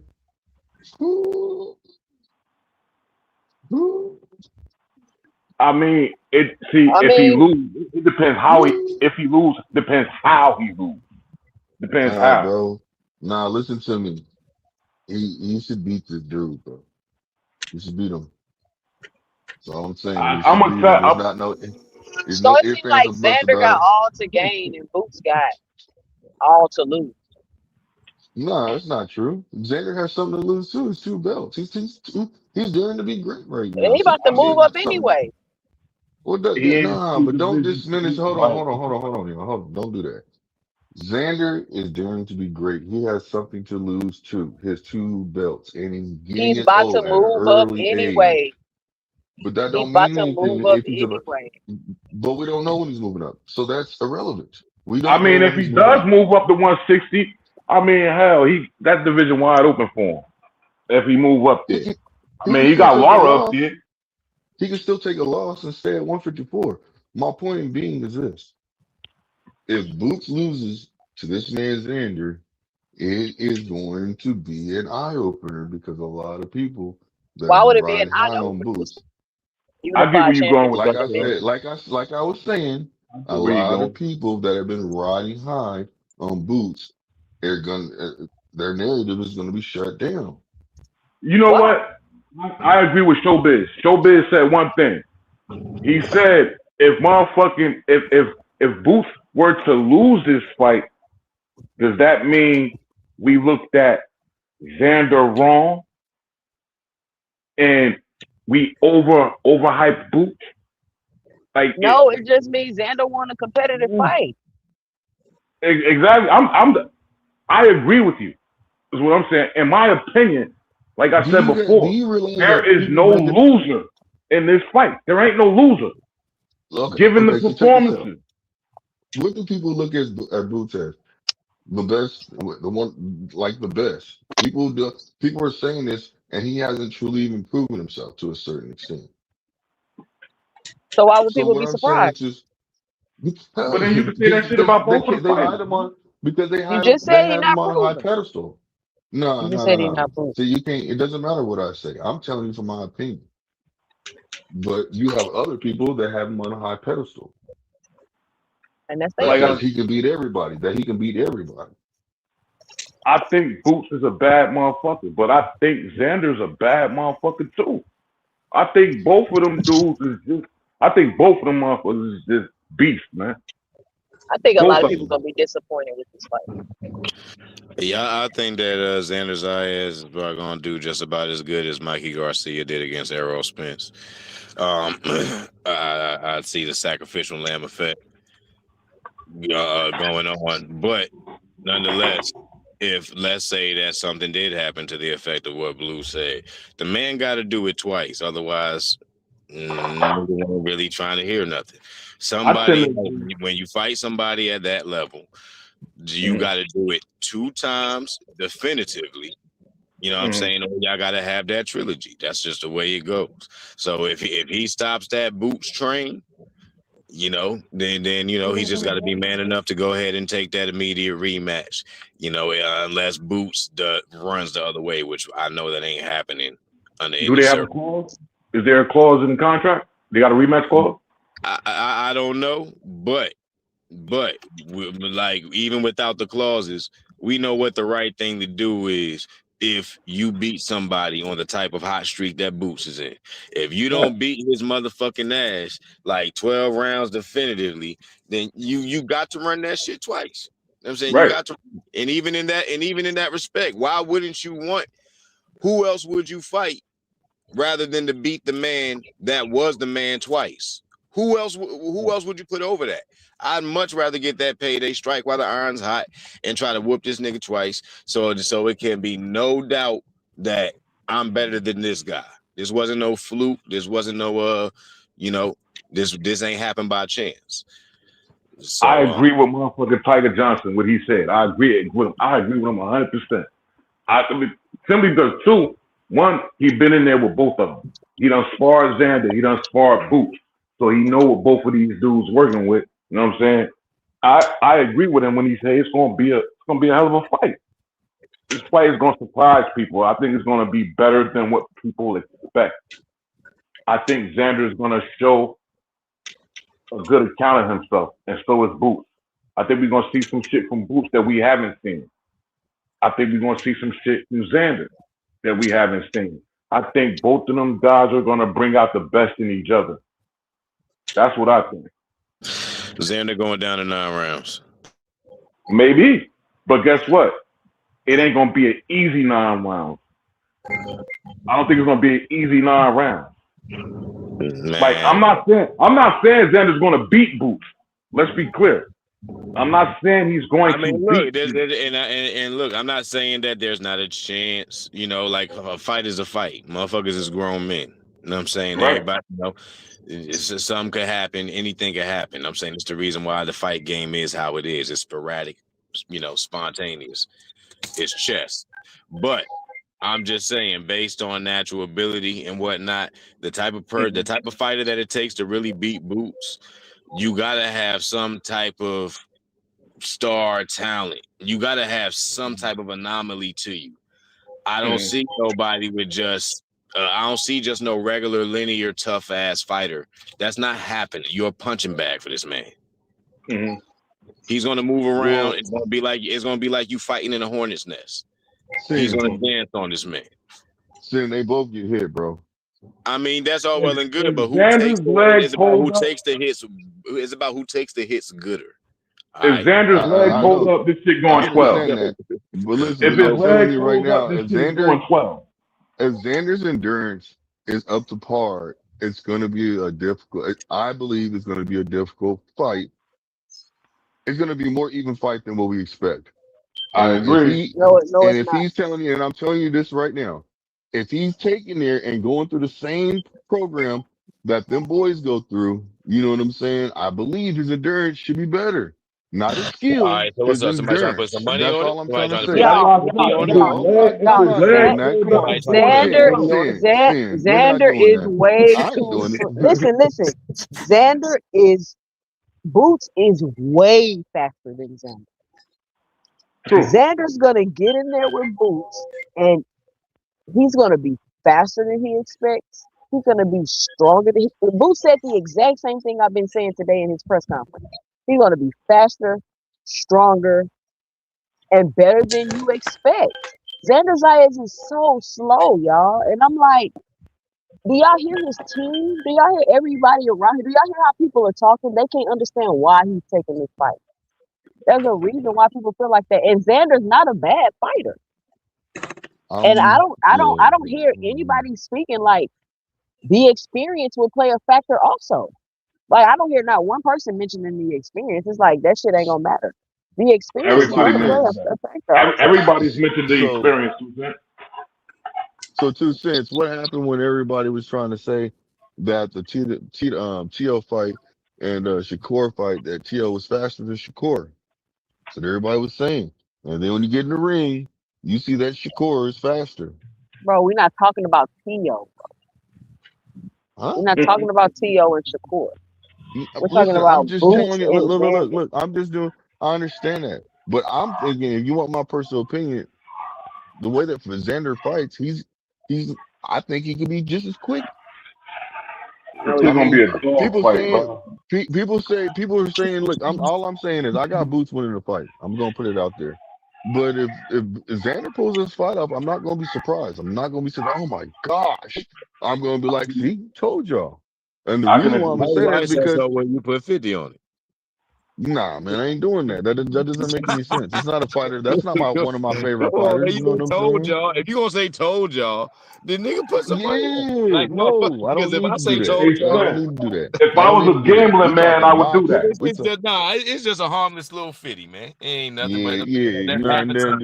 That's half a nah, time right now, brother. we can bear bragging rights. You know what I'm saying? You can't ever say nothing about. You can't say nothing negative about Shakur or Bud, and I Oh can't say nothing hell about. no. You I paying for can't say that right, nothing. nigga. I can't say You nothing paying for that negative. right. I can't. Hey, listen. I can't say nothing negative about. I guess What does Tank. he say negative about Tank. Bud?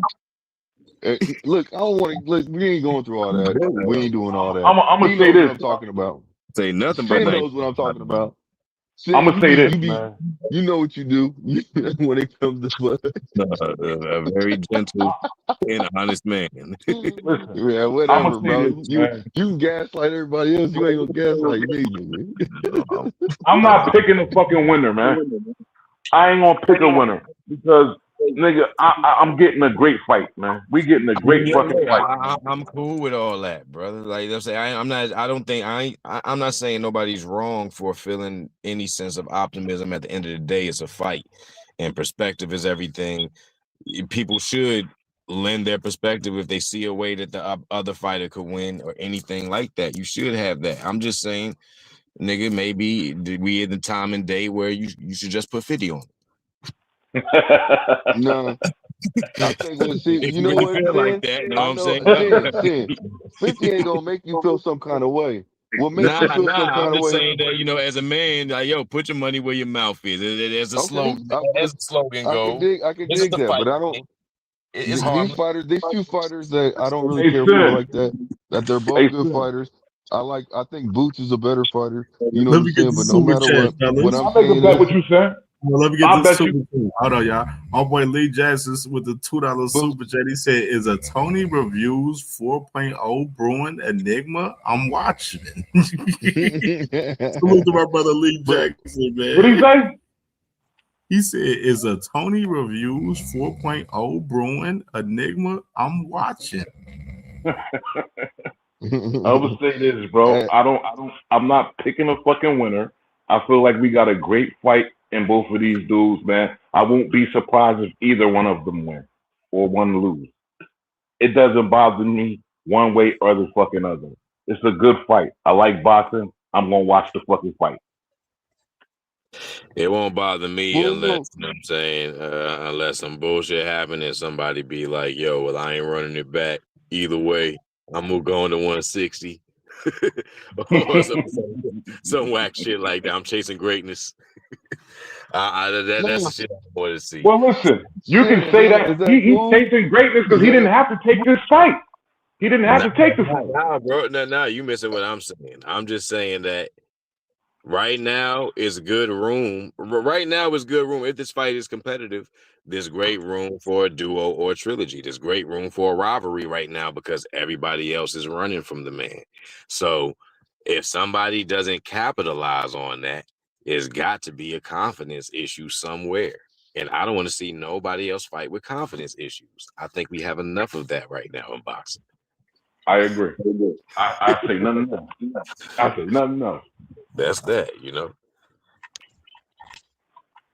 I don't know, but Sin, if you want to, I think that would be something that would impact you more.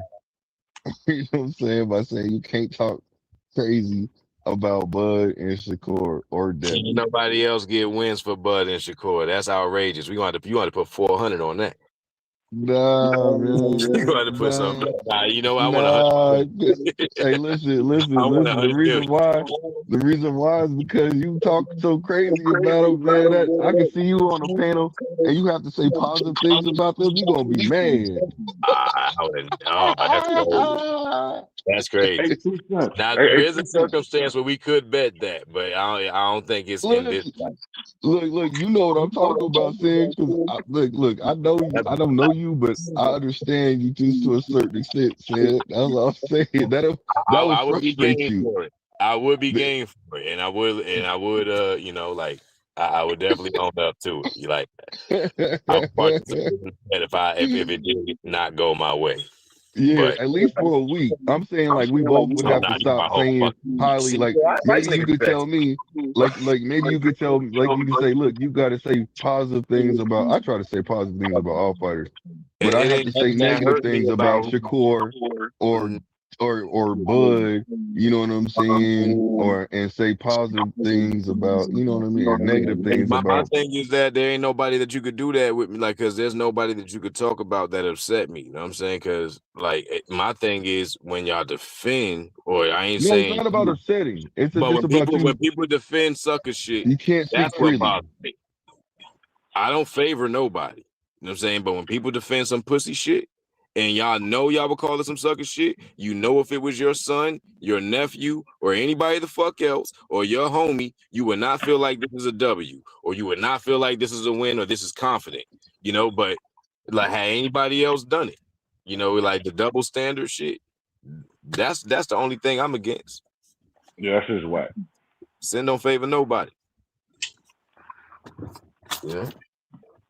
And so, but whenever you want to make that bet, you know what I'm saying, we can put 50 on it. Just know that. No, man. I told you what bet we can make. $20, bro. I want to see. I want to see your struggle a little bit when you get ready. When you get ready to say something negative, you gotta be like, I can't say it. I can't start losing power. Nigga Dre start falling out. Yeah, he trying to censor you, my boy. He trying to censor you, yo. Yo, right? Yo, what's wrong with these niggas? Yeah, and then everybody goes like, what's wrong with this? Hey, CamJNetwork, everybody gonna be waiting for you to say something. Hey, Shin, everybody gonna be waiting for you to say something. Go up, just you know, just go ahead and go ham on some shit. And you gonna this be like, sounds like a bet for boxing hacker.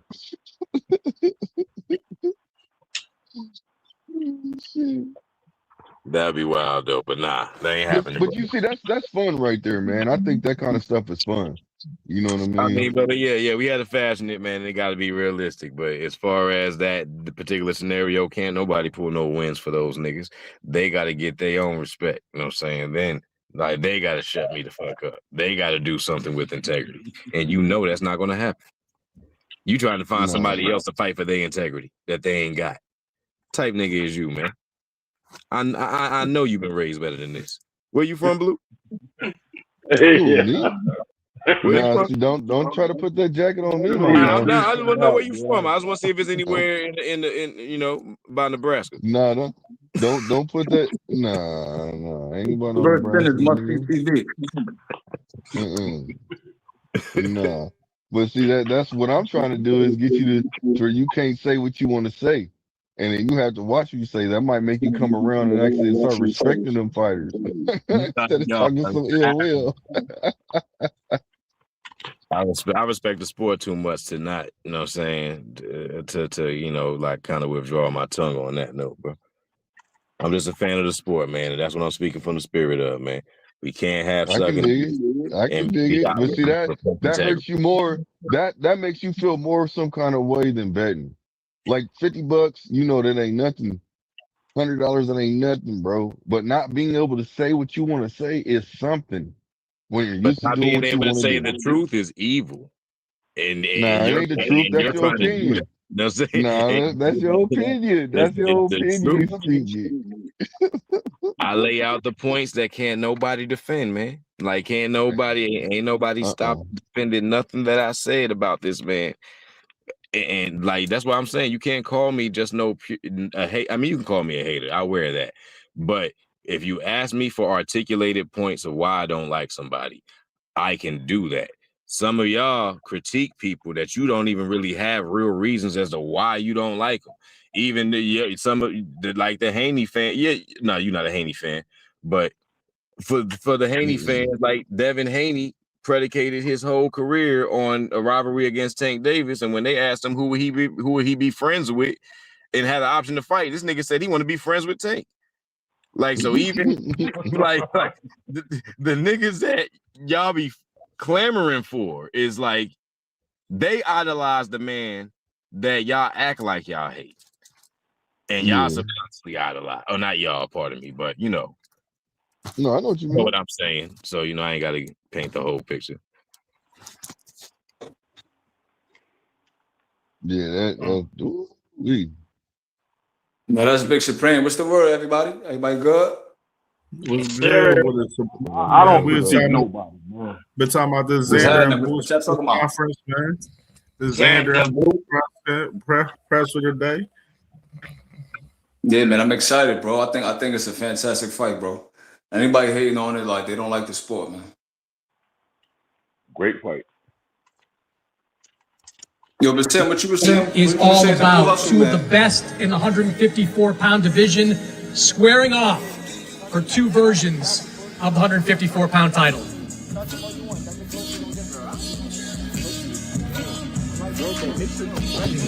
Drawn Boots Ennis, undefeated, 35-0, two-belt title holder at 147 pounds.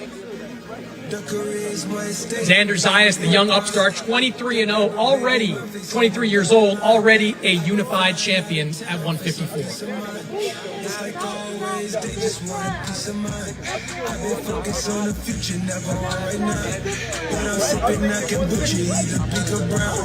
I'm the one that introduced you to you right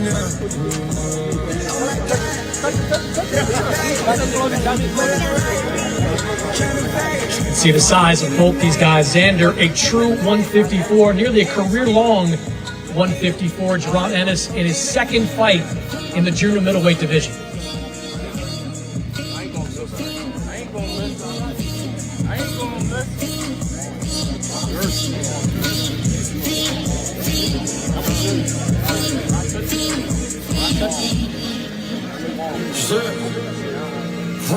Expecting a huge crowd here at the Barclays Center. The Puerto Rican crowd supporting Xander Zayas. Philadelphia, short Amtrak ride away. All here, June 27th at the Barclays Center.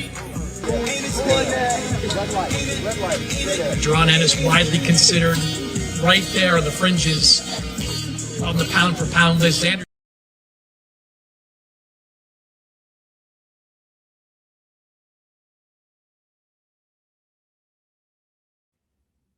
Yeah, boy, them boys lit, man.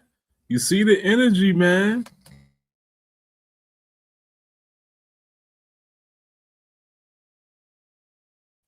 Supreme, what you think, brother?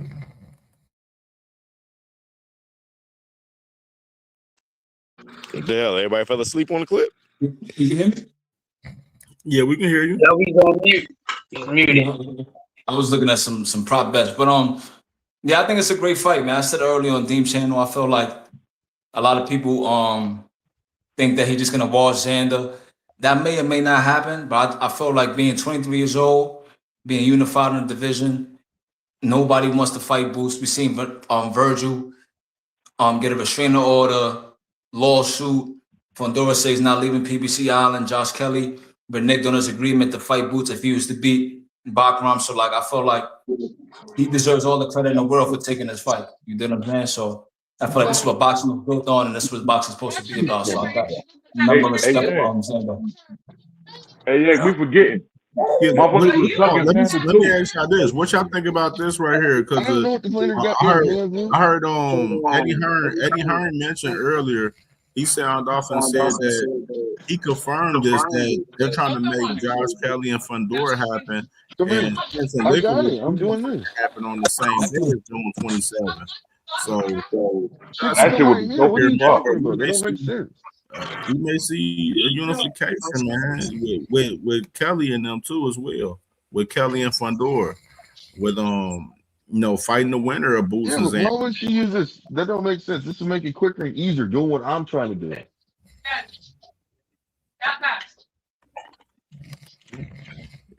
Yeah. So what y'all think about this right here? When Sansa Liga he's pushing for Fundora and Josh Kelly along with Eddie Hearn to fight coming up and have a tournament with Zayas and Boots right here, man. What y'all think about that aspect of it?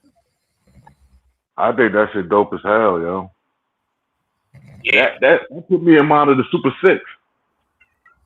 That's a fact. That put me in the mind of right there. That could be dope as hell. Yeah. Any way that they can mix up some new talent, man, and kind of, shed some light on some, on some new faces. To kind of take our attention off some of the guys that's been disappointing us lately, as they always been doing. I think that'd be very healthy for the sport and for my own sanity as well. Yeah. 100%.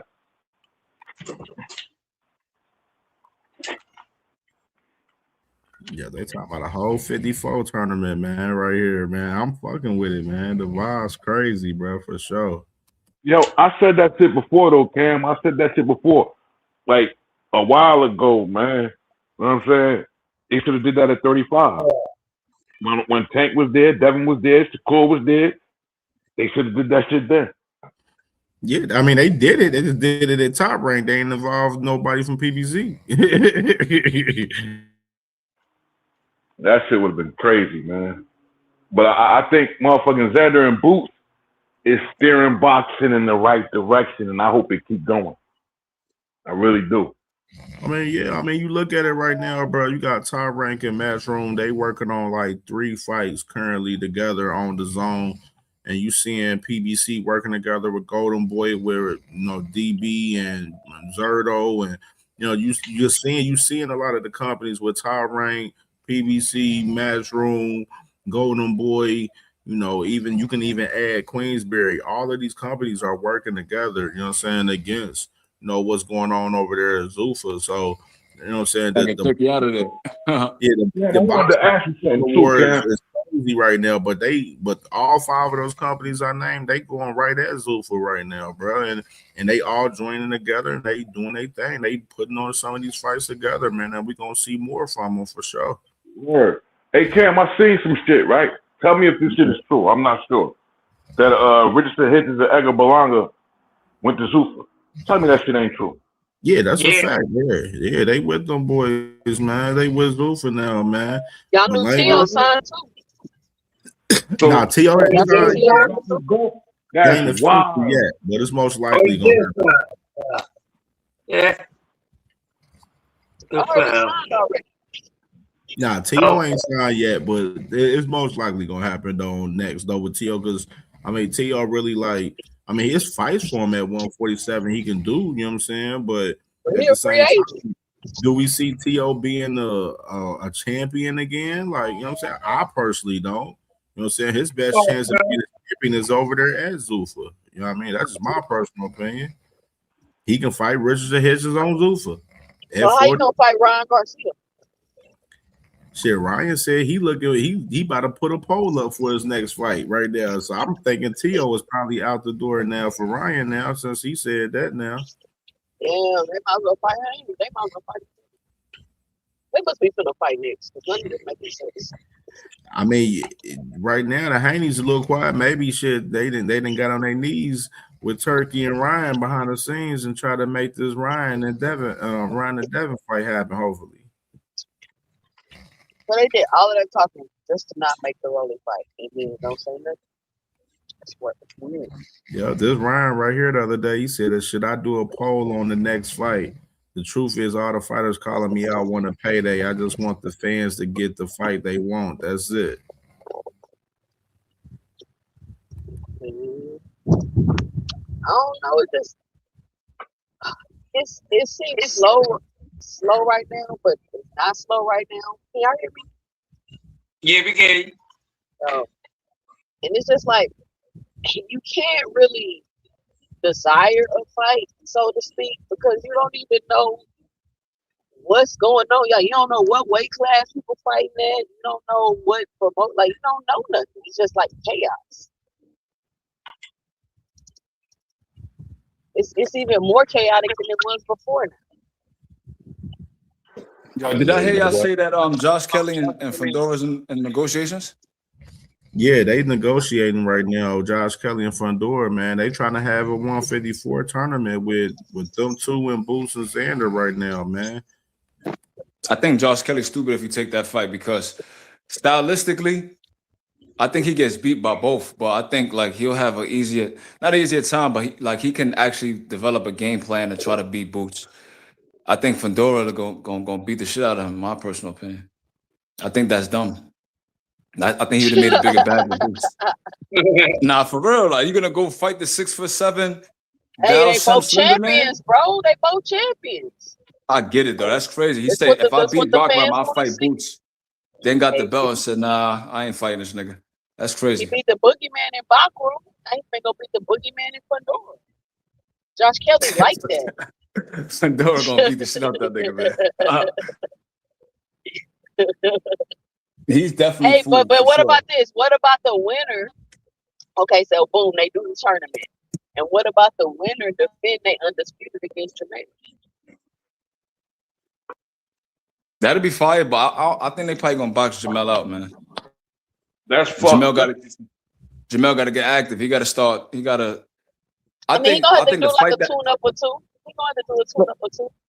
Truthfully, I think nobody. Jesus Ramos would have been a better fight, but I think Jesus moved up to 160, right? Yeah, I believe so. That'd have been a good comeback fight for Charlo. Jesus Ramos. Why he can't fight Mendoza? Or the other dude Mendoza was fighting? Teles. I think Teles would have been a good fight. I think so. He just got to get active. He just got to get in the ring. I don't think nobody want to fight him though. I really don't think. If people trying to blame it on people don't want to fight Charlo because of his performance against Canelo, but I'm like, since when does that make any sense?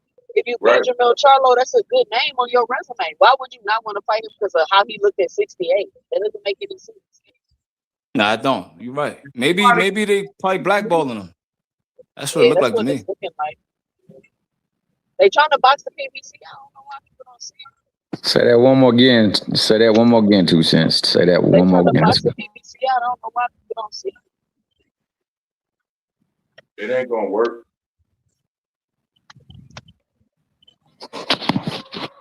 That's exactly what's been taking over right now. They're trying to find a way to box them completely out to get there. And then, man, because if my bad, Thomas, but if fucking Boots go undisputed, then Eddie gonna have control of all of those belts at 54. You know how Eddie do with them belts, man. But speaking of since we on the topic of boxing, I think today's Wednesday. What y'all think about Oscar Iglesias? He fight tomorrow. What y'all think about that dude? He fights some miscellaneous European dude. Yeah, he He fighting seems tough and rugged, but I think this fight. Calvin Paul something, right? Yildirim. Yeah, he fighting. His fight is about like 6:30 p.m. Eastern time tomorrow. What you think about that, Ken? Looking at. I mean, shit. I like Osley in this fight, man. You know, of course, you know this fight was offered originally to Canelo, but he declined it. So, I mean, I like Osley Iglesias right here. He's fighting for the IBF and the IBO, if we want to add context. But he's fighting for the IBF strap, man. Tomorrow, 6:30 p.m. Eastern time on the zone, and I think he's gonna definitely do damage, man. Look good in this fight, do his thing, get this title, and then, right? you know, we hopefully we look to see if we can get a unification with him and Hamza Siraj. You know, Hamza Siraj is supposed to fight Alan Bejic on that May 23rd card, on that Usyk and Rico card, and you know, Christian and Billy waiting on the answer of what's going on with the WBC for us, Canelo right now currently, and I think the WBA Armando Resendez, he has that, and he's going to be fighting, you know, Jaime McGill coming up May 2nd on Zurdo and Ramirez. So all the people, you know, all the guys for titles kind of got things sold up besides Christian and Billy right now. So, I mean, I like it. I think Ozzy Iglesias, he'll be a good champion, and we'll see how he works, man, with the mother champion. So hopefully he'll be able to try to, you know, get a part with some unifications at 168, because that's what we all gonna be looking for sure. So what y'all think? I think planning on Charlo gonna fight? Because he pulled out the Resendez fight. I mean, I don't know, man. Charlo earlier, Jamal Charlo earlier put out this IG story, which I mentioned it earlier, man. I mean, he put out this, you know, he put out this thing saying, sorry, I'm not sorry. And then he ended up putting out this after talking about he retired from boxing, line only is a lifestyle.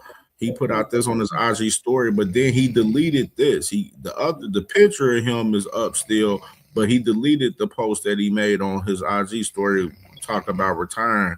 So, you know, a couple of medias out there started, you know, talking about it because they seen this, and, you know, I put it on display earlier on the show. I think it's him probably frustrated because he ain't getting the fight that he wanted at the time or something, me personally, and he just, you know, ranting about it and talking about he done. But I mean, I don't know, man. I don't know what y'all think about this shit. I think he's just having a tantrum. Yeah. In fact, I think he having a temper tantrum, which is That's fucked what up it is. because he's been in the game for so long. You would think he'd be a little bit more mature than that, but it's understandable because he's frustrated. But I think the Plant fight would be a good fight. I don't know if Plant don't want the fight or what's up with PBC, but I think that'd be a big fight for both of them.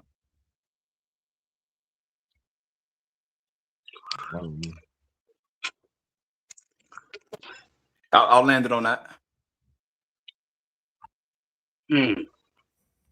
Yeah, man. I think he probably bluffing, man, because he been in the lab working and everything. You know what I mean, him and Ronnie Shields, we seen him with, you know, Earl and everything a couple weeks ago. So I think he just, you know, probably frustrated with his situation right now at the current moment. But you know what I'm saying? I hope this ain't the case. He is retiring though.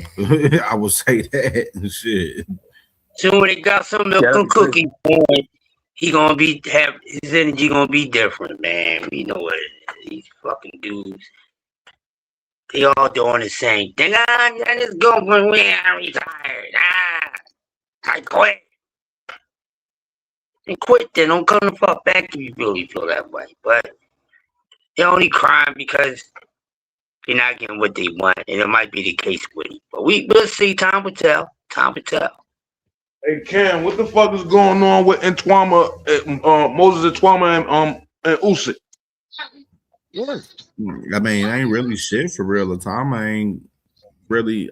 Usyk said he's not gonna fight Atama. You know what I'm saying? He don't want to fight any of those guys from that era as far as Atama concerned.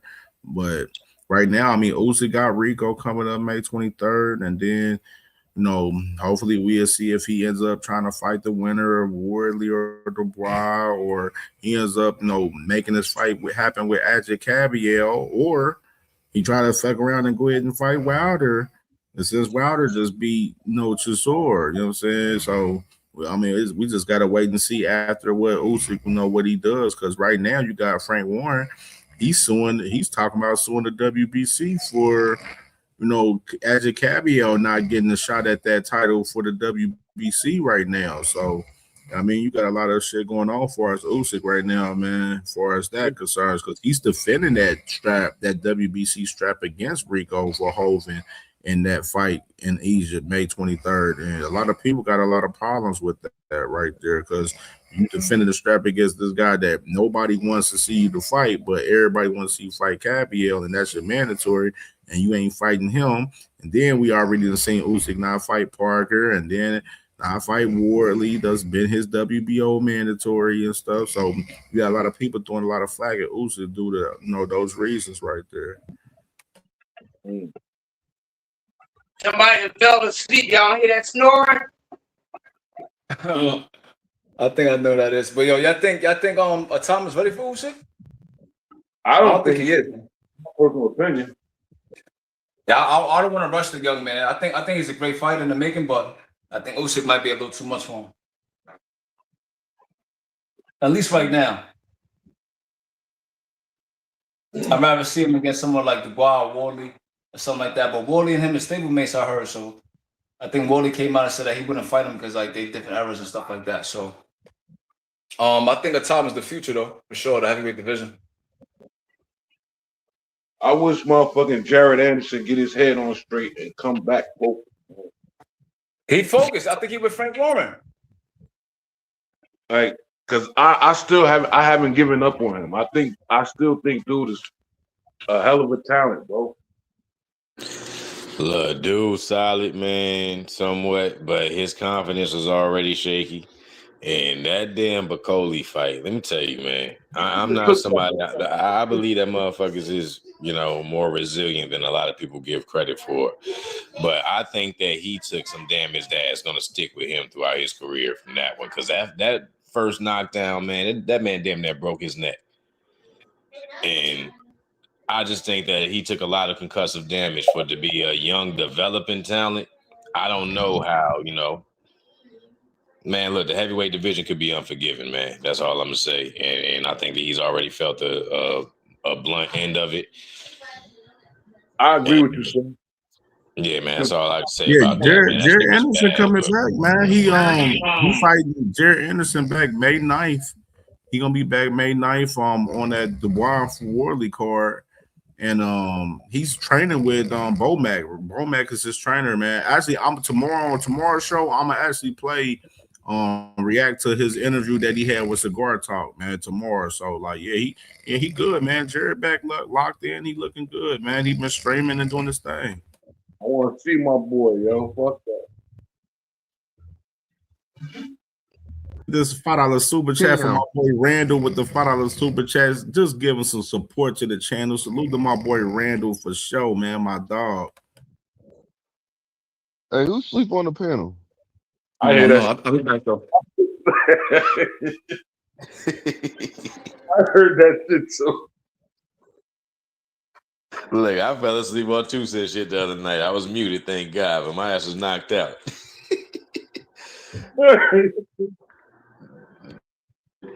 All right, let's go and shut this thing down, fellas. I'm gonna holler at y'all in a minute, man.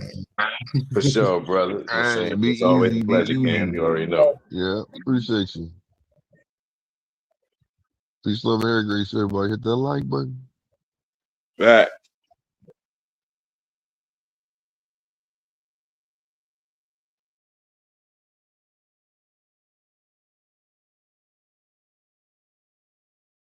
In the background. So salute to all the family, man. And salute to my boy Randall, man, with the $5 super chat towards the end, man. For sure. Great show, man. For sure. Y'all already know we broke down this press conference, man. We're gonna break down some more content from this press conference tomorrow, man. For sure. We back live 10:15 Eastern time tomorrow in the morning. So back live Thursday morning, 10 a.m. Eastern time. We back lit with it for sure. And tap in, man. Matter of fact, I already got the show already ready, pretty much. You know what I mean? Pretty much what we gonna be talking about. Xander and Boost. I got some interview footage from them guys. And then Tim Bradley got some content with Devin Haney that we're gonna cook up on. You know what I'm saying? For sure. And we're gonna talk more about this Berlanga in Africa, the Zuffa tomorrow, man, for sure. So salute to everyone, man. We'll see y'all 10 a.m. in the morning tomorrow, man. Tap in with your boy, and we'll holler at y'all. You feel me? You know what I mean? 10 a.m. You did.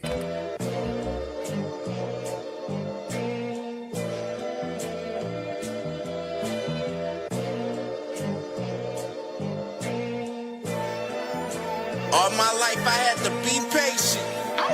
Like Meek Millie, I was dream chasing. Finger to the law when I see haters. Oh, the feeling when you tell your niggas we made it. Ooh, baby. Ooh, baby. Ooh, baby. Ooh, baby. It's showtime like Kareem Lakers. I make a masterpiece, scene pacing. No Meek Millie, but I'm dream chasing. Took the shortcut like Anita Baker. I want the bright lights that you see in Vegas. I need a big house with like 3 basements. Drop an M on the whip, think I'm speed racing. Don't know if it's the Transformer or the Green Ranger. My nigga Mac got the beat banging. Young nigga selling crack as a teenager. Had fiends playing baseball out here free basing. Had me showing off the rings like a Freemason. My mama gone, but I keep pacing. Trying to keep it all together like I need braces. Family calling when they need favors. When I was broke, they was acting like complete strangers. All my life I had to be patient. Like Meek Millie, I was dream chasing. Finger to the law when I see haters. Oh, the feeling when you tell your niggas we made it. Ooh, baby. Ooh, baby. Ooh, baby. Ooh, baby. Rest in peace, the Nippy was the street savior. Got my credit right now, I need acres. Gotta turn your dirty money into clean paper. Trying to own a franchise without a key player. I go through hoes like I weave laces. Tree blazers, let they mama noodles be flavored. Meat takers that be acting like the D sacred. You bust in, you would think they on their knees praying. Then I slide like a screensaver. When I'm done, make some scrambled eggs, cheese bacon. Then it's on to the next, I ain't a speed dater. Little bitch ain't gon' hear from me till weeks later. I don't see no things changing. Kids still dodging bullets like they seen Matrix. These young niggas really need saving, but OGs won't teach them that the street's dangerous. All my life I had to be patient. Like Meek Millie, I was dream chasing. Finger to the law when I see haters. Oh, the feeling when you tell your niggas we made it. It's live. It's local. It's boxing. Jetta Promotions returns to Charm City at the Hilton, Baltimore Inner Harbor, 401 West Pratt Street in Baltimore, Maryland. Saturday, April 25th, for a night of championship boxing, featuring a host of young professionals and future champions. Fighters like Scooter Davis, Tyler Langer, Ezra Turner, Bria Miller, Sharamay Patricio, Muhammad Robinson, Demetrius Ballard, Omari Lawrence. Come out and see them live and in person. Enjoy the thunder of the leather and the pace of the action. Don't think about it, be about it. Get your tickets today. JettaPromotionsBoxing.com. That's JettaPromotionsBoxing.com.